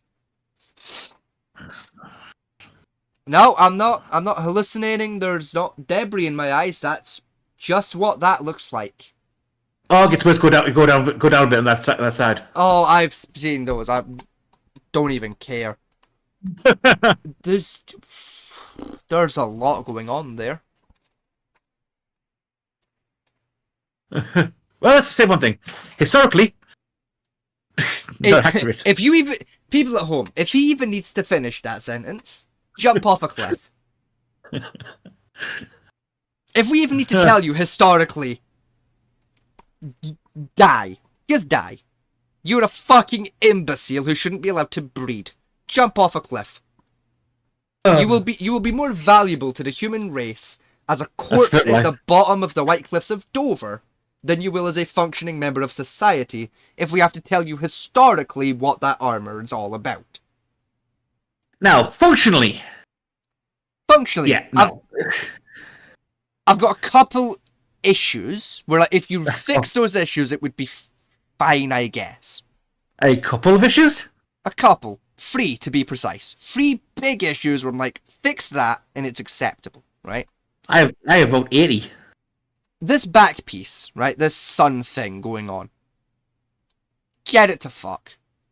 It's extra weight. It's just there for flashiness. No value. Get rid of it, right? Issue number 2. These spikes. These spikes here, right? If I swing my sword at you, I'm going to hit one of these spikes. Which you think, great, extra protection. Wrong. Because that shit's going to snap. Which means a big sharp debris spike is getting flung towards your face at high speed. At point blank range. Don't need the sword. If I get out a hammer. Yeah, bad idea. Take those off. Right. Also, those from bending or breaking. There have to be solid bars of steel. Yeah, which again would just make it so much more heavier. It's, yeah, worthless. Yeah, we weigh a ton. My third issue, my third and final issue with this piece. Stomach.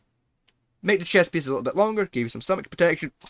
Outside of that, fine. It would work. Well, outside those 3 issues, it's functional. Let's start off with the elbow braces, which are comically large. Yeah, again, they're big, but again, like that would protect you against a sword.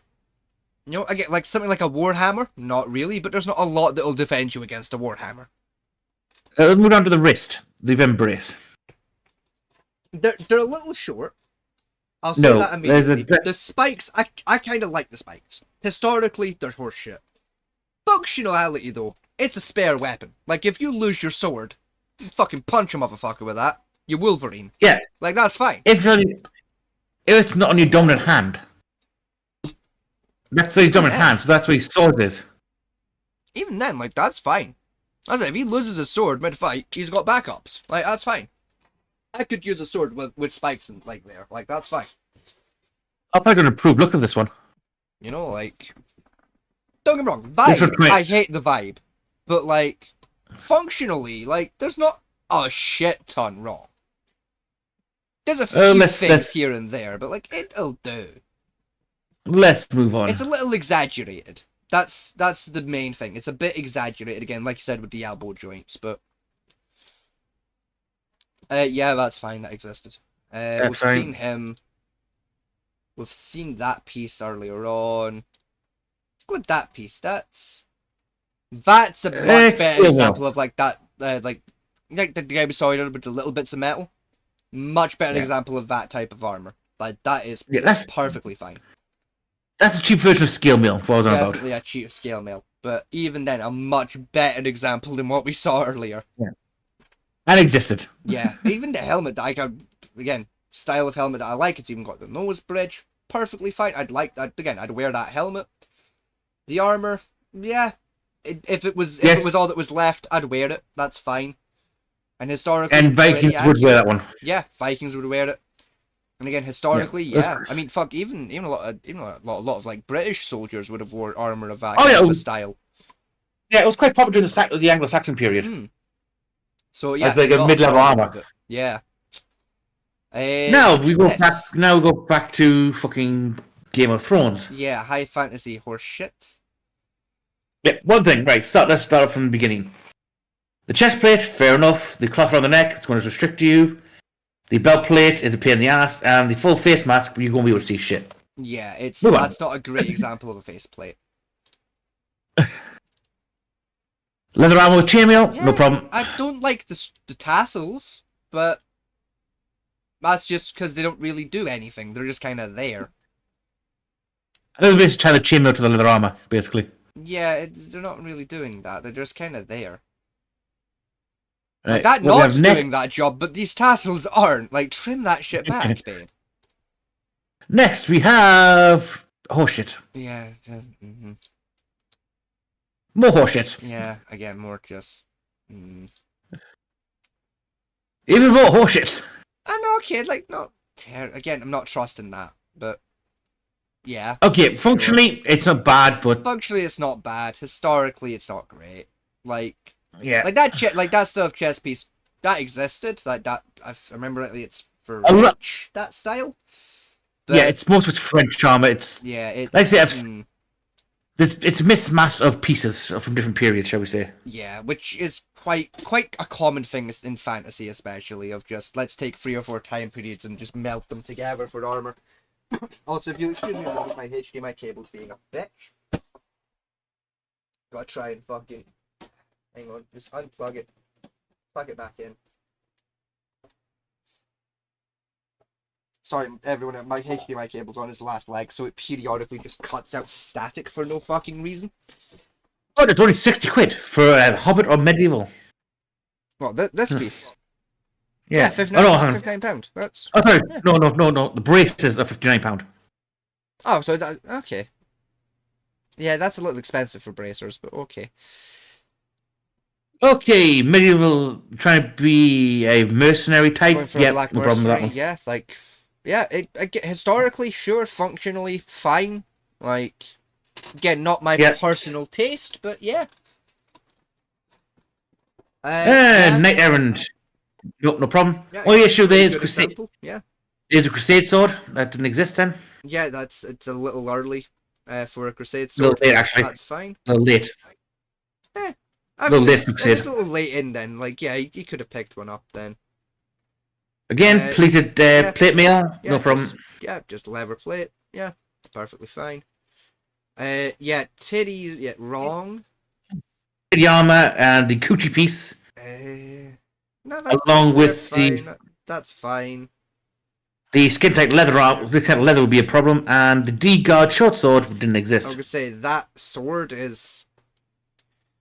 I mean, you can't even call that a sword. That's a dagger, babe. That's. No, it's a short sword. But what they've done is they made a single. No, they made a single edge cleaver D guard sword. Yeah, no, babe, that's a dagger. In fact, see if it was a little bit longer. See if you give it an extra 3 or 4 inches. That's a falchion. Like. No, it's a short sword. But the problem with that short sword in particular is it's from the seafaring period of the pirates. Yeah, and came to a near medieval armor. Give it a bit more length when it becomes a falchion, and I could accept it. But in its current state, no. Trash. Seen it. Yeah, no, okay. That's a much better example of women's armor. Yeah, absolutely. That's how you do a woman's chest piece. That's bang on. That's perfect. Yep. Next, we have leather and chain. We have the Fenrir one again. The Fenrir one. We've seen it. Okay. It's a little busy. Traditional as well. That's French. French traditional again, It's like that French style of collegiate. helmet. Like again, that existed. Again, it's a little kind of done up. You know, it's got a bit of flair going on, but nothing drastic. So like that's good. It's tournament armor for definite. Definitely By a the looks of it. tournament piece. French by styling, and for once, it's actually historical accurate version of a longsword. Yes. Right. Yeah. That's No, no with the issues half-hand there. leather cup. What do you have next? Looks like Van Brace's shirt. Yeah. There's Van Brace's. A piss poor example of one, but never mind. Yeah. No. We've seen him. He's the tournament. Yeah. Seen that one? Yeah, I mean, that's not leather. That's very clearly just cloth. But like, yeah, he tried. Like, again, we're on a budget. It's not a fatter guy, but hey. Yeah, and again, like, if you're on a budget, fine. You know, if you can't afford leather, yeah, make it a cloth. No one cares. It's fine. Like, we're not taking piss off LARPers, right? We're taking piss off between historical versus fantasy shit. Yeah, because like my argument when it comes to like LARP, right, and just like fantasy in general, is like my idea of like the perfect piece of like LARP armor is something that hits all three categories in equal amounts perfectly. Where like it's like it's historically accurate to an extent, right? It hits the vibe and the time period you're looking for, and it's comfortable. Like, and even then, like with historical accuracy, I'm willing to like get rid of historical accuracy altogether if we have functionality. Like, like I'd rather like if I was holding a LARP event that you turned up wearing something that functionally, as an armor, would hold up. If it was made out of genuine medieval materials for an armor and it was a genuine combat piece, you would do fine. Versus it being a historical design. I would much rather you did that. Because that's what I care about. If you're turning up, especially like a LARP event where we're going to do a big battle reenactment, I would much rather you turned up with something that fit your character, like your character design, and functionally works, than something that historically existed, functionally kind of worked, but doesn't hit your character, like, at all. You know, for me, it's that perfect kind of combination of, like, you've got a bit of fantasy, so you've got some creative fuckery you can get away with. It's historically, again, and functionally, more importantly, it works, and it's comfortable for you to wear. You know, like a lot of the ones that like you see nowadays of like it's made out of leather, but it's made to look like it's like a metal. Love that idea because it hits that vibe of it looks like it's a metal, which that's brilliant. And even then, like functionally, it would work because it's leather, but it's comfortable to wear because when you're at a LARP tournament, again, especially a LARP event where you're gonna have a big battle later on in the day, you are fucking walking all day here, there, and everywhere. You're gonna have a big fucking battle in the middle of the day. We're gonna do a lot of running. You need something that's comfortable, pretty lightweight, breathable, just to have day-to-day comfort at the event. You know, like... Now, speaking of it, this pile of... Yeah, if I excuse me, pull up this piece of it, this example here. Yeah, I've got no words. Yeah, functionally, it's shit. Like, style-wise, it's shit. Style-wise,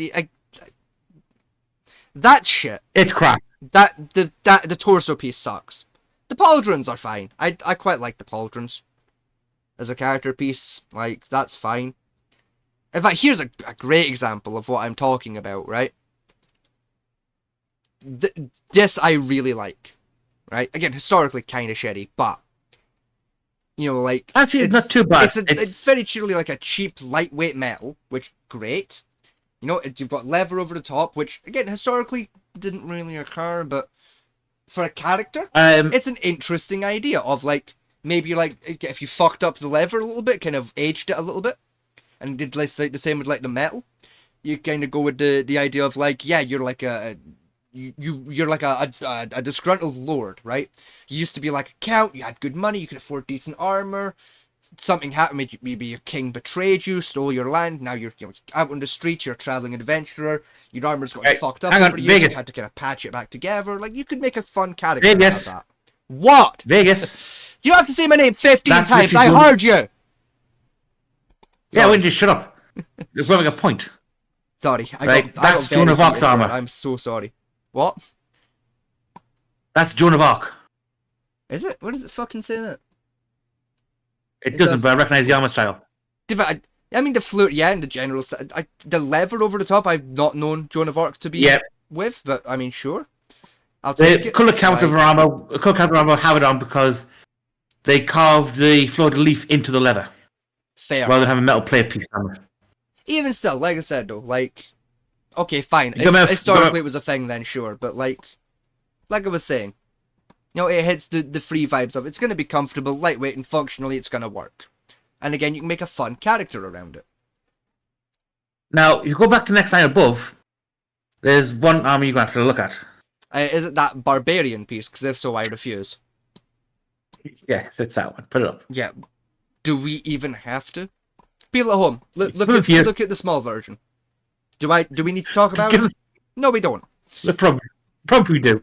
Look, I'm curious about something. Look, it's a skirt, vent braces, and a fucking belt piece. It sucks. No, that's a chest piece. I've just realised that myself. That's a chest piece. That's a chest piece with round spikes jutting outside of it. Moving on. Yeah, that's fine. Yeah. Again, not problem. Trusting your welds, but other than that, that's fine. That. I like it. Okay. Right. Historically, kind of shit, but I like it for two reasons. I like it for two reasons. Historically, it's bullshit. Yeah. Reason one why but I functionally, like it. Right, first reason I like it is it puts me right in mind of like Sauron at Lord of the Rings. Like mainly the helmet. It's literally the Dark Knights. Yeah. Reason two I really like it is the weathering they've done on it. Like the weathering work there to like make it look old and tattered makes it look like an old artifact piece. Oh, scrap. As soon as scrap up bits of rubbish. Really like that. That is, especially like the amount of rivets there, absolutely scrap. Like, I really like that vibe. It's a nice piece. I don't mind it. Again, you could like design an entire character around that armor. You know, like just design your backstory around that armor. Like, oh yeah. Right, what we've got next? You missed Titty Lady, but never mind. I mean, yeah, because like it's just pauldrons. Like, it's fine, I guess. It's this guy, yeah. Fantasy mercenary. Yeah, like a lot of different aspects come together in one. Like mismatched pieces. Like, yeah, sure. Right. Not the the best example of shoulder armor I've seen. Not the worst either. Like, meh. Actually, no, that's a circle. That's circle actually. That's for like the. Yeah, like I said, historically, yeah, it's fine. It's. That's what what's called the foreign citizens they drafted into the armor would wear. The law to the law of the soldiers. Yeah. Is it the craftsman work? The craft work on it's a bit like it's fine. It's just a bit shit. Like, well, it's only £89, so yeah, it's that's not going to last chainmail. That's including chainmail. It's a really cheap price. I doubt it. I think it's just the shoulder pieces. Yeah, let's go next. Next, it's a little tricky to see, but yeah, not a lot. It's the pauldrons again, trash. You've got no fucking protection over your head, but again, it's fancy armor but functional. Yeah, again, like you'd be fine, but if I come overhead, you're pretty much fucked. Greaves, no problem with those. The Greaves. Yeah, studded Amazon, yeah, fine. Again, not my personal preference, but a decent example of what a studded leather tabard is gonna be. Like, that's fine. Fantasy horse shit. No, that's Spartan armor. Yeah, it's. I'm sorry, the Spartans didn't do that shit. Just. Oh, they did full chest, they did full breastplates, but. Yeah, but the carving on it, they didn't do that horse shit. Everyone can. No, they did actually. No, they did. No, everyone can fuck off. Nobody fucking did. There's historical examples of it. Okay, this one. Yep, existed. Yeah, like that's. I mean, Wolf leather armor. again, he's tried to kind of spruce it up a little bit, which I like. Like, yeah, No, that's fine. that just because he's used this what's called the scrap pieces of like leatherwork, make Yeah, cheap armor out of. but I mean, like I said, just like design wise, like yeah, he's like it works. It's historical, and again, it kind of shows he's put a little bit extra time into his armor to kind of just spruce it up a little bit, make it look nice. Like that's fine. Okay, next we have Next, we have this piece. and fancy hot shit for a lady. Yeah. I mean, I've not got a lot of problems, like in terms of like functionality, not a lot wrong with that. Like, yeah. Not massive wrong with it. The only problem is if you look at the back piece, there's a bit of sticky metal sticking in your spine. Yeah, which like it's not gonna be comfortable, but eh. I've seen worse. I've seen way worse attempts. And no, Yeah, what's with the middle piecing? Shit. Again, fantasy shit, but again, not trusting that weld. We've talked about that That's a couple times today. No, that's leather. That's not weld. I know, but just the gap there. I'm just my point still stands. I'm not trusting that gap. No, hang on. Read the description. Yeah, I've seen it. You're saying horseshit now. Not a fan of the buckles. Like they're just a bit much. They're gonna rattle like a whore, but meh, it's functionally it's acceptable. It's fine. That's just a glove. Knuckle gauntlet. That's existed. No problem. Perfectly acceptable. Okay. Right off the bat, you've got your lamellar underneath, which sure, that's okay. Right. Right. What they've got here is they've done a Japanese lamellar. Then they've got medieval skirt. Then you've got French pauldron, and the helmet from a fantasy sci-fi film. Yeah, I think that's literally the helmet from Game of Thrones that the Unsullied wear. Yeah, it's. I think it's trying to be Unsullied armor, but it's not. I think it's an attempt at Unsullied armor, but it's. Black Raven Armory. I get they're a bit. Body, but not bad. Yeah, they're alright. Like, sure. I get more kind of thrown pieces. Except that one in the middle. That's straight up, that's a vampire. Everything else is just kind of thrown pieces, though. That is sucks. Xena Warrior Princess. That's trash. Put it in the bin. Fight naked. You've got a better chance of surviving. Plate mail, no problem. Plate mail, fine. Again, not trusting the welds and rivets, but again, that's more of a personal issue. Fantasy horseshit. Vikings didn't have horns. No, that's fine. Yeah, not a problem there. Basic lamellar. Steel mail over chainmail. Yeah. I get like that helmet, like the helmet with the little tassel. Yeah, perfect. That's fine. The sword's a little weird. But next. That's neither here nor there. Yeah, that's fine. Leather over chain. Full chain, no problem. Yeah, that's perfectly acceptable. That knight again. Yeah, I was gonna say that looks familiar. Yeah, we saw him earlier. Yeah, no problem. Or not to my taste. You put over some chain, fine, but as is, no. We'll go next. Let's see. Next, basic plate, bit of chain. Plate, no problem. Okay, I kind of like this. Okay, design-wise? Design-wise, for a female, really nice. Female elf ranger, no problem. Functional-wise? Yeah, no problem. You've got issues. There's a couple flaws. A couple of flaws? Like it needs some refinement, we'll say. Like it needs taken back to the blueprint stage and looked at. I would say like your general elements, like the general ideas you've got going, I like it. Basic chest piece with a hood sewn in, couple of pauldrons, that like you've got the start of a really good idea there. I'll finish it. As like a concept drawing, presenting a warrior with like a design idea for an armor for him. Good. You're gonna get a lot of feedback about how to make it not instant death. Both suck. But like, you've got some good ideas. Lamar Gummerson, no problem. Lamlar with Gambison, perfectly fine. Lamlar's one of my favourite styles of armour. Shit. That's just trash. I wouldn't trust that for a second. Just what? That seam there, that seam there, that seam there, or that seam there, or that seam under there. None of those seams are if you get a well aimed slash in there, your armor falls apart. Like you're donezo. Okay. That's fine. Yeah. Neck piece. I guess. Not a great neck piece. Like it's a little low, but meh, it's fine. I think it's more time for like armor to sit on top of. Yeah.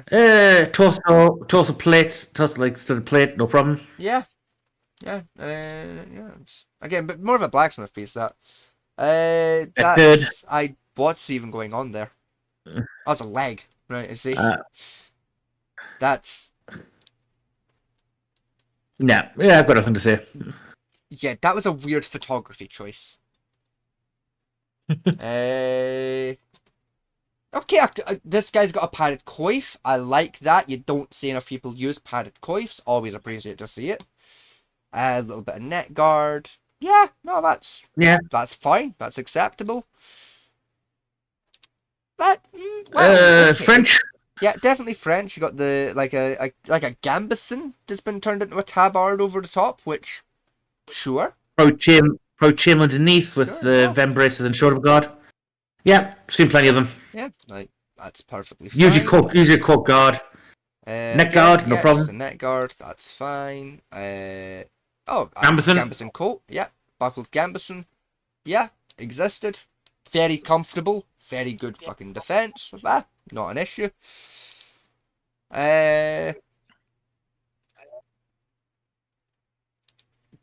Sure.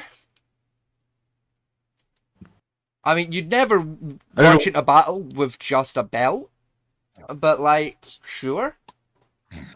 Remind me of questions why his hips and his head are in a different dimension. Yeah, it's just Oh, sure. It's Lamlar scale, bit of chain, fine. Scale and chain, yeah, bit of Gambison, perfectly acceptable. No, okay, that's oh fuck. Where did it go? Next line up. Next line up. Where? Ah, there. Thank you. Right. Yeah, see that I like that back piece. Yeah, that's fine. Yeah. Yeah, not a problem with that. Historically not 100% sure, but yeah, that's alright. If I could see the front of it, I'd be a lot happier. And I'm not a big fan of these metal plates at the back, but other than that, yeah. Fine example.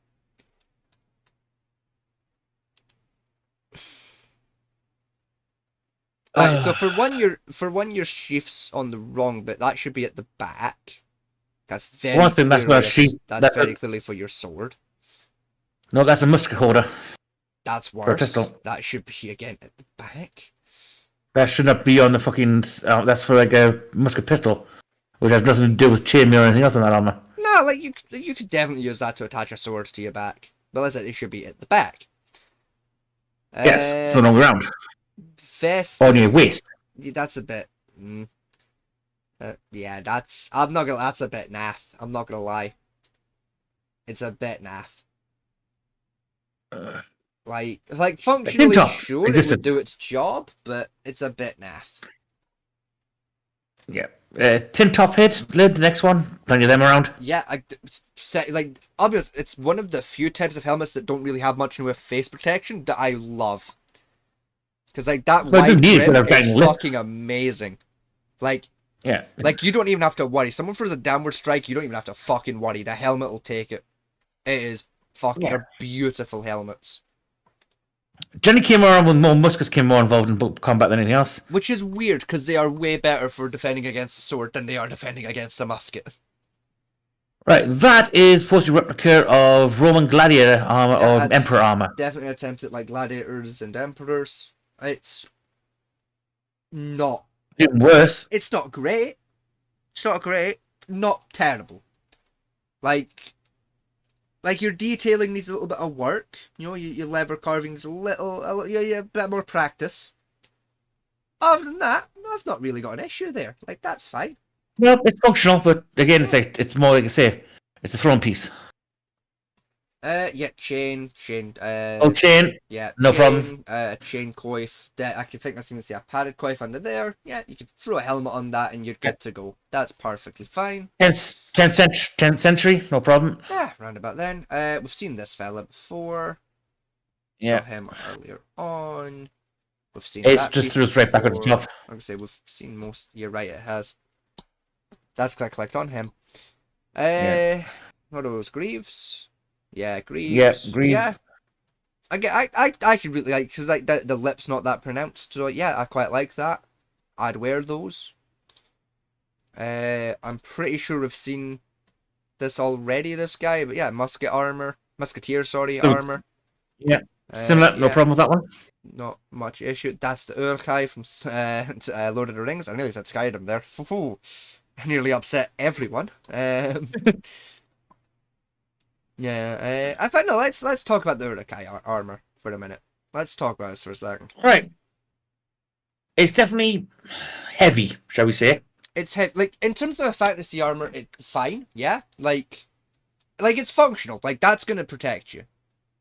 I mean, the open toes are an issue. The open toes are an issue, but two things around it is like reason one why, like, fine, I'll take it, is there are some historical examples of Greaves like that, where it was like, it was open toe, Yes, and yeah. like you'd wear it open toe. Again, more kind of like gladiators and shit, but hey ho. Gladiator, Roman, Greek had something like that. Yeah. My Like, main issue is that long vembrace piece on the left side. the vembrace is a bit much. Like, in terms of designing a heavy armor around like a species like the Lord of the Rings orcs who like don't like footwear, you know, but like are also very bulky, heavy armor warriors. Really good job was done in designing their armor. It wasn't that bad. I say, a good idea of crudeness of the blacksmithing of the army wasn't bad piece. It's very Protection-wise, crudely kind of made, but it's also been made with a lot of like dedication. You know, craft-wise, it works. Even down to the swords they made for the orc guy. That simple, like, no guarded, like, single-edged, wide-brimmed, slightly spiked at one end sword. Perfectly functional. Wish I had a guard on it, but... Would do more than do the job in the battlefield. Like... Let's see. Yeah, studded vest. Perfectly fine. The hexagonal... yeah, I probably existed. More Middle Eastern area in India. Yeah, but still, like, yeah, that's fine. That shit. That's a doubt. Yeah.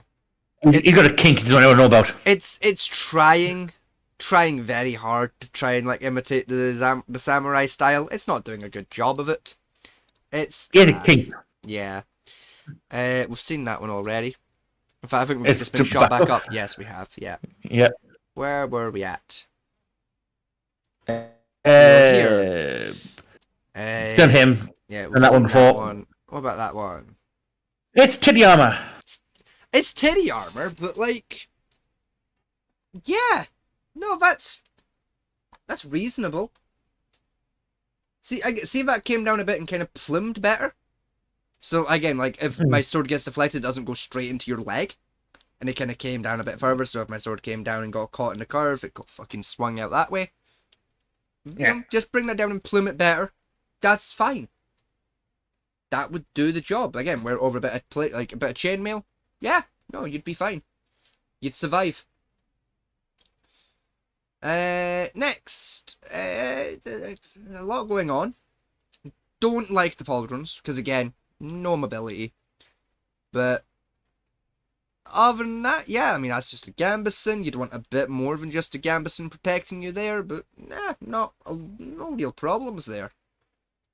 I don't think it's finished yet. I think I'm building it. Yeah, but I mean, even still, I mean, the tactical leather gloves. It's historically not really, but like, it's a vibe. I like it. It's a cool idea. Like, She has a budget. yeah, she's got a better budget, and that's fine. You know, we all have budgets. Okay, historically, wrong. Nowhere near. Functionality wise, Functionality, shit. I've seen worse. Right, Again, first up, Pauldron's trash, because that's one solid piece. So, like, no movement. You're gonna get to about here. You know, so, like, lose the grunt. Great. Yeah, lose the grunt. Lose the Pauldron, lose the grunt. And just wear the breastplate with some chainmail. There you go. That's Leather Samurai. That's no, it's Lamla. It's Lamla. I mean, yeah, the chess pieces, but like the Pauldron's kind of.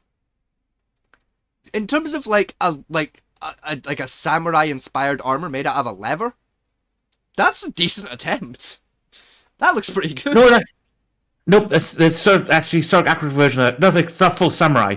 That's more like a general foot soldier type armor. Yeah, a Celtic according to these guys, like a Celtic Lamellar, which.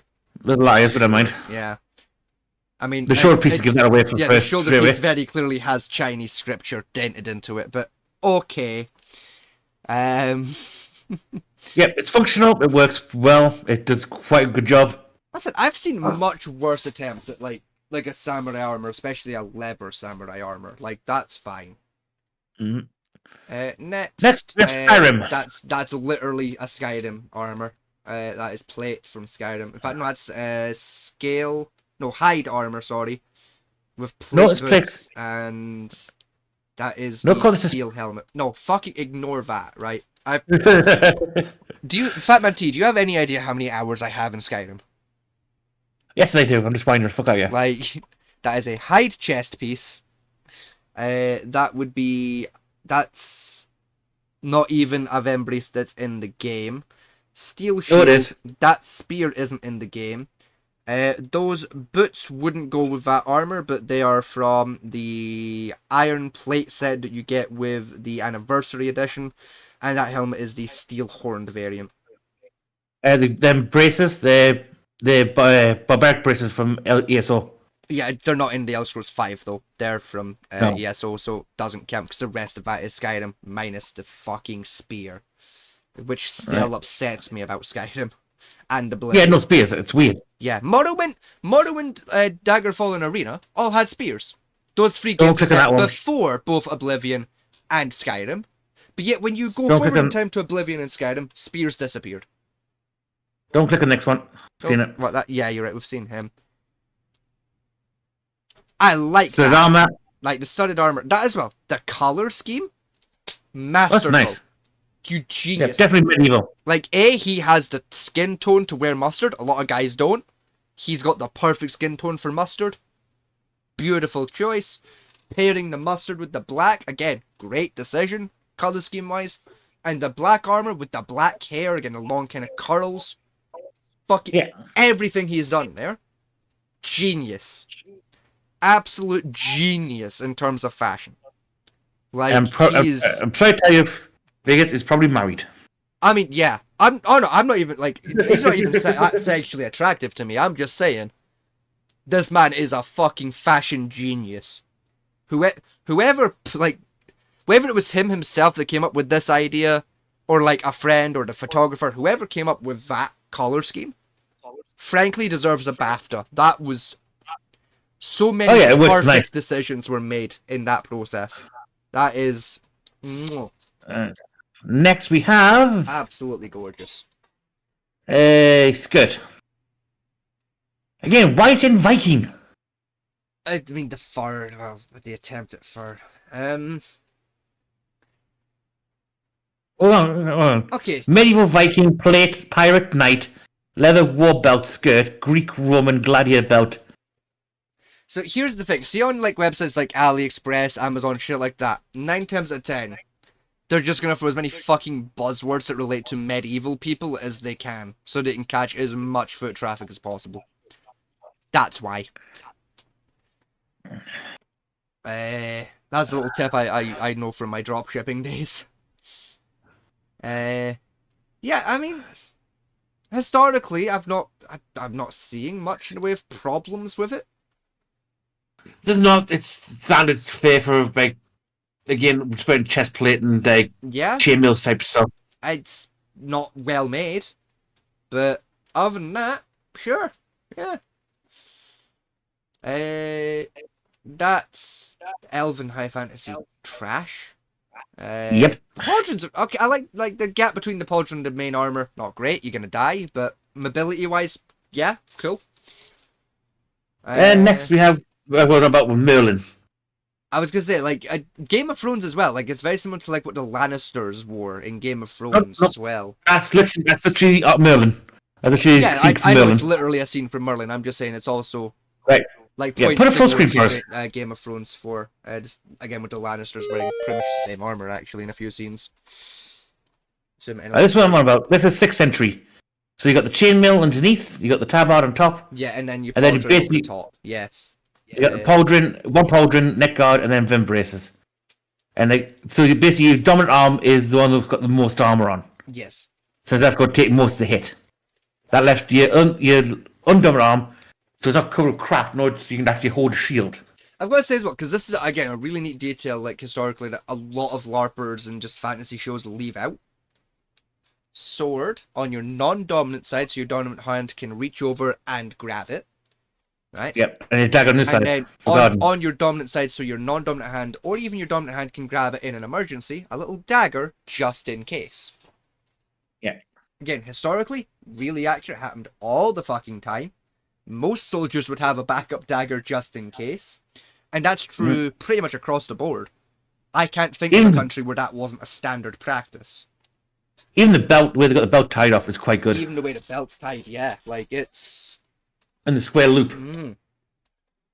They said the show did a very good job with the... I mean, look at the pauldron. Yeah, like, that's right. Well made. I trust that. Like, that's been well welded. Like, your rivets are strong. Like, I trust that. Even I was dinted here slightly to come around to where the next piece comes down. So there's a bit of gaps to get a blow there. The full tracks are going to the chest, so it's got a bit like a gap to bend around a bit. Yeah. Then you come down, second piece here, so it's not fully attached here, so you got another piece. Then the short piece attached in. I said your mobility is you're gonna lack a little in mobility, but not drastically. Like you can work around it. Yours are going no matter what armor you wear, you're going to lack some mobility issues. Yeah, it's just like, see, for me, like my number one thing of mobility is like if I can't get above my head, I'm not wearing it. Which is kind of true with this piece, but like with some creative movement, you could kind of get there. No, you can't. I mean, if you look, show you can actually. First show you actually, because this guy trained the armor to actually use it. You can actually draw the sword right above your head to block it and move down. Okay, it doesn't look like you would, but I'm sure there's like something going on there that allows it. Those plates slide a bit, so it allows a bit of that motion. So you've got a bit of extra. Around. Yeah. Okay. Yeah. Oh yeah, so like presumably they can fold up to be like flat, and then your elbow does the extra lift work. Yeah. Yeah. Okay. Okay. That's perfectly fine then. Yeah. Say it's lead, and you got the leather piece there, seeing it. Yeah. So it's I can kind of see the layering there, which is why I immediately said like, yeah. Yeah. So that's one solid piece. Yeah. No, that's fine. No, I don't hate that. Like that's It's very effective for the time period, and it's like say it was quite common even for like more like high end. Even this guy's a prince. And it's quite common for that kind of armor. Even a prince, I could fully believe it. Yeah. Mm-hmm. Like, I mean, a prince would maybe have like a little, again, like that, those flares to protect the neck. But, you know, he'd definitely have a coif on, like you'd put, like, again, if he's getting ready for battle, like, fine, like, he's got 20 minutes to get a coif and then do his fucking hood and then drop his helmet down. But he has got the hood. But I think for this particular scene that's got a picture of, he was in a tournament setting, so even then, helmets weren't allowed. Even then, like, you're gonna want a fucking padded coif on underneath there. Yeah, I'm sorry, what? Sorry, run that sentence by me again, sorry. What was that? I believe it was in a tournament where helmets weren't allowed. There were some tournaments that didn't allow helmets. I have never, ever heard of that. But I believe you they existed.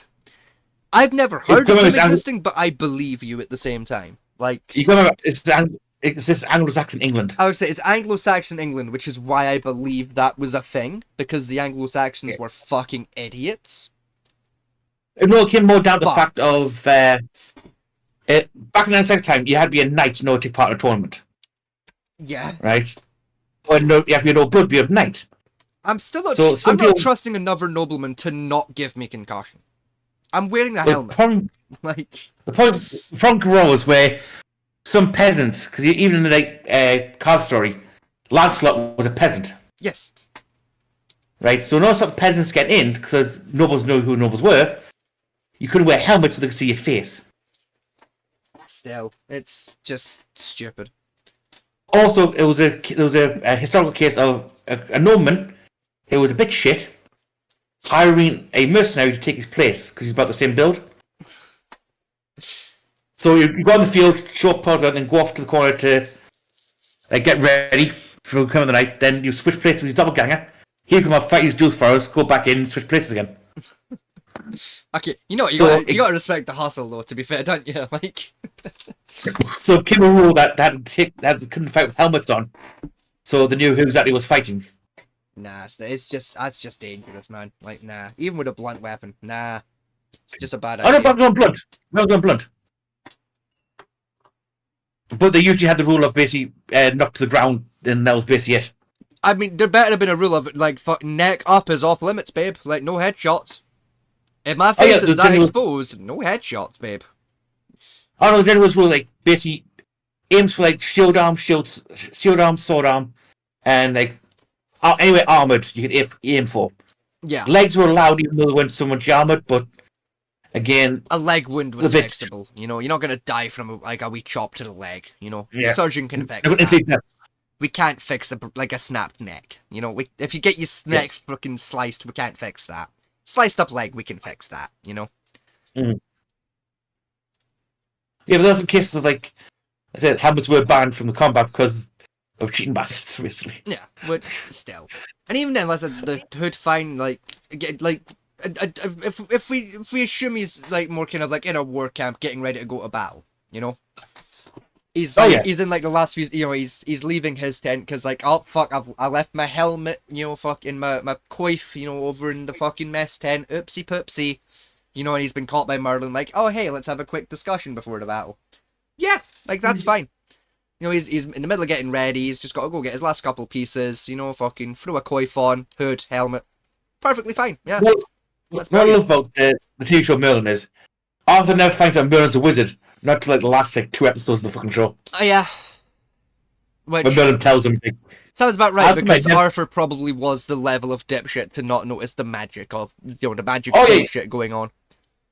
Oh yeah, Arthur played like a very dim character.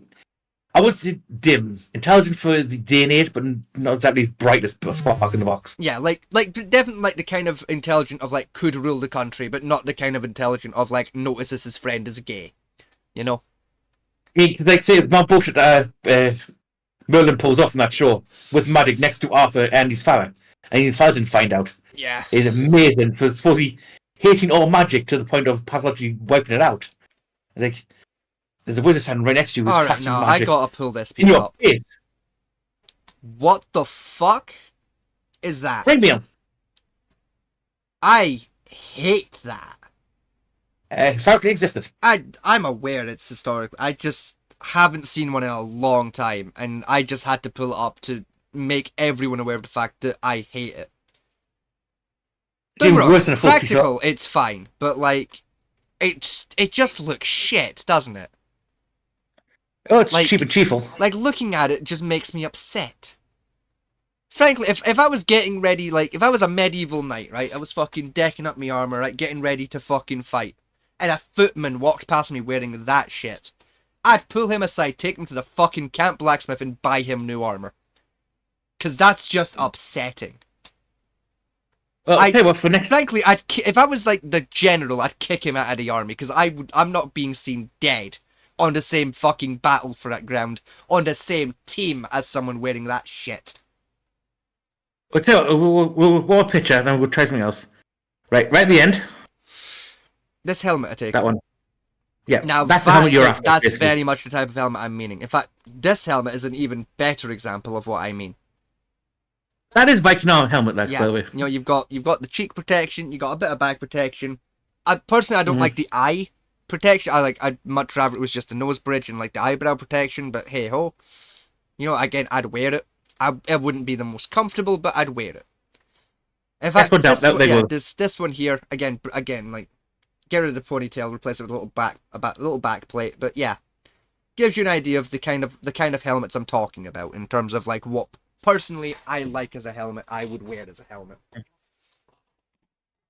You know, Right. they're a little finicky to make, but they're not the biggest pain in the arse in terms of helmets. That's it, right? Cool, quite a lot of armor. For the last like 10 minutes, half an hour for a bit of laugh. How putting that endurance video on for a bit? Well, see, my thing is, I'll pull it up here for a second, right? I'm gonna close these tabs, and I'm gonna have to reload the page. Bear with me. The YouTube reload bullshit. Yeah, hang on. It's being fucky. Come on, work. Yeah, just because like the full thing is an hour and a half.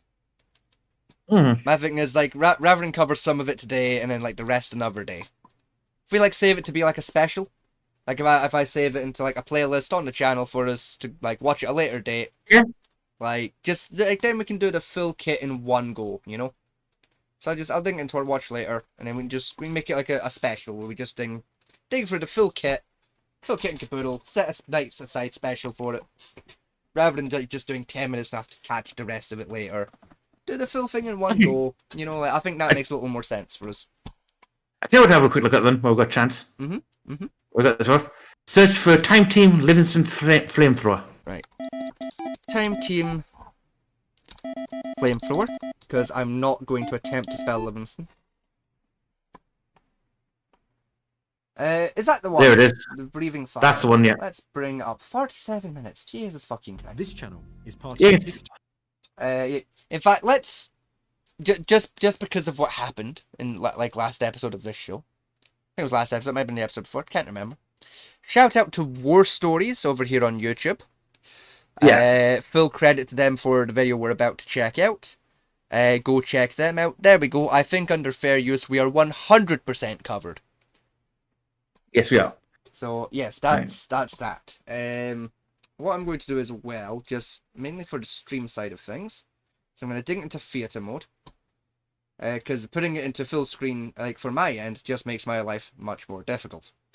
Whereas if I put it in this mode, it means like if I get a Discord message, I can just skip over here, check my Discord. It doesn't fuck anything up for anyone, and then I can come back over to here. No one notices except for the fact that my mouse moves. Whereas if it's full screen, I'm not to jump out of full screen, and it's going to be very obvious that I'm checking something else in the background. Right, let's right, let's find the flamethrower part. Yes. The Irish. That's what I'm most interested in. Let's see. So, some excavating the trenches. Yeah, as we're talking about it, back a little bit. I would say big shout out to just Time Team in general, because it is a really good show. If you're like a history nerd like us, it is a really fun show. Like, please go check it out, because it's a lot of fun. Right. Okay, so right, stop there. Testing the flamethrower around about here. Yeah, right, stop there, out there. Yeah, so I'm thinking about here is probably when they start building it. That's from bits of it out. Rather touching that. 90 years ago, their predecessors brought that through. I'm assuming they probably had to fabricate a couple pieces for it. Like, there was Oh, definitely yeah, some bits that just weren't gonna work anymore. No, the excavating one there. Yeah, no, like what I'm saying is like they probably they pulled all the pieces out of the ground, but there'll have been a few bits that were just a bit too far gone to actually use, so they had to fabricate. No, they did. No, they actually fabricated the whole. Turn the volume down a little bit. Pieces of the machine. We've exposed and There recorded the structure. you go. We understand what's happening with it as far as Right, no, what they're doing is they're not using anything from the original. They're fully fabricated a new one. Oh, okay. Don't you want to get further in, Peter? Oh, so they were taking like the artifacts out to like know what was on it, so they can like fabricate an accurate one. Well, they've got blueprints for it. What they're doing is this one is basically digging up an old World War I trench because they say it's only deployed twice in its history. Yeah. And this one broke down and just left there, so digging it back out to fight. Now look, like part of excavation. Yeah, this is like a cool little ism of history, you know. Yeah, here we go. So this is putting it together. Little picture of what it does. Looks like it was basically like a flamethrower turret. Yeah, it's from hell. Like, that's kind of a cool idea, like a little turret piece that's just a flamethrower. I like that. It's like something you'd expect to see in like Bloons, you know? Bloons tower defense. It's a little turret that's a flamethrower, you know? It's very sturdy, thick, heavy pipe, an I-beam behind it, and we certainly don't want this to move. So how are you going to ignite the fuel as it comes out through the nozzle? We've got 2 welding torches Lighter. and we've got the flames Yeah. across. Okay, just a welding torch. Yeah. Through them flames. That'll do it. You've got a new nozzle as well. That's tighter, isn't it, than the other one? Yep, we've got a nozzle on there. It's very true to Levin's original system. We've copied his original one, and hopefully it'll do the job. That's the valve then, Steve. That's the fast-acting shut-off valve, yeah? Yep, that's the fast-acting shut-off valve. It's very key. It's operated by air, and its job is to slam shut the supply of fuel. Also to open it, but it's a key piece of equipment. This dead man's switch is critical to the team's safety. Makes sense, yeah. Like, yeah, you want a dead man switch on there in case things go wrong. Makes sense. Instantly cutting off the fuel. Yeah. This should keep the flame from travelling down the pipe. Nice and arse. igniting 5,000 Thank you, cameraman, for that arse zoom in. Good man. If it fails, the entire Look at that diesel and oil. It's a But lot it's of just diesel and one oil. of the problems Steve Yeah. Damn, the Americans saw that and started scrambling before they realised it was You us. know, a lot of kerosene with welding torches. We haven't done Like, it. they were ready to invade for those bags. Nice for you then, best few weeks. I've got a bet on it. Could run a real race off that for an hour. Please worry, it doesn't ignite. Look how thick that fuel pipe is. Yeah, Leading to the flamethrower. I mean, that's what, 4-inch diameter pipe? After all this minimum work, 4 inch. the I'd team's honestly anxious probably see say it's this closer thing to a in 6. action. But once again, You gotta think when they built that in the trenches, they dug the trench out and carried that in piece by piece into the trench. Wind must be I mean, I'd certainly fucking hope so. You don't want to carry that just, like, full belt. You can't, you and if throw it your gets back any out. worse, they'll have to cancel the test. But that's the thing about these weapons, and gas and stuff. The wind's got to be in the right direction. All the conditions have got to be right. Nah, just fucking Finally, fire it. As it dies down for a moment, Turn the Steve PSI up. You'll decides to fucking, go you for don't have to worry about the wind if your PSI's up high enough, son. Just fucking send it. It's a very, very peculiar feeling to be here. Alright, there you go. Engineer Barry's on it. He's got the right idea. Get that fucking PSI cranked up, son. Fucking get it going. Up to now has been Fuck the wind. and now it's become something very different. Steve hopes these torches will ignite the fuel Oh, as it excuse rockets me. from the nozzle. You want to turn that up a wee bit, pal? Wee bit more. There you go. Am I That'll do the job. But he's not sure if it'll work. The jet of fuel. The burn 9 people at home. This weapon, as soon as war was finished, was the first one ever banned by the international community. Yes, this was banned before the trench gun got banned. Yeah. To increase his odds, Steve's decided to go with a shot of pure kerosene. Fuck, pure kit. Damn. That'll go. At this volume, it may turn into a giant ball of burning gas and not a controlled burst of flame. It'd be pretty, though.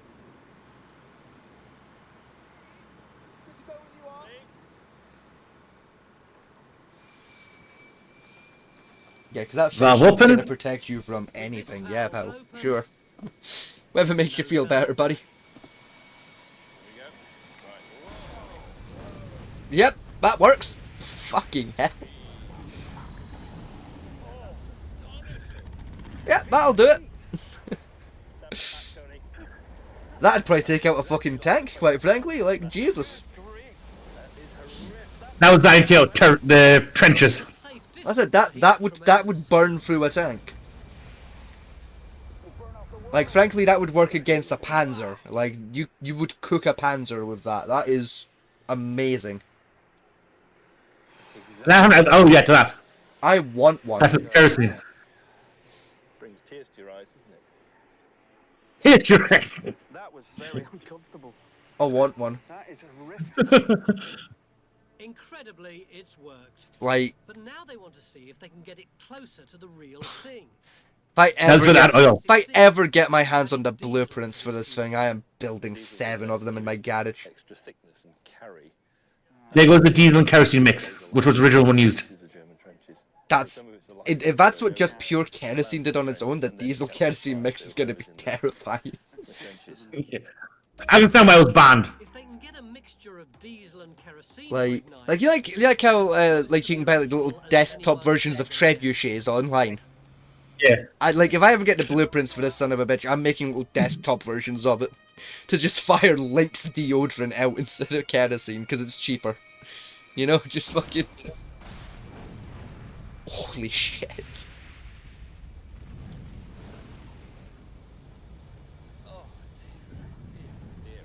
That's amazing. Now, bear in mind the original design, which I haven't done here.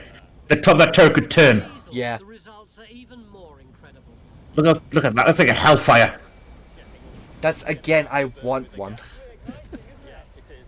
You can absolutely tell there's diesel in that mix. Like that's amazing. Leg on my eyebrows. Dear God almighty. As I said, folks, check out Time Team. It's an amazing TV show. It's BBC, I believe, isn't it? Channel 4. Channel 4. There you go. Channel 4. Just use the All 4 app. I would assume it's probably on there. Yeah. It's a really fun TV show if you're a history nerd. If you're not so much a history nerd, especially like archaeology history, you'll be bored to tears. But like if you like historical shit, very much it'll be up your alley. It's one of my favorite shows. Genuinely quite enjoy Time Team. I'm surprised by the actual heat coming off of it. It's I mean, look at the ground. I mean, yeah, like nothing will grow there again. You don't need to worry about salting it. It's been salted. They lost it. Like, yeah, that's. I don't even think a poppy could grow there. Never mind fucking anything else. Like that is fucked. Thistles would look twice at that ground before thinking about growing. I mean, look, fuck! Imagine the poor trench bastards in the trench saw that coming at you. I mean, you'd duck, wouldn't you? Like, just. Peter, it's given him a first-hand view. Even duck. I mean, look at the damage. I mean, yeah, you're done. If you're in a trench and that goes over top, you're done. Like, you're dead. That's gonna get you. A few moments in time, but first of all, in colour. And that's what we got here today. Every image you look at is black and white, but today we can. I mean that. I mean, it's apparently it's said the first fighter could fire over a kilometre. I mean, to be fair, they're not far off it. It's also No. highlighted the engineering I mean, that's pulled off by the machine's was probably inventor, what, maybe William Livingstone. half a kilometre. Within 25 Yeah. weeks, it's Give or gone take, from like- page Livingston. of pencil sketches on a page to being deployed on the Somme. So that's devising, designing, building, testing. Yeah, that was the original what it looked like. Transporting, rebuilding. That's it's a really cool weapon. Like, That's I'm gonna pause now. Terrifying. It's like this is something, especially like when it comes to like World War One and World War Two as well, because there's a lot of examples from World War Two. It's like this is the type of stuff I wish like when like you're at school, like primary school and high school, right? You like you cover World War One and Two like every fucking year, and it's the because- same bits of the history you cover of Yeah. who did what, why did the war start, who was involved. See, it's all see when you political start crap. hitting like second year of high school. Talk about this shit from the fucking war. This is way cooler. They never it also- mentioned this stuff in history class, and it's really annoying because it's way more interesting. But you got to remember, right? Gas and trench guns, they were still allowed up until after the war. Yes, Like long after the war. it was after World The War Olympic- II when the trench gun and shotguns in general got pretty much kiboshed from the wars. Right? The Livingston flamethrower, as soon as World War One ended, it was the first one on the list to Yeah. be banned. Literally everyone looked at that shit and went, no, no one's allowed that. Yeah, and remember, it was only deployed twice. Yes. Once it worked fine, and the second one, which they dug out, broke down. Yeah, it just stopped, and they went, well, I guess that's broken. Yeah. Well, we'll just kind of leave it here. So Despite from the one fact it's actual, expensive, we'll just leave it here. It's broken. we got to remember, like say, they dug a tunnel right up to the basically within like 2 feet of the enemy's trench. Yeah, and then just Put that in there, put it in and and then lit turned it and on. fired it. Yeah.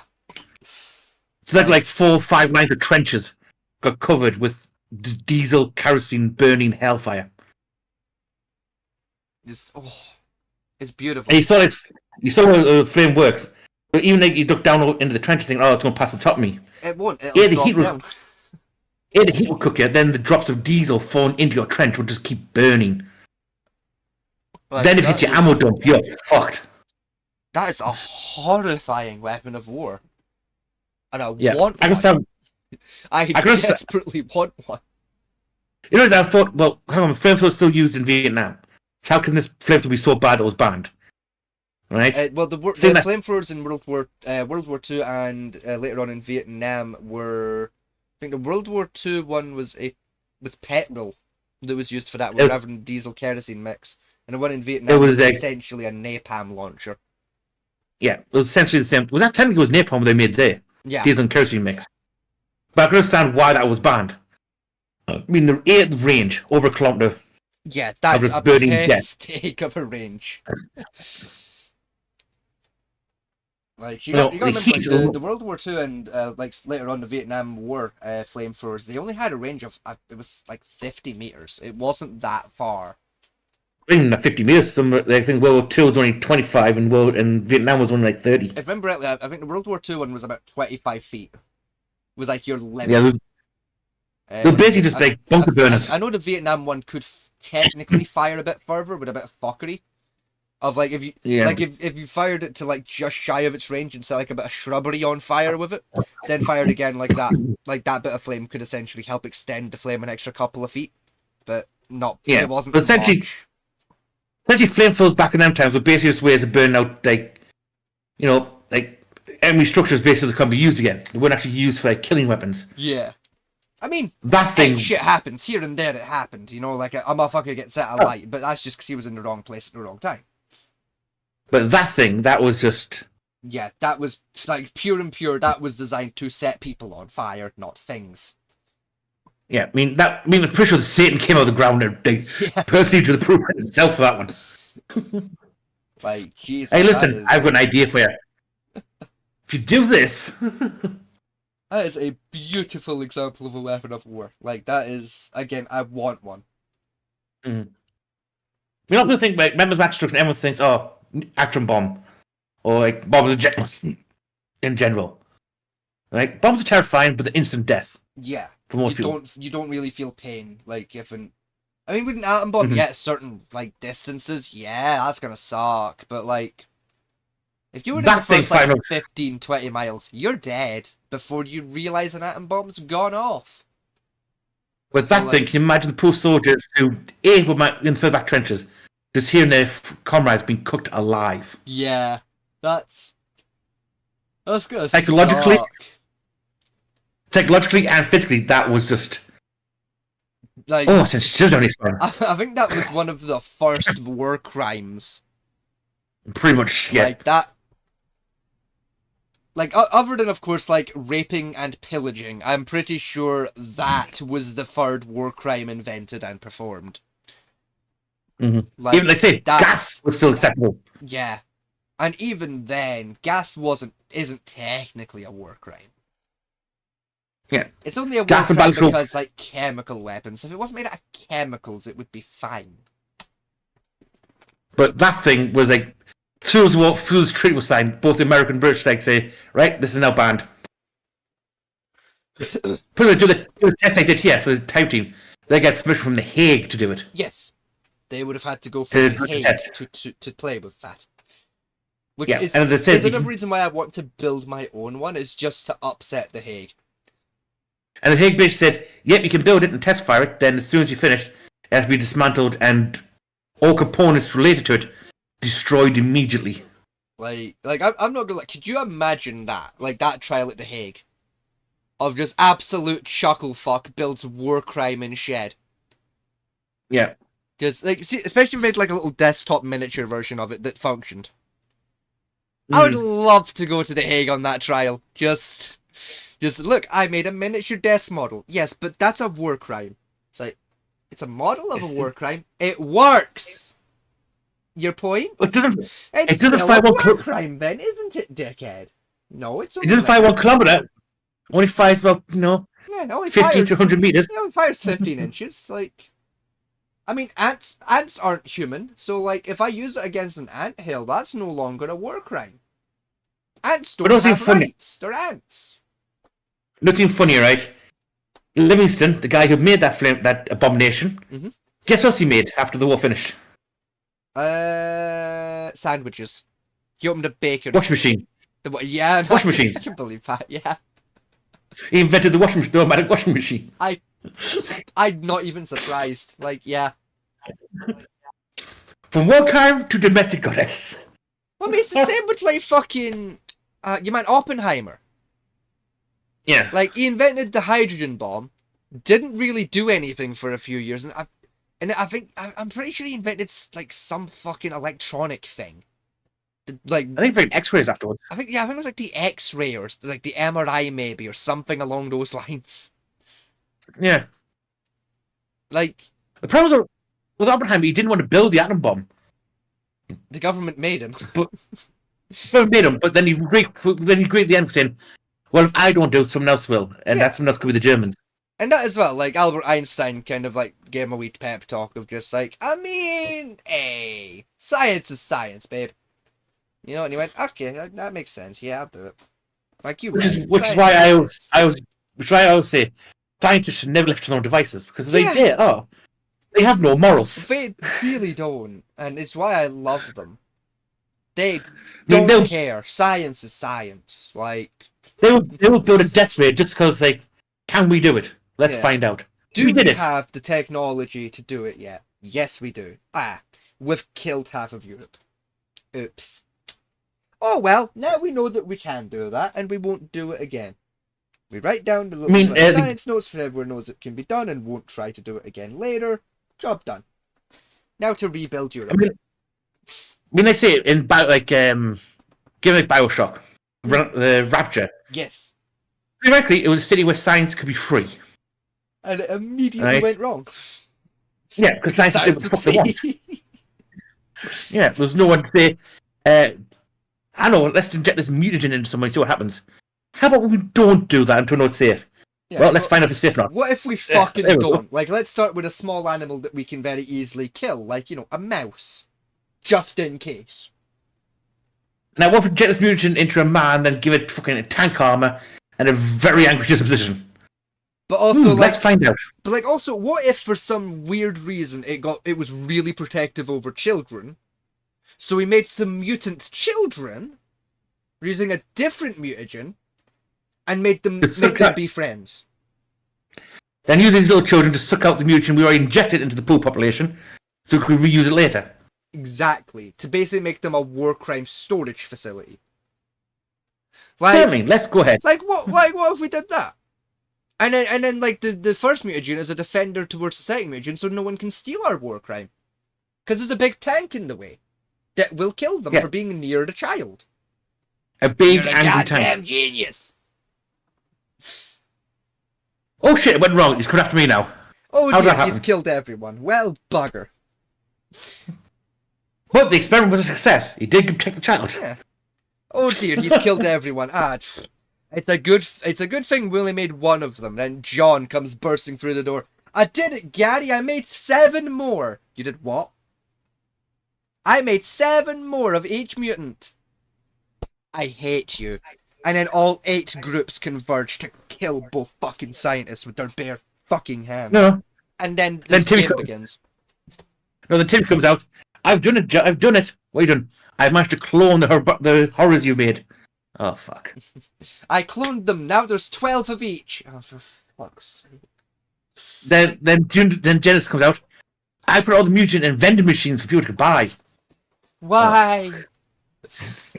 Then Wilhelm, the mentally ill one, comes in and is like, so my experiment went a little wrong. What did you do? Well, I took one of your mutants and I gave it a gun. It shot itself immediately. Okay, that's good news. Yeah, it then grew back. Yeah, it regrew its skull. And then shot itself again. And then you can see the pattern. I accidentally made an immortal suicidal demon. Jesus On the plus side, though, I Christ. give it a bigger gun so it can finish itself off. It's currently wielding a 50 caliber fully automatic assault weapon from a Harrier jet, and it still won't die.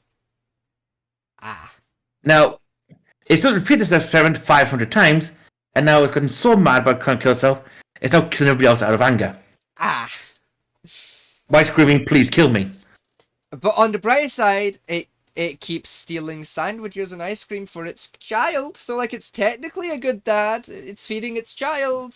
So that's With our somewhat boss. success. Well, our boss took a mutagen as well, and now he's a giant fish. How did he become a In a fish? tank. Like, what did we do wrong to give him gills?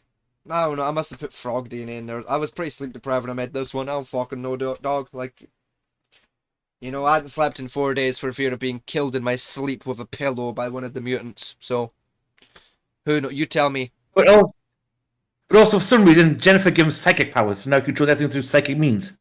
Neat. Why the fuck would she do that? She hates us. You can say that again by the looks of it. Well, you did pants her at the last company ball. I already told you, John, that wasn't my fault. I fucking tripped and tried to catch myself on the floor and missed. We should rewrite Bioshock, haven't we? I think we made a better version of Bioshock. Yeah, I mean, to be honest, I think the problem with Bioshock is it's a shit. great That's game. the biggest. It's shit. That's the biggest problem with it. No, it's not a bad game, but the problem is, like, shit. say, these background interactions, like what happened before Rapper, like turned to shithole, would be quite interesting to have. Right. All I'm saying, there are two endings to the game, and the difference between like the two endings is how many children you kill. Between 0 and 1 children, you get the good ending. 2 or more, you get the bad ending. You're telling me I kill 1 extra child, it all goes to shit? Really? 1 child is the difference. If 1 child is going to be the difference between the good ending and the bad ending, it should be a case of 0 dead children, good ending. 1 dead child, bad ending. That would make more fucking sense.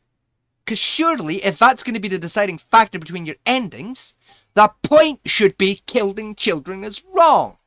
But no, by Bioshock's logic, you're allowed 1 baby murder per lifespan. Doesn't make sense. No, actually, it doesn't make sense. In the remake version, it says if you kill 20% of the children, you get the bad ending. Yeah, so 1. No, there's about 50 kids in the game now.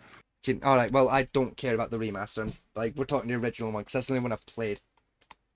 Well, you probably did Bioshock 2, although technically you escaped the facility and had your good ending with the children beside you when you die.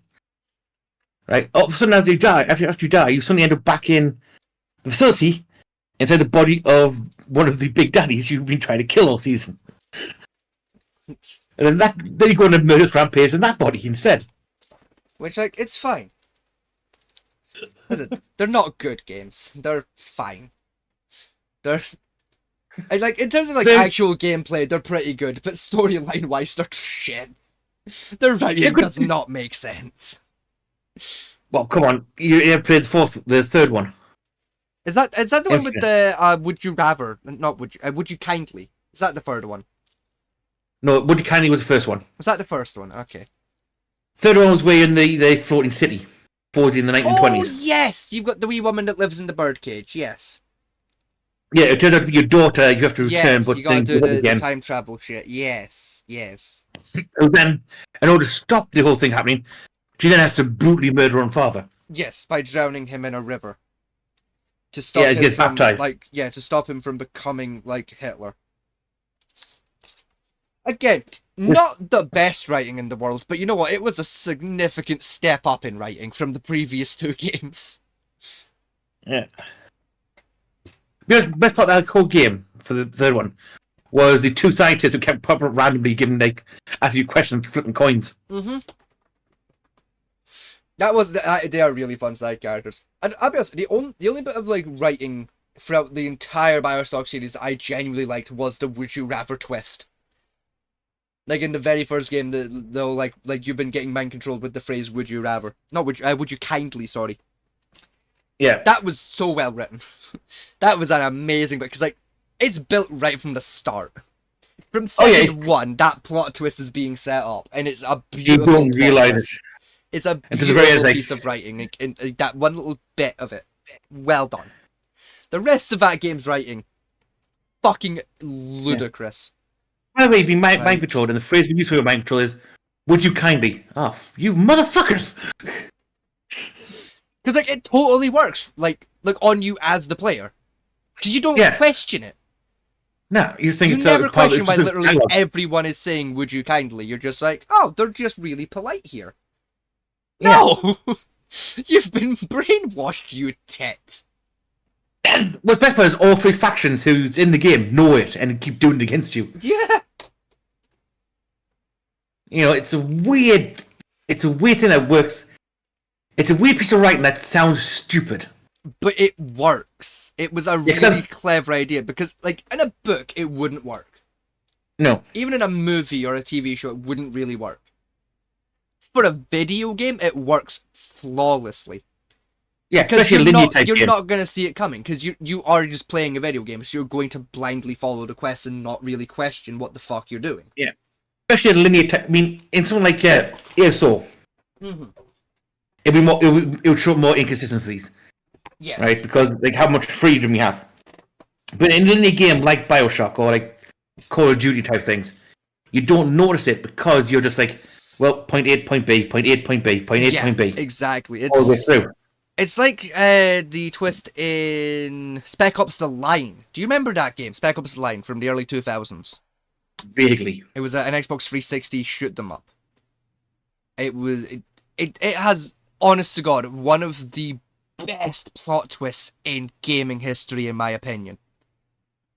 So like the entire plot, right, is you're a Spec Ops soldier, right? You're out in, I think it's set in Dubai, if I remember rightly, right? You and your squad, your Spec Ops soldiers, basically this city in Dubai is big fucking revolution. You gotta go in there, take out this warlord man, half terrorist guy, really fun, right? The big plot twist at the end of the game is that like that guy's been dead pretty much the entire, like he died like 20 minutes after you got here. But due to like the horrible shit your character had to see while going through like the city and like making his way to where the big boss guy was, he basically like developed PTSD. And that PTSD is essentially latched onto the character of the like main villain and cemented that entire personality into your character. And your character's basically like had PTSD and just schizophrenia the entire time. Yeah. At the end of the game, which had a good twist, I think, writing-wise. And the reason the twist works is because, like, in your quest to hunt this guy down, you have had to do some really fuck shit to get there. And you have that sudden realization of, A, all of that fuck shit was actually optional. I did not have to do that. The game would have let me not do that, actually. And B, all of it was completely unnecessary because the guy was already dead. I dropped white phosphorus on a group of civilians out of fear that they had weapons and were going to kill me and massively outnumbered me in my desperate attempt to get to this warlord. Those people, those men, women, and children were murdered in a horrible way for no reason. It's my fault. By the end of that, when that twist happens at the end of that game, you're in fucking tears in real life. Because like the exact same like kind of thought process the characters are going through in their head of, oh my god, I'm a horrible person. You're going through in real life of like, oh my god. I did some fucked shit for genuinely no reason. Oh shit. It is a really effective plot twist because it genuinely brings emotion to you in real life, not just in the game. It makes you take a little step back for a minute and go, am I a good person? I think, based on what I've done in this video game, I don't think I'm going to heaven. I think this video game just gave me a free ticket straight to hell. I think that what that meme was saying by simply saying you have to forgive everyone you killed. That includes video game characters. Yeah, anyone that played Spec Ops: The Line, you're fucked. That child you dropped white phosphorus on ain't never forgiven your ass, because that is a painful way to die. You're fucked. Another one reminds me was, I was thinking like the plot twist ending for good writing was Snake Eater. Yeah. Metal Gear Solid Snake Eater, because throughout the entire story you're told that this special years unit you train under has gone rogue and threatened America. Yeah, the big boss is now a terrorist and you gotta go hunt them down and fucking... You're going to I kill can't remember rampage. what exactly it was that what the twist is of like what exactly went down, but I do remember it was something along the lines of like they had a good reason to do it. Well, no, what happened? It was Yeah, like the that, good like, reason they were was justified. It was like they had pretty good reasoning, and like half of the shit they got accused of didn't even happen. no. Well, the actual reason is that they were ordered to do it by the government. That was it. They were acting under orders. That was it. Yeah.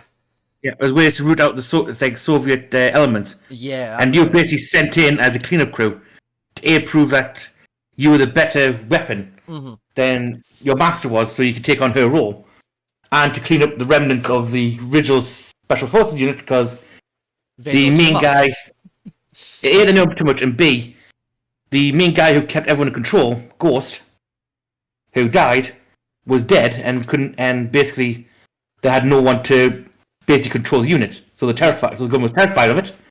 So I thought, well, we'll take out this Russian asshole as well as wipe out this unit which we're now terrified of with someone we control better. It's also the like, I mean, it's not even technically a plot twist, but just the twist in Metal Gear Solid 2 as well. Where just like an hour into that game, the game just pulls the rug out from underneath and just goes, yeah, you're not playing the Snake anymore. Fuck you. Have this new guy called Raiden. It was a whiny ass bastard. Yeah, it was just a pain in your arse. Enjoy him for the next 18 hours of your life. Yeah. Like, you're going to grow up to look. What I love about that one is it catches you so off guard, and like that, like it's a fun character development as well, because he ends up becoming an okay character by the end. Mainly after he gets squished and turned into a cyborg. I say with that one, another one was number one. Was Grey Fox. Grey Fox, yeah, when he gets straight up fucking destroyed by that fucking Metal Gear. It just squishes him dead. Just like a little... Probably just like the entire game you think he's being controlled and everything like that. He wasn't. He was actually saving your ass thousands of times over. Yeah, he was genuinely just saving your life. Constantly. And when he was fighting you, it was basically a case of, right, you need some more training, bastard. Here we go. You need help. Let me give you a quick tutorial, fucking... Yeah. This is what you're doing wrong. The fact they sent you on this mission shows they don't care about you. Let me give you a little hand so you might survive. How the fuck did a Muppet like you pass basic? Jesus Christ. Again, when he died in that thing, that was quite an emotional for me as a child when I was first saw it. It was a genuinely really emotional moment. You killed his best friend for no reason. Yeah, because it's like 10 minutes after you find out that he's actually a good guy that he just gets squished. It's really quite sad. Yeah. Don't worry, I'll stop it from moving. Bang, bang. Just, and you're dead. Just squish. The fact that the robot like twists its ankle to like grind him in and scrapes its boot and just, oh, it's so brutal, man. For a PS1 actually game, like it was a really brutal fucking way to kill a guy. It's a beautiful game. Go play Metal Gear Solid 2. Go check out one of the remasters for it. It's a good game. Then there was also the one that the last if you didn't get in the jail cell fast enough. And the other game you just carrying a fucking dead corpse out with you. Yeah, she gets tortured to death, and like you find out like they managed to get information out of her because they tortured her like that much, and like half of like the unit's been wiped out because of it, and oh my god. Yeah, worst of it, like, it doesn't say, oh, there's torture. It just describes exactly what they did to the poor bastard. Like, you evil fuckers. I didn't even know that. I think it's in Snake Eater as well. There's like a mini game where you have to survive being tortured, and if you fuck up, like, there's 3 endings to that mini game. It's either you succeed, you fuck it up and die, or you fuck it up and squeal. And like all like endings 1 and 2 where you fuck it up are not good, because both are a game over. One plays a cutscene where you fucking die, the other plays a cutscene where half of your unit dies, then you get shot. It's not great. Yeah, it seems like, but it's also worse than that scene is where... It's also a really difficult fucking minigame as well, it's tricky. It's horrible. It's a bastard. Halfway through it, your health is low anyway. The grand guy just comes in and just tears your eyeball out, and your health drops even further. Like, I have a slither health to do this with. And it's literally just a case of, like, mash a button faster than we can take away hit points. It is so difficult. That minigame is the only fucking reason I'm good at button mashing. One thing that I do agree with, which I did love from Snake Eater, was they kept that eye missing when you tried to aim down the sights. Yeah, like, that sticks around, like, pretty much for the rest of the series. Yeah, there's always a slight shadow on on your side with the eyes missing, where you can't exactly get a good aim on it. Yeah. It's like you. I thought you bastards, but thought the other thing like that's a pretty cool detail as well. You Like, added into the game. Like Snake Eater is one of the most like detailed video games in history, especially for the time it released in. Like, it's like, did you know in that game Snake has like preferred foods? Yes. Did you also if you've like played a game like where you only give him like his favorite foods, he will eventually get sick of those foods and they end up being his least favorite foods. Yeah. But on the flip side of that, he has foods he fucking hates. And if you like basically force feed him the foods that he doesn't like, he will eventually gain a tolerance for them, so that they become more effective healing items. Yeah, what's also bad about that though? Like well, like what the fuck? Why is that level of detail in this PS2 game? Yeah, what's even better about that though is they had a randomizer for it as well. Yeah, it's different every playthrough. It's like there's a couple where like it's guaranteed to be a favorite, and a couple where it's guaranteed to be a hate. But everything else is completely random as to where it's going to fall on your like and dislike list. Yeah, I went through the entire game and made a list of everything you liked and disliked. Yeah. Do you know what the best part is? The game at no point tells you that that's even a system. It's just something you stumble across. No. It's something you just kind of figure out after a couple hours. It also doesn't tell you about the, the kill route. Yeah. You know, you can either be a nice bastard and just like knock people out. Yeah, or you can murder everyone. Yeah, when you get the River of Souls, it's like, hang on, why is this river full? Well, it's because you're a murdering bastard now. Yeah, you killed everyone. Oh. You Gonna get to the on end. the pacifist route, and it's like, oh, it's just a river. There's nothing here, it's just a river. Yeah, but the only thing I was guaranteed was the Special Forces guys died. Yeah. I think it is literally impossible to finish the game without them dying. I mean, I tranked them all. I tranked them all to health. They hit them with all the trank weapons I had. Yeah, and they still technically passed the death. Yeah. The worst boss in that game, right, by far, bar none, is fucking what do you call it? The end. Oh no, the sniper right at the literally the end of the game. The old man sniper. I don't know, at the middle of the game. Is that the middle of the game? I thought it was literally like right near the end. Either way. I really like that boss fight. Plain and simply because like if you play it normally, it's a really fun, challenging little fight. Mm-hmm. The other reason I love it is because there's a really fun Easter egg with that boss fight.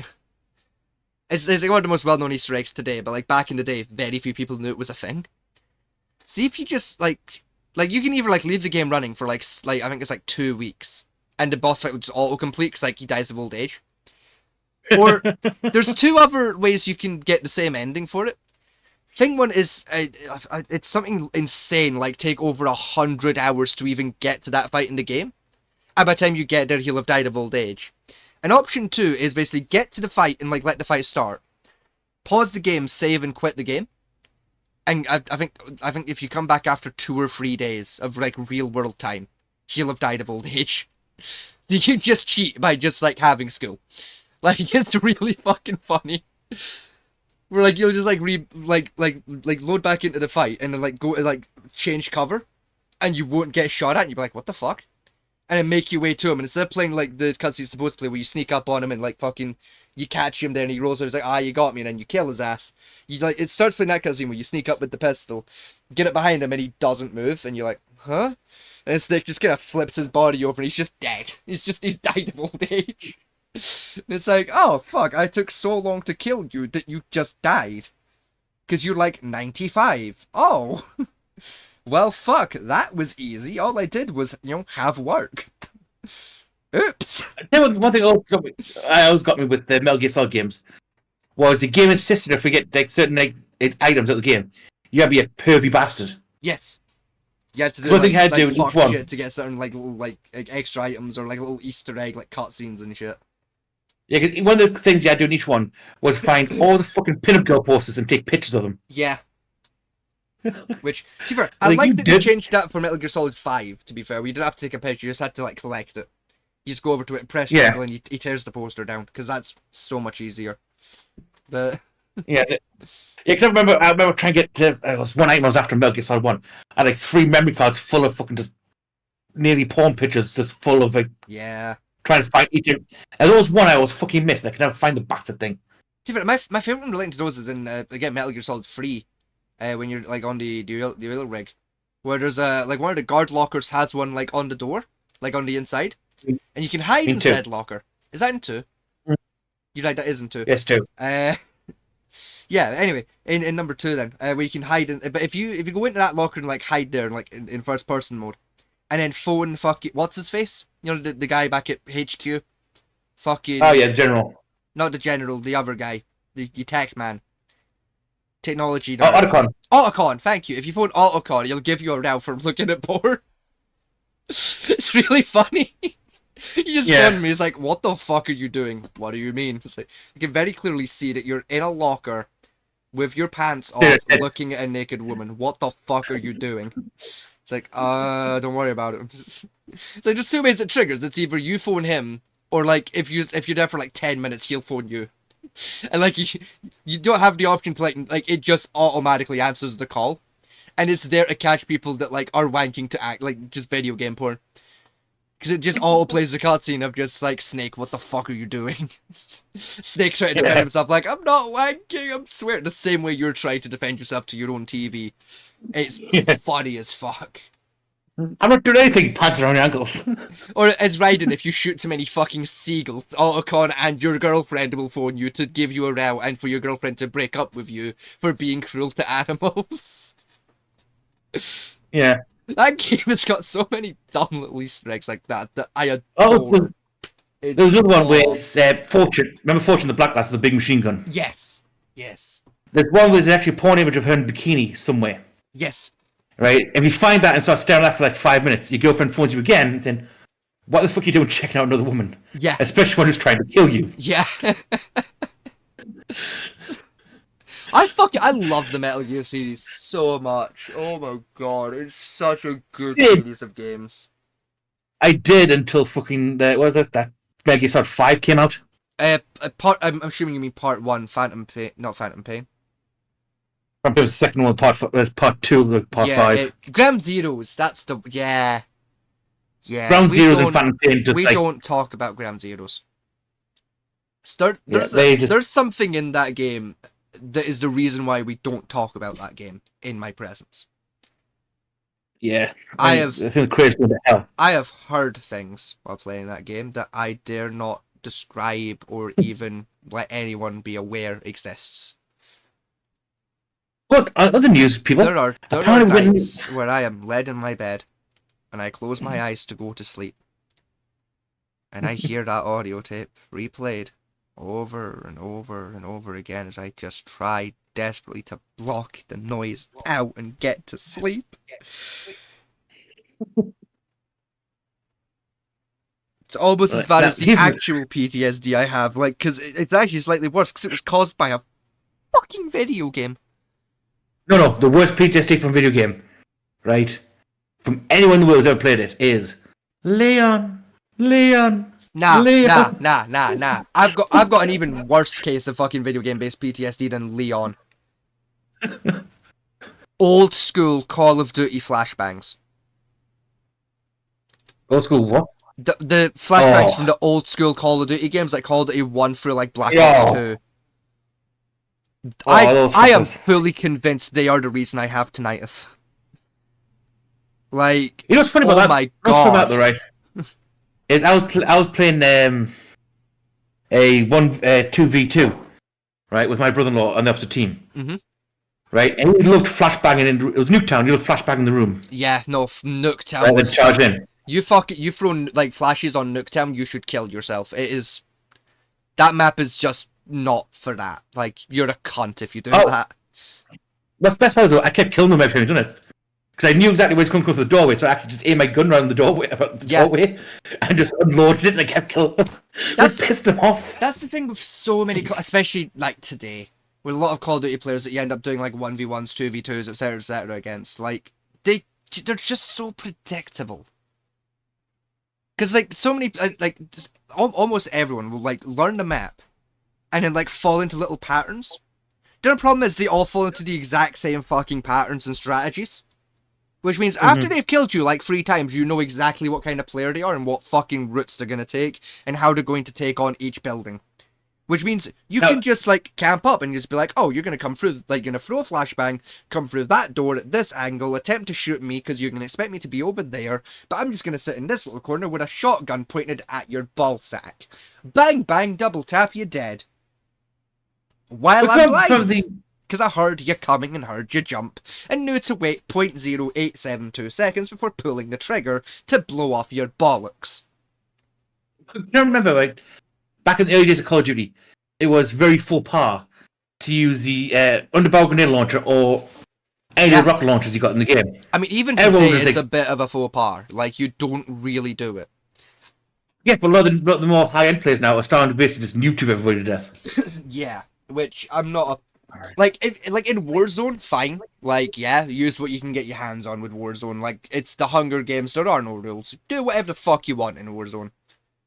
You know, like, but in general, like normal multiplayer, it's rare you see behavior like that these days, because pretty much everyone's on the same page.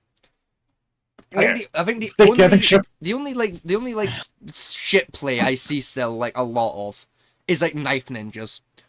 But you know what, it works. And, like, yeah, it's annoying, but it's not that annoying. It's fine. No. There's a bigger war in the Call of Duty community. Shotgun versus sniper rifles. It's a really old fight as well. Like, it's like every 2 or 3 Call of Duties, like, it kicks off again.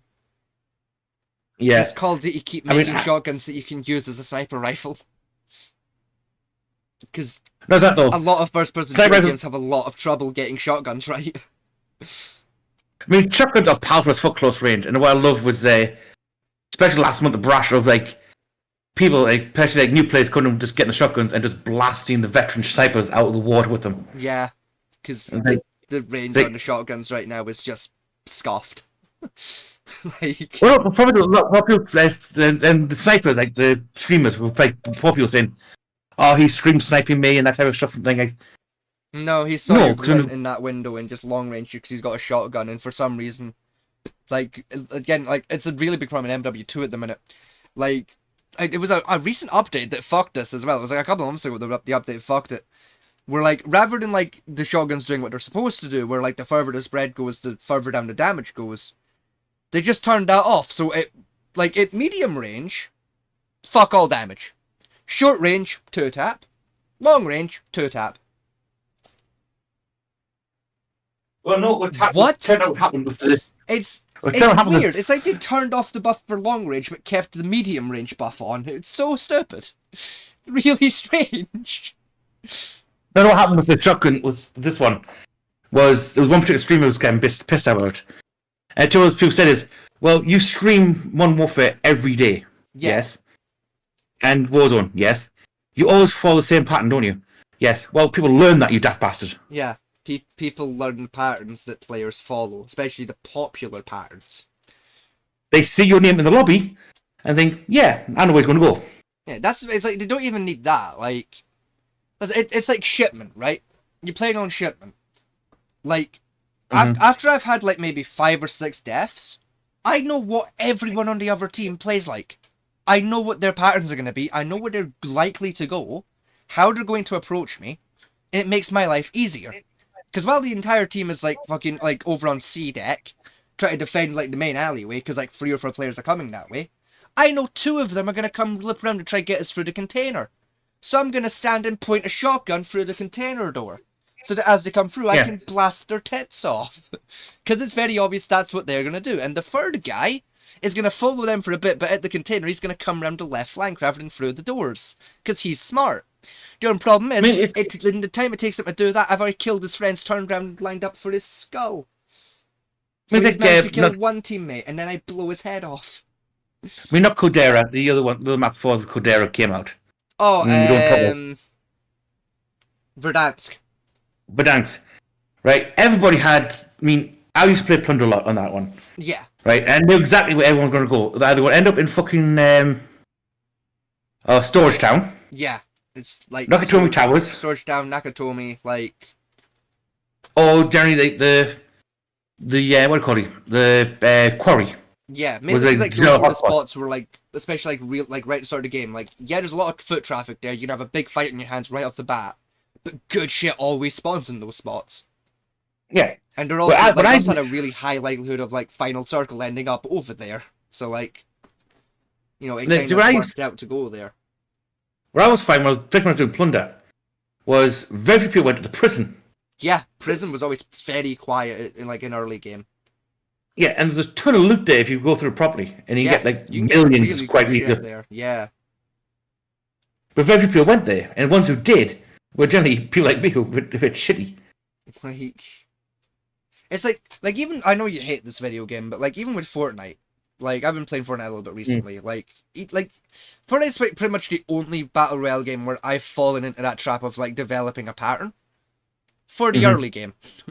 There's just like two places where I drop. I'm either dropping at Mega City or I'm gonna go drop like at the ice capes up at the top. And the thing that decides which of the two I'm dropping at is plain and simply what's further into the flight path of the bus. Like, if I'm flying over Mega City first, I'm dropping at the Capes. If I'm going over the Capes first, I'm fucking dropping at Mega City. Because there's going to be less cuts there, because no one stays in the bus that long. Right, my main issue with Fortnite, I have two major issues with it. Was, one, they set it up purely to fleece kids of money. I mean, yeah. Right, everyone knows the loot system, the way it's designed. Right, the root roulette was utter bullshit. We learned that from Star Wars.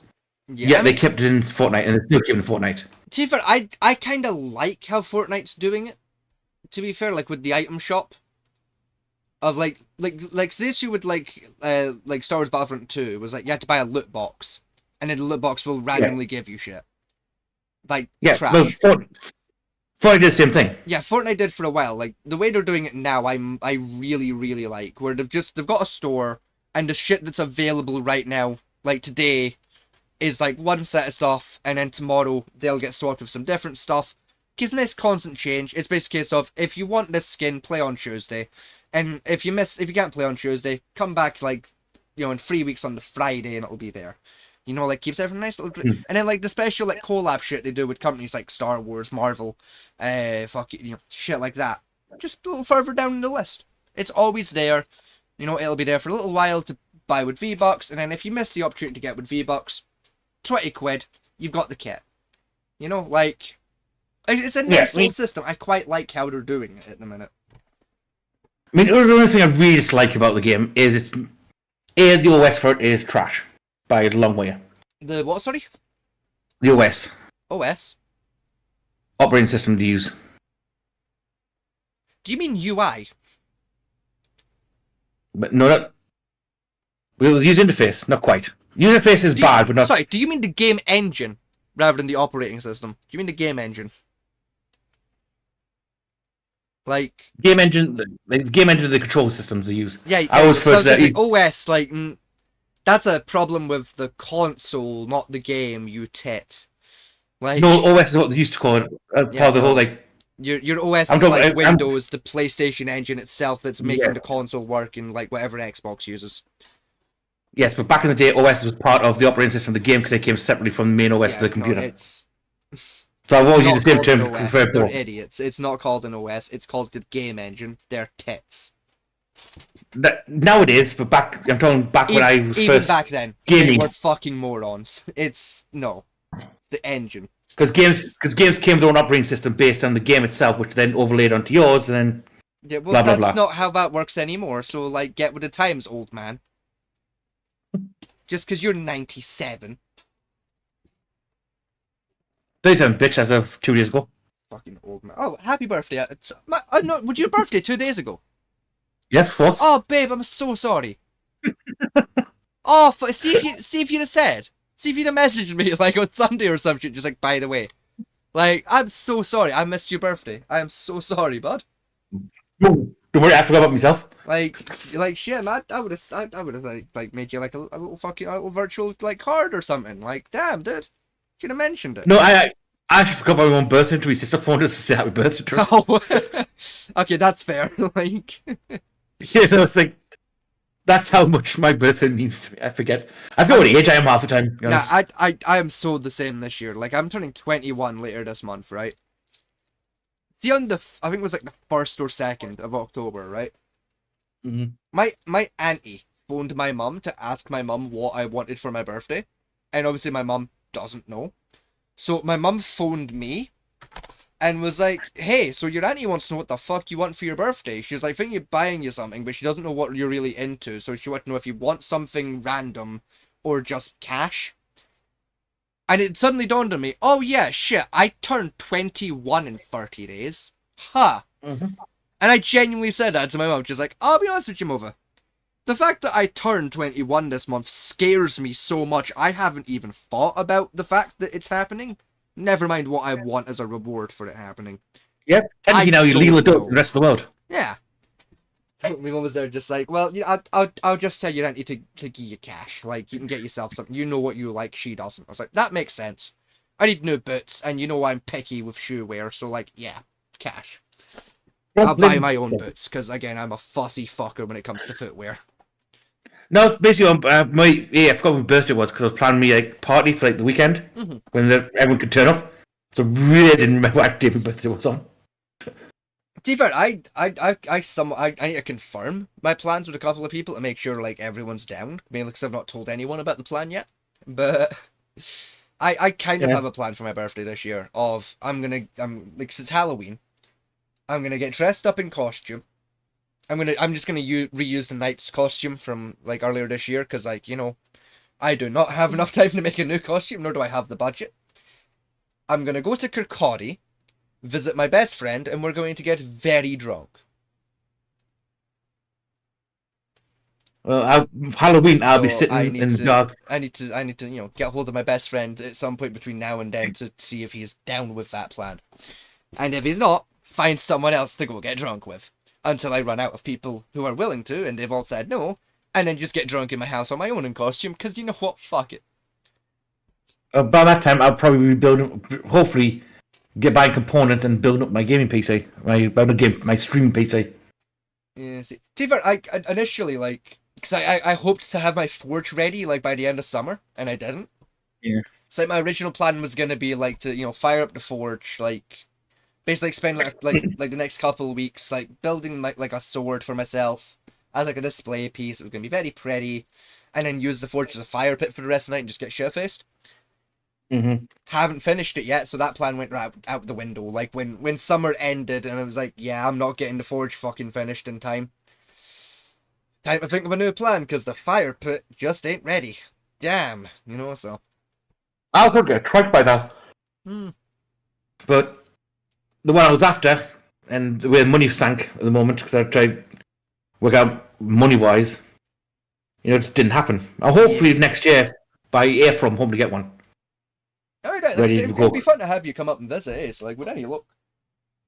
Yeah, I mean, I say the problem I've got is trying to find one that's actually in working condition. That doesn't quite, well, it doesn't have to be fully working condition, but it has to be at least drivable and get it home. Yeah. You know, like, it's fine when it needs a little bit of work, but nothing major, you know, like. Yeah. And so far, the only ones that seem to be in that kind of condition, for the price range, are those rubber line car trike ones.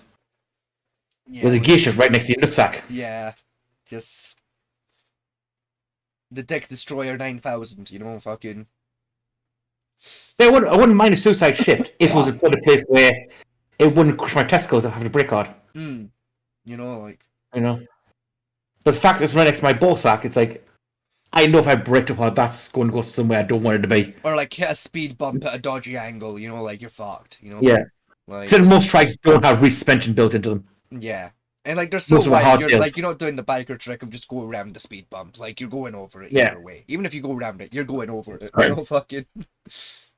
Yeah, most people don't realise 90% of trikes are hardtails, like all bikes were. So there's no rear suspension whatsoever in those fucking things. Yeah, it's not ideal.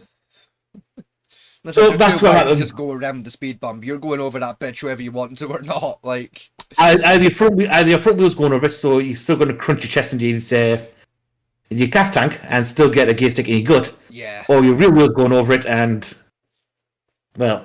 This is the thing. Even on like a scooter, where like it's a fairly comfortable ride, going over a fucking speed bump just sucks ass. That hurts so much, especially you hit that bitch at speed because you don't see it in time. You fucking get air, you slam the road again, your ass just fuck. Even though there's like a lot of padding on bike seats, you Mhm. slam down on that bike seat after hitting a fucking speed bump doing 15 miles an hour. Oh, your spine compresses so much. The problem is like people You saying, "Oh, hear why didn't you get things like?" pop in and out of position in your spine you didn't know was in your spine. It is Well, rough.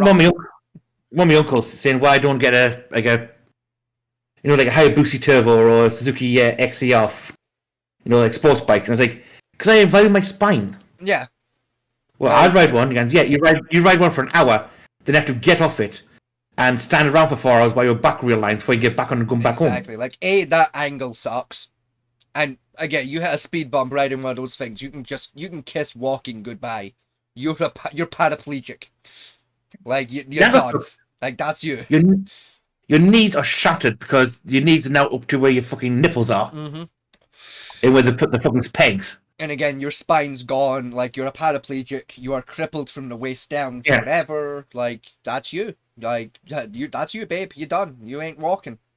You're You dead. put a backpack on your back and try and ride one, and the aerodynamics is so screwed up you think you've died sometimes over. Yeah. And light breezing past you. Like it's just they're not ideal. I mean, I rode my cruiser from like Scotland, Halifax, Scotland, down to London in one shot. Yeah. Admittedly, when I got it, I was doing a bit of a John Wayne walk because of the vibrations. But trying that on a sports bike, you won't get off your bike. You're just like melted to that. You live there now. Like nah, You've come one with the I engine. genuinely hate sports bikes for that. They're just so uncomfortable. I'll take a cruiser every day. Oh, same. I love cruisers. Like an old school. Like I'd even take a chopper. Like yeah, choppers sucked at turning, but you know what? They're comfy. And the problem with choppers is your shoulders start aching after about a couple of hours because of the extreme way the handlebars looped over. See, but like I don't mind having sore arms. It's like my legs, or like if my hips and my fucking back and my knees are fucked. I hate it because like my knees are already fucked, so any extra pain in that area is just a nightmare. Whereas my arms are perfectly healthy, so I don't mind if my shoulders are a bit sore. I can put up with that for like 4 days. That's fine. I mean, one good thing about cruisers is your testicles are always warm because you're right next to the fucking engine. And again, like you've got nice lumbar support, fucking like that. Like the seats on those are always nice and comfy. You should have like a little bit of back support as well, because like a lot of them come with like a full scale race seat. Like they're pretty comfy, all in all. I mean, don't get me wrong. I love my cruiser. I love my cruiser styles motorbikes. I've rode. If I ever get a chance to get one again, I'll probably go for a cruiser. And that's why I'm looking for like when we try to look for like a cruiser style seating range or not. And again, a lot of them seem to be the fucking car trike bastard things. It's like the thing I don't like on bikes is like this is like my biggest thing with bikes of like just aesthetically I don't like them. So you like the police bikes in America where they've got that big fucking front piece. It's so fucking like the Harley Roadster, for example. It's so fucking hideous. Oh, the air diffuser. Yeah, like let me pull up a fucking example for you. Like, I think it's called the Roadster anyway. It's not the Roadster. It's Tell you what, put up, hang on. tell you what, no. Yeah, here we go.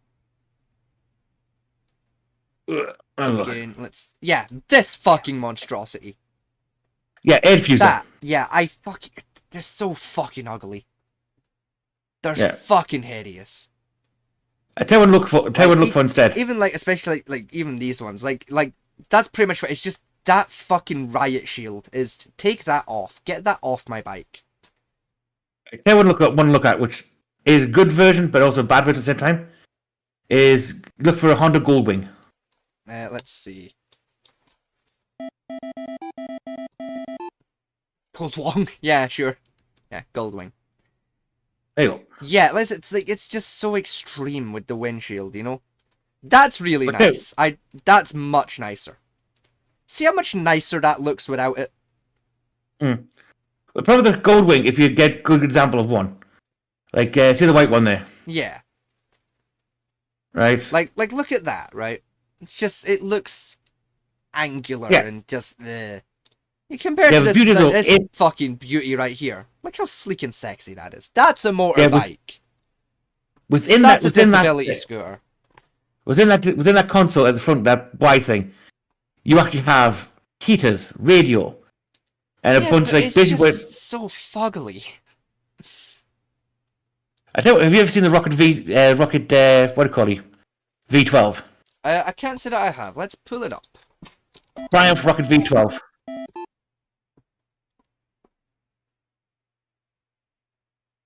I'm You gonna want guess it's Triumph? none of those.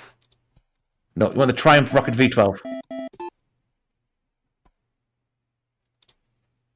See, now that's a motorbike. See?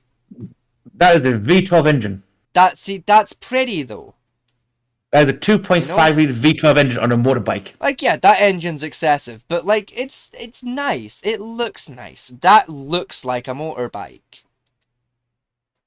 Like, you They know are what? powerful as. If we're playing I've this been on game, one. I'm gonna pull up my dream bike. Right? If I ever own a motorbike, I want one of these bad boys. An Indian. I want an old Indian scout bike, cause just, you know what I mean? Just I think fucking, well, my favorite one. look at that beauty. Look at this Under Shadow- sexy machine. Look at that. Look at that. Okay, Look at that. Whoa, look at that. my favorite one. Look at Under that Shadow tick. Look at the handlebars. Ooh. Filthy. Right. Okay, my favorite one. Honda Shadow That one's 750. green. Look at that, it's in green. Oh, it's a sexy. I don't think the exhaust pipes too much, to be honest. I mean, the exhaust pipe's a little bit much, but like outside of the exhaust pipes, look at that sexy fucking machine. I can replace the exhaust pipe on it. It's just so good. So nice. Anyway, and I remember it said Honda. What was the rest of that? Honda Shadow 750. Shadow 750. Yeah. No, you know what? Yeah, that's a fucking bike. Mm. That's that's some Sons of Anarchy type of shit right there. That's a fucking roadster right there. That's a sexy baby. Right, now, one of my first Look bikes at I got, if you Look at that. Right, if you change the 750 to 125,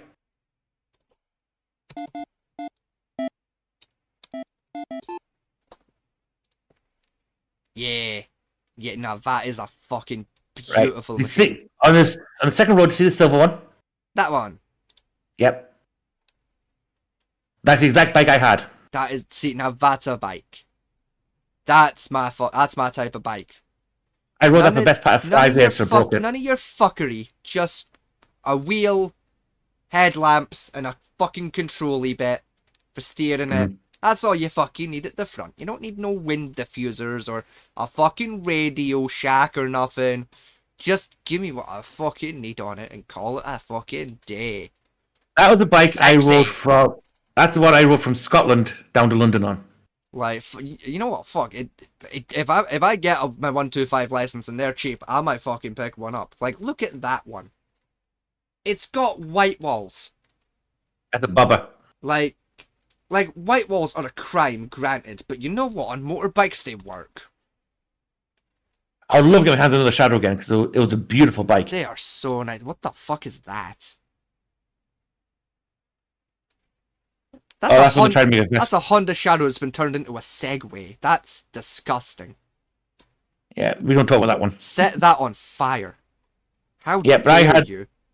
I had the silver and blue. Actually, the silver and blue. That's- The silver. Is that this one? I'm on, or No, next row down. You got the This- silver that tank and the blue. oh, that Row one. down. Yes, that mine wasn't leather, but it had the blue outline on top. Yeah. That's what I had, and it was That's like I say, it was a beautiful motorbike. That's okay. That's nice. The 2002 That's- version. That's pretty. That's a bubba bike. I don't care. That's beautiful. I love that. I have no idea how much it'll cost you now to get one now. Like, I don't care. I'll have it. I bet. I'll Have rob a a look, bank see how much for an it- exchange. Yeah, let's find out. That's on Pinterest. We'll never know. what? Just put in the Honda Shadow prices. Hang on. There's a quicker way. You know, scroll. More. No, go to all. Auto Trader. They'll do it. Accept. About $3 grand. I paid £2,000 when I first got one. Yeah, like that's the cheapest one, 2,900, 3,900 for that's a really nice shade of red. That silver 3.5, and that black one 4.5. Yeah, custom cruisers. They're a beautiful bike. Yeah, they're really really nice. Like yeah. Only flaw in them. Only flaw is because the brake horsepower and the torque so high on them for a 125. Because they didn't change the gearbox over, they can shred the rear sprocket quite easily. Yeah, but I mean that's like that's not a big deal. Like it's about it's a 50 quid repair. You have to do it like once every year, or 6 months to a year. Even then, like you can just replace the gearbox. You can't. It doesn't work without the gearbox on it for some reason. Watch me put the correct gearbox in it. Oh no, because that gearbox gives you so much, especially on a pull off for like torque. It's beautiful for takeoffs. Yeah. You know, that's one reason I love that one on the motorway for. Is I can max out my top speed very quickly. Yeah, that is really helpful when you're on the motorway, to be fair. Yeah, so I didn't care about shredding the gear. They say it's 50 quid repair. Yeah. You know, and I could sit at home and do it myself. It took us like half an hour to switch out the gearbox and stuff. There's no gearbox. Let's fuck with everyone for a minute. Let's just Inception. see if we can break it. The motorway, to be fair. Yeah, so I didn't care about shredding the gear. They say it's 50 quid repair. Yeah. You know, and I could sit at home and do it myself. It took us like half an hour to switch out the gearbox and stuff. Yeah. There's no gearbox. Let's hell. Fuck with everyone for a minute. Fucking hell, I'm loud. It's fine. Inception. I just want to see how fucky this is gonna be. Like, I'm intrigued. Like, how fucked is this gonna be? The motorway, to be fair. We wait an extra minute. It's like, good repair. Yeah. You know, we just wait a little minute. Sit at home and do it myself. It took us like half an hour to switch out the gearbox and stuff. Just wait for it. Wait for it. Fucking hell. Wait for it. Fucking hell. Wait for it. It's fine. Inception. I got another layer. See how fucky this is gonna be. We wait a couple more intrigued. Like, how fucked is this gonna be? To be fair. We wait an extra minute. Like, alright, I think that's enough of that game.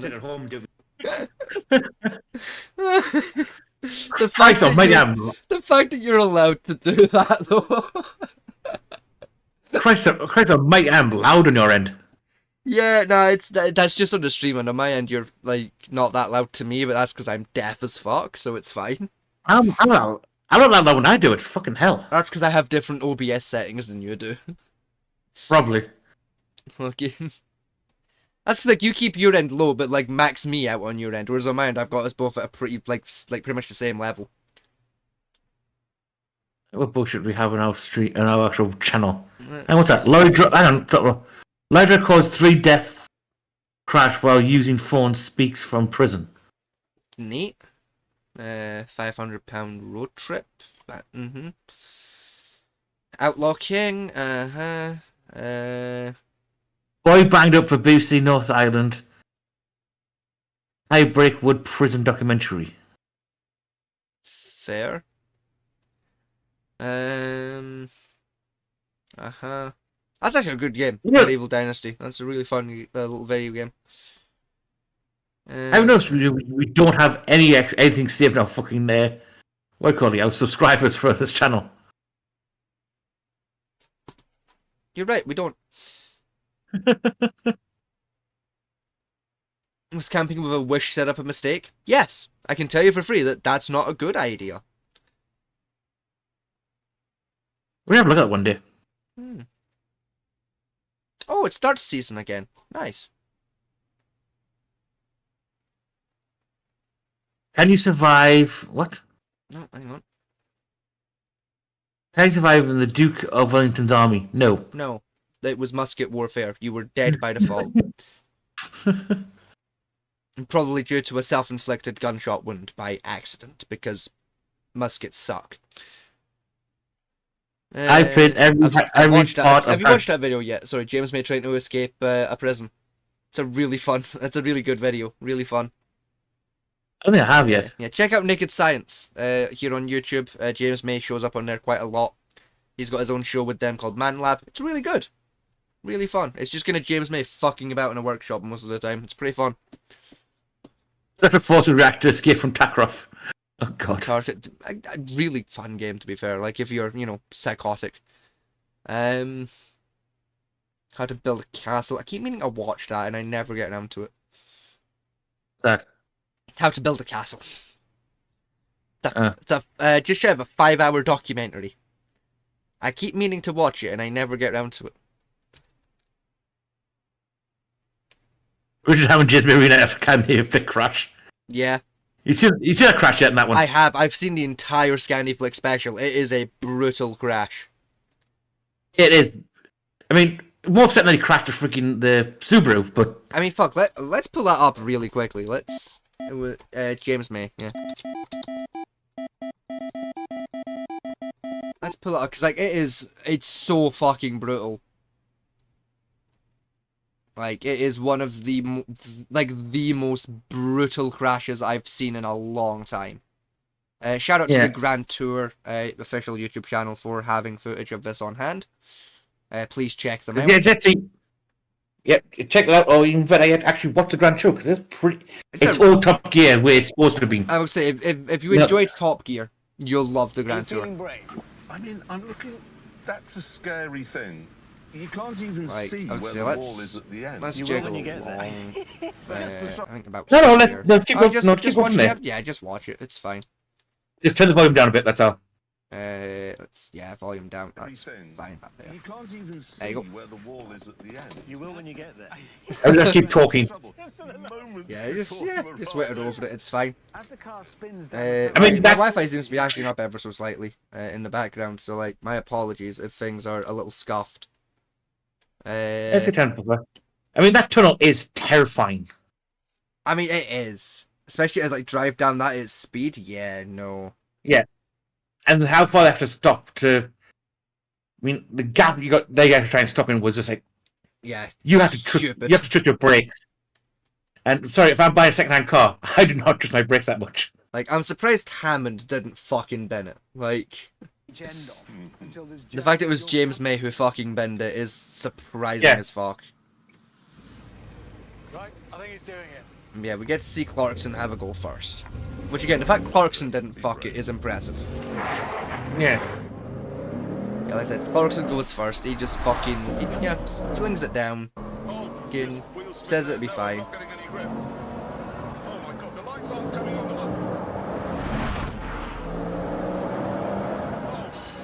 That's right, he's going so fast, he's outrunning the motion sensors.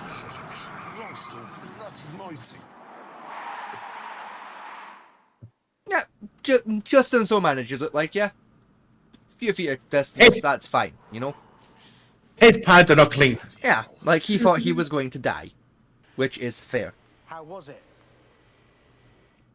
You're not going to enjoy it. While I parked my car in a You know, like fucking, honestly, it's terrifying, and I want to do it. I want to fling a car down it like at full pelt so bad, but I also enjoy being alive.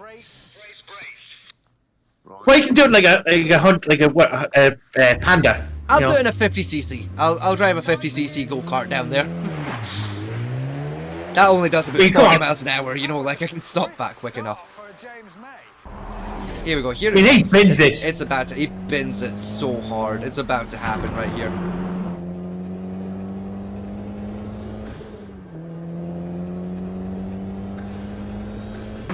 He completely fucks it. Just brakes nice and early, but he's just still not early enough. And then, bang!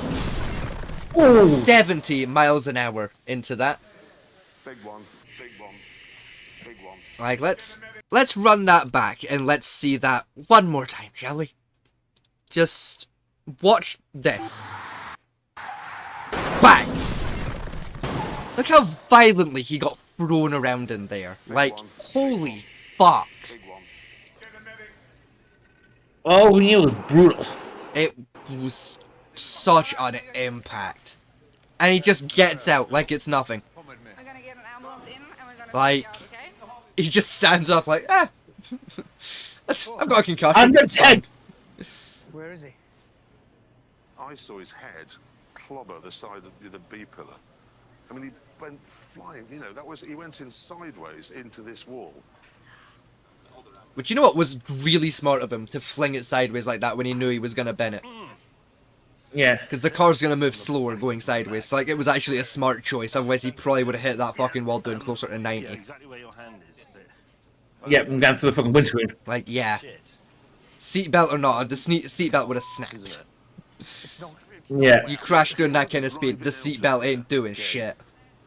I'm in the Volvo. Especially because remember that wall isn't like smooth. It's yeah, it's all jaggy and just that could have ended very differently. He got very very lucky. Yeah, it was just It was such a After James bad was idea. carted off to hospital, there was only one thing we could do. Stand by. Here I come. And here's Richard Hammond's attempt. Now, before Richard Hammond does his attempt, how do you think this is gonna go?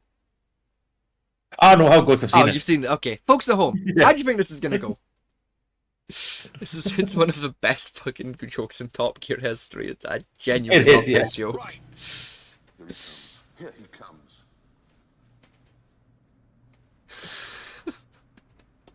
Here he comes.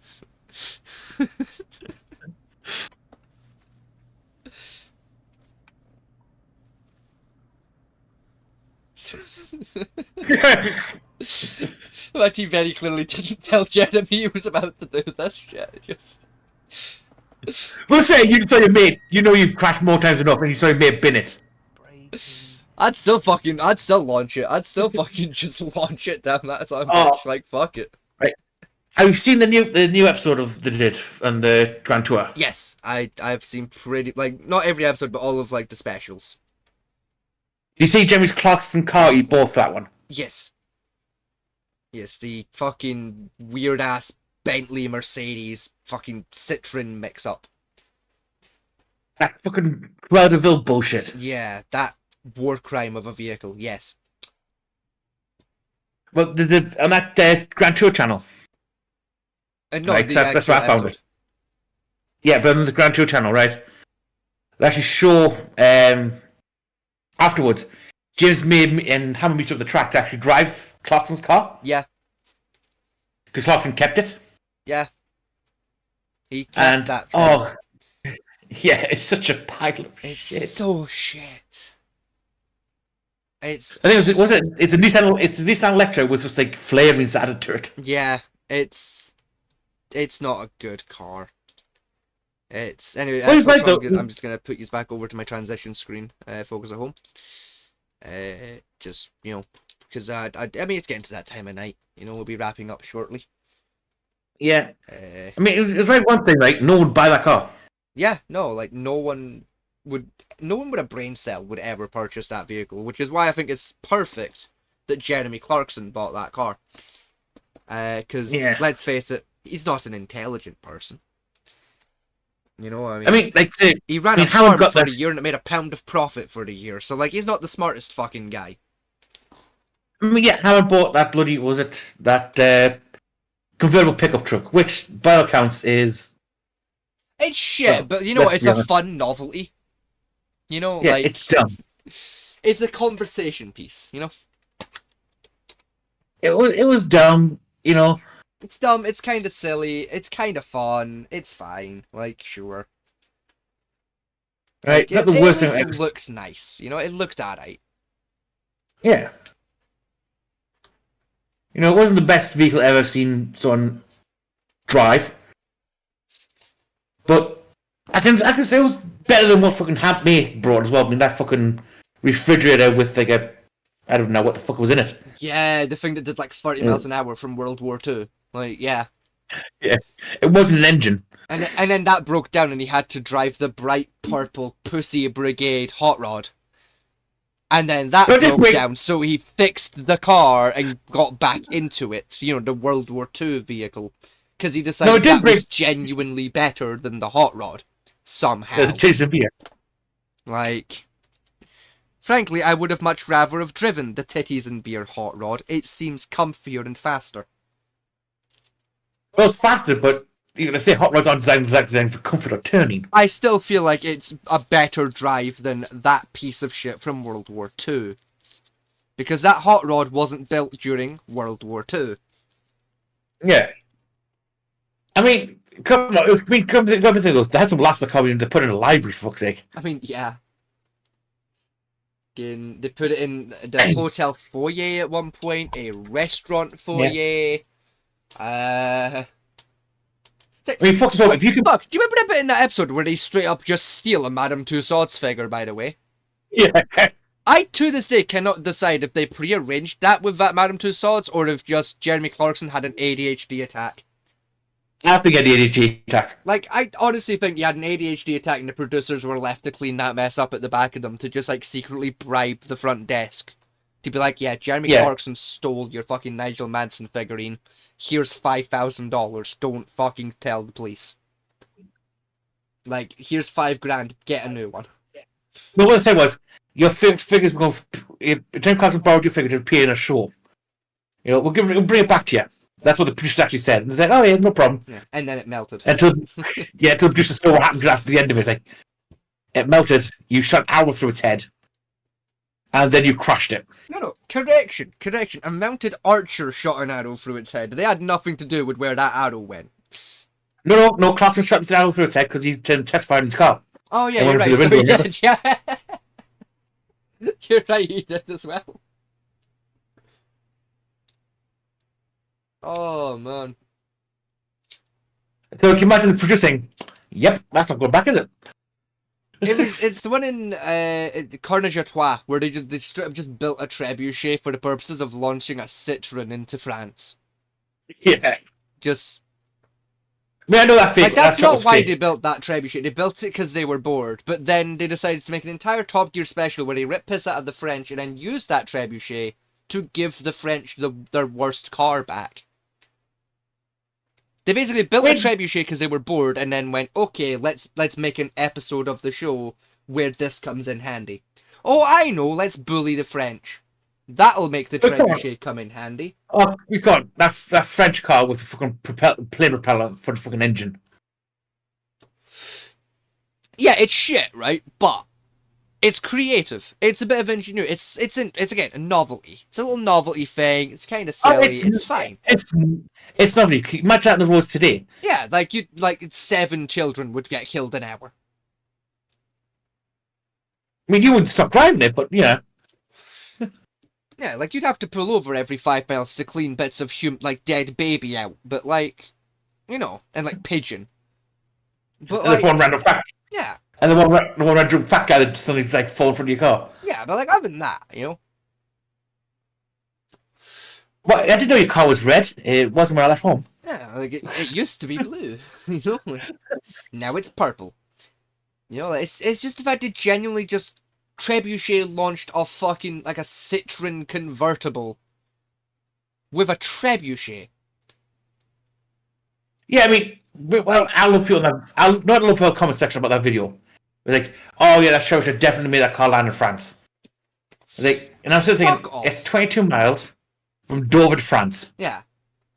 Right? The Trebuchet could possibly get that car, maybe. Yeah, could maybe get the 22 miles over to the beach. Not to where they said it got, which was to the grasslands, which is an extra 5 miles on top of that minimum, through someone's roof. That Trebuchet at best, with that 1-ton car, would probably maybe get it a mile, if they got a good enough way through. I don't know, there are a few historical examples of trebuchets that definitely could have launched the distance. The one they built isn't one of them, but Yeah. No, I know for a fact they dropped it out of a helicopter on top of that building. Either that, or they genuinely did launch it out of trebuchet, but did camera trickery to make it look like it was aimed at France, when no, it was just aimed at one of Jeremy's spare sheds. No, they actually dropped it on a French building. On a French farm, they paid for to do it. Mm-hmm. But it was dropped from a helicopter. Yeah, that's what the way it starts falling as well towards that. But you know for a fact that's not an arc. That's not falling in an arc. That's just falling. The only way that dropped like that at that speed is if it hit a wall after being launched. Nah, that bitch got dropped out of a helicopter. You can fuck off. But I tell the best car fuck they did was when they turned G-Whizzes into game of battleships. That was fun. I did like that. I mean, I would do the same thing with G was because all useful for. Yeah, just gee whizzes and a crane. Just couple of storage containers to act as the shield. Just it was beautiful. Some high explosives. Yeah, to just give it some pizzazz. Just make it all Hollywood. Oh. Yeah, I'll play that game. I'd do that. It's a laugh, isn't it? If I won 100 millions, I'll set a game up like that. Yeah, like it's a bit of a laugh, isn't it? Like, I mean, how much a G was it? It's about 50p. Yeah, if I had like the same kind of money as the musician Prince, that's what I would have wasted most of my fortune on. If I had Elvis money, that's where most of that fortune would have got spent. Fuck the Cadillacs, bollocks to the mansion. I'm building fucking battleship with cars and fucking cranes. No. If I let's say Donald Trump money, right? Oh, so I would buy no money because he's been bankrupt about 12 times. Well, no, he's got a billion. He's bankrupted himself like 12 times. The man's worth 50. Okay. If I had Bill Gates' money, There you go. right, I would actually buy a fleet of ships of two sides and just basically make a giant power ship on the open sea. But see, I would, but I'd make them like drone controlled, because I don't want people to die. I don't want my employees to die. New employees are expensive.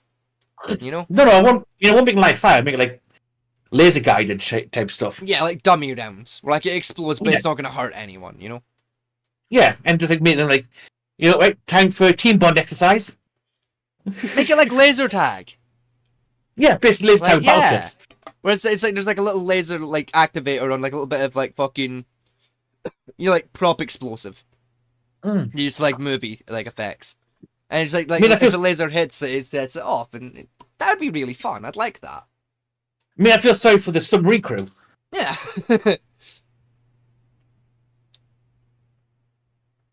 But I think the battleship crew would be okay. To be fair, I just swap the sub out for like just like a smaller boat, just for health and safety, No. Yeah, well, again, like new employees are expensive. If the submarine crew dies, that's a lot of new guys I've got to hire. So for health and safety, I'm swapping the sub out for a smaller boat.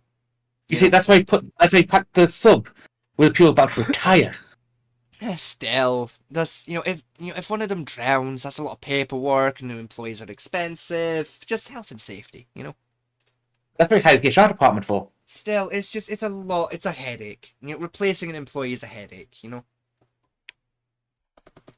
they're going to retire anyway. They're going to retire in a couple of months' time. Just shove in the sub.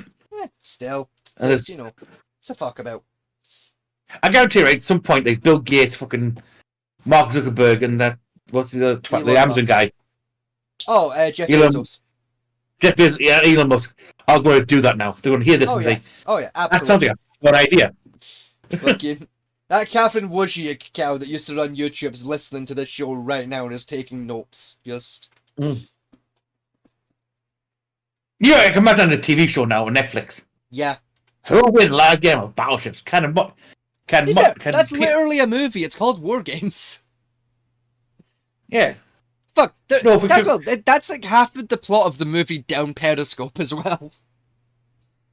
You can imagine, like, new reality TV show. Can an untrained crew man these ships and play a game of battleships by taking out the enemy ships? Yeah, I tell you exactly what we've just predicted. That's the next Mr. Beast episode. That's the next Mr. Beast video. Fucking battleships in real life. The next Mr. Beast episode, or it's the next fucking Bear Grylls fucking TV show. Nah, it's gonna be the next Mr. Beast episode. I'm telling you, that's gonna be the next Mr. Beast challenge. Can me and my friends steal a battleship and beat the Navy? No. Nah, can these 10 random civilians crew this battleship and beat a Navy-trained crew on another battleship? What we've done is we've stole the Missouri from the American Navy Museum.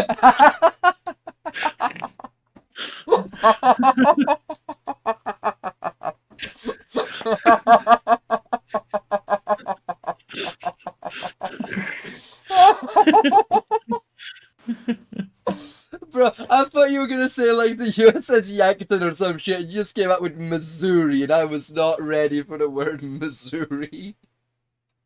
Well, Missouri's still in Hawaii. It's still fought. Fucking. I thought you were gonna say like Constitution or some shit, like one of the really famous books, and you just fucking come out with the Missouri. I was so not ready for you to say the word Missouri, bro. Like fucking. You don't know anything about the Battleship Missouri. Oh fucking hell. Oh. I take it you don't know what the Battleship Missouri is, do you? I know it's a battleship. I've seen pictures of it, but I don't know why it's important. Battleship Missouri was one of 3 battleships to survive Pearl Harbor. Fair. I knew it was something like vaguely important. It was also the battleship that sailed to Tokyo Bay and basically leveled half of it. Oh fucking hell! It's also technically the longest-serving battleship the American Navy had. Oh, Going from World War II up to 1991. When it was decommissioned. Can I quickly say something? I am a fucking spanner, right? Mm-hmm. Do you know what I've had in terms of food and drink today? Okay. No, I've had a like like the little like the shortbread squares with the caramel and the chocolate, like Millionaire shortbread. I've had one of them. I've had a peanutella ice cream milkshake. It's like Nutella's doing this new spread that's like peanut and Nutella at the same time. Yeah. So you basically throw that into like a blender with some ice cream and milk and blend it into it's fucking gorgeous. I've had one of them and 2 energy drinks. That's all I've had today. I think that new shit Marmite came out with, wasn't it? The Marmite peanut butter. Yeah, that's a crime. Because Marmite is involved. Yeah, but also Marmite decided to bring out another brand of Marmite chocolate spread. Yeah, which is I've tried it. It's actually quite nice because Marmite isn't involved. It's literally just chocolate spread. I mean, who fucking likes fucking vegetable yeast shit? No one. That's a lie. The Australians seem to like it, but they have Vegemite, which, as far as I can tell, is the same shit. It is. It's literally it's exactly the same as Marmite. It's different branding. Yeah. Which okay. Whoever invented Marmite need to be Marmite need to be shot. I mean, it's literally just like the scum at the bottom of the fucking beer barrel from after you've brewed your beer, thrown in a jar. It's vegetable yeast extract. Yeah, that's all it is. Like that. No, that's literally how they invented Marmite. Like they literally just scraped the bottom of beer barrels and put it in a jar and called it a day. That's literally what Marmite was invented for. That's how they invented it. I think what I drank once. It was from an African store in Newcastle. Mm-hmm. Those stuff they called the malt drink. Yeah. No, right. Yeah. If you don't know what that is, you're thinking like, oh, malt like Maltesers. No. This is pure malt extract, just diluted slightly. Yeah. Like you know like that shit that malt liquor whiskey is made out of. Yeah. Yeah, it's that, but without the whiskey. I mean, if you want to drink something out of Levi, you're probably better off licking the road. Yeah. It'll taste better. It'll also probably hurt less. Yeah. Because I remember I bought a can. I'm like, oh, we have a small can. No. It was a 500ml when they're fucking like 2-pint can fucking things. Yeah, they don't do smalls. And I'm still drinking, who the hell invented this and why? A sociopath, and because it would be funny. The same reason the show exists is 2 sociopaths got together and thought it would be funny. Oh. But yes. Anyway, Mr. Fatman T, it is 2:45 in the morning. And like I said, I've barely eaten. So I think we should wrap up so that I can get food and go the fuck to bed. Yeah. In the immortal words of Samuel L. Jackson, so I can go the fuck to sleep. Yeah, I think the same thing, because I'm getting tired, so... Check out that ebook if you have children and no models, because it's very funny. What ebook? Go the fuck to sleep, as narrated by Samuel L. Jackson. Oh. You can get it on like Kindle and shit, but like the whole thing's also just on YouTube for free. So you do you. Yes, recording night now, and we should be back on Sunday. Sunday for session 3 of the Devil's Latest Dungeon. Reign of Fire. I think next week we're changing for an experiment. we're going to change our broadcasting date to a Friday. Yes, this show is going to move to a Friday as of next week, for a little while, just to kind of test the water, see if that maybe serves us a little bit better. And that episode we'll be watching the Japanese game show Endurance. Yes, we will do that for next week's episode. Basically, we've been meaning to do it for a couple of weeks. Yeah, it's basically, if you haven't ever seen it, imagine basically a war crime that got televised. Yeah, that's basically it. I was trying to think of a better word for it, but no, it was a war crime that got televised. What else? Yeah, next Sunday, so a week from this Sunday, next Sunday, the Sunday after we move to Fridays, we won't be doing Rain of Fire that week. We're going to do something different for that Sunday, just so that I have time to get, not things written, but more just assets made, ready for. That would be what, session 4? I think that worked. Yeah, because this week's session 3. Yeah, session 4. So that would be for session 4. That'll get that week. I think we're going to try and play that Generation Zero. Yes, I think that was the plan, was to do that. Yes. What else? I know I've got something else I need to mention. Do you have a capture card yet? Not yet. I'm just gonna pull up my calendar. That's the 14th for that one. I've got something coming up in a couple weeks. If I remember rightly, it's on one of our podcast days. I don't remember which or when exactly it is. I'll update us on Sunday as to what that is. I think I'm working on one of the random Sundays, or I've got plans for like a Friday or so. I can't remember. I've got something on one of the podcast days this month. I'll let you fucking know what it is. If we don't get to play the game, what we're doing that Sunday is we'll play Karen Body Cam Bingo. Yeah. In fact, we might because I've not got a capture card. So yeah, if your shit's not up and running for that, then yeah, that's probably what we're gonna have to do. Because I don't have a capture card. I might be able to get a capture card in time. We'll see. I'll borrow a bingo card from another YouTuber. Yeah, because I've got work on Saturday this week. So if I can make like 20 quid out of that shift, then I can probably grab a cheap thank you, capture card on the Monday when I get paid. I'm not making a promise on that. It's just I'll try and get a hold of a capture card. Because a capture card would be handy anyway. So I think upon my PlayStation I've got is I think not PlayStation, my computer. I think it's just breaking down. Yeah. To be honest. Which is fair. Like technology is a bit. It's old. Yeah. It's old. Big Bertha here that I'm streaming off of tonight. Like my main computer, she's pushing 5 years old now, 4 or 5 years. And I've not had for the amount of trouble you would expect from a computer of that age. Not a bit.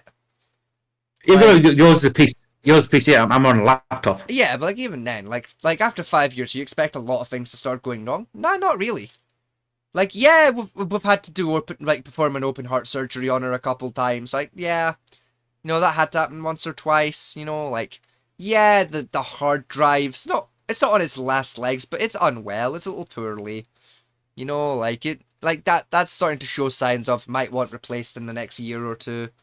But all in all, she's in good condition for her age, as Bertha here. She doesn't need that much in the way of work. She needs a liver transplant, and other than that, she's fine. Maybe a wee kidney transplant. She's good. She's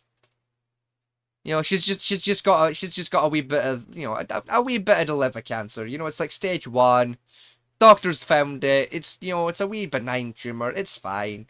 She's got 3 years before it's a problem. Bertha's in good condition. She's fine. She's got some isms, but she's old. Remember mine? My PC was old. I mean, I got refurbished. I was 2 years old before I even bought the damn thing. Bertha was probably about 3 years old when the guy I bought her from purchased her, and then he basically retrofitted her. So the components that were in there that were good, he just kept, and then the stuff that was on its last legs, he swapped out. So the motherboard is still original. The motherboard's probably about 8 years old now. Same with the power supply, and the case, and like the HD ports and everything. They're all still original, so they're probably about 8 years old now. But the hard drive and the CPU were replaced. And I think one of the RAM sticks got replaced. In fact, it might have been the full RAM stick set that got replaced. I can't remember off the top of my head. We're rambling, and time to say goodnight. It is indeed. So yes, thank you for joining us, ladies and gentlemen. As I said, we'll be back on Sunday at our usual time on a Sunday, about 8 o'clock or so, Great British time. So please feel free to join us for that particular show. Things should get pretty interesting. Yeah.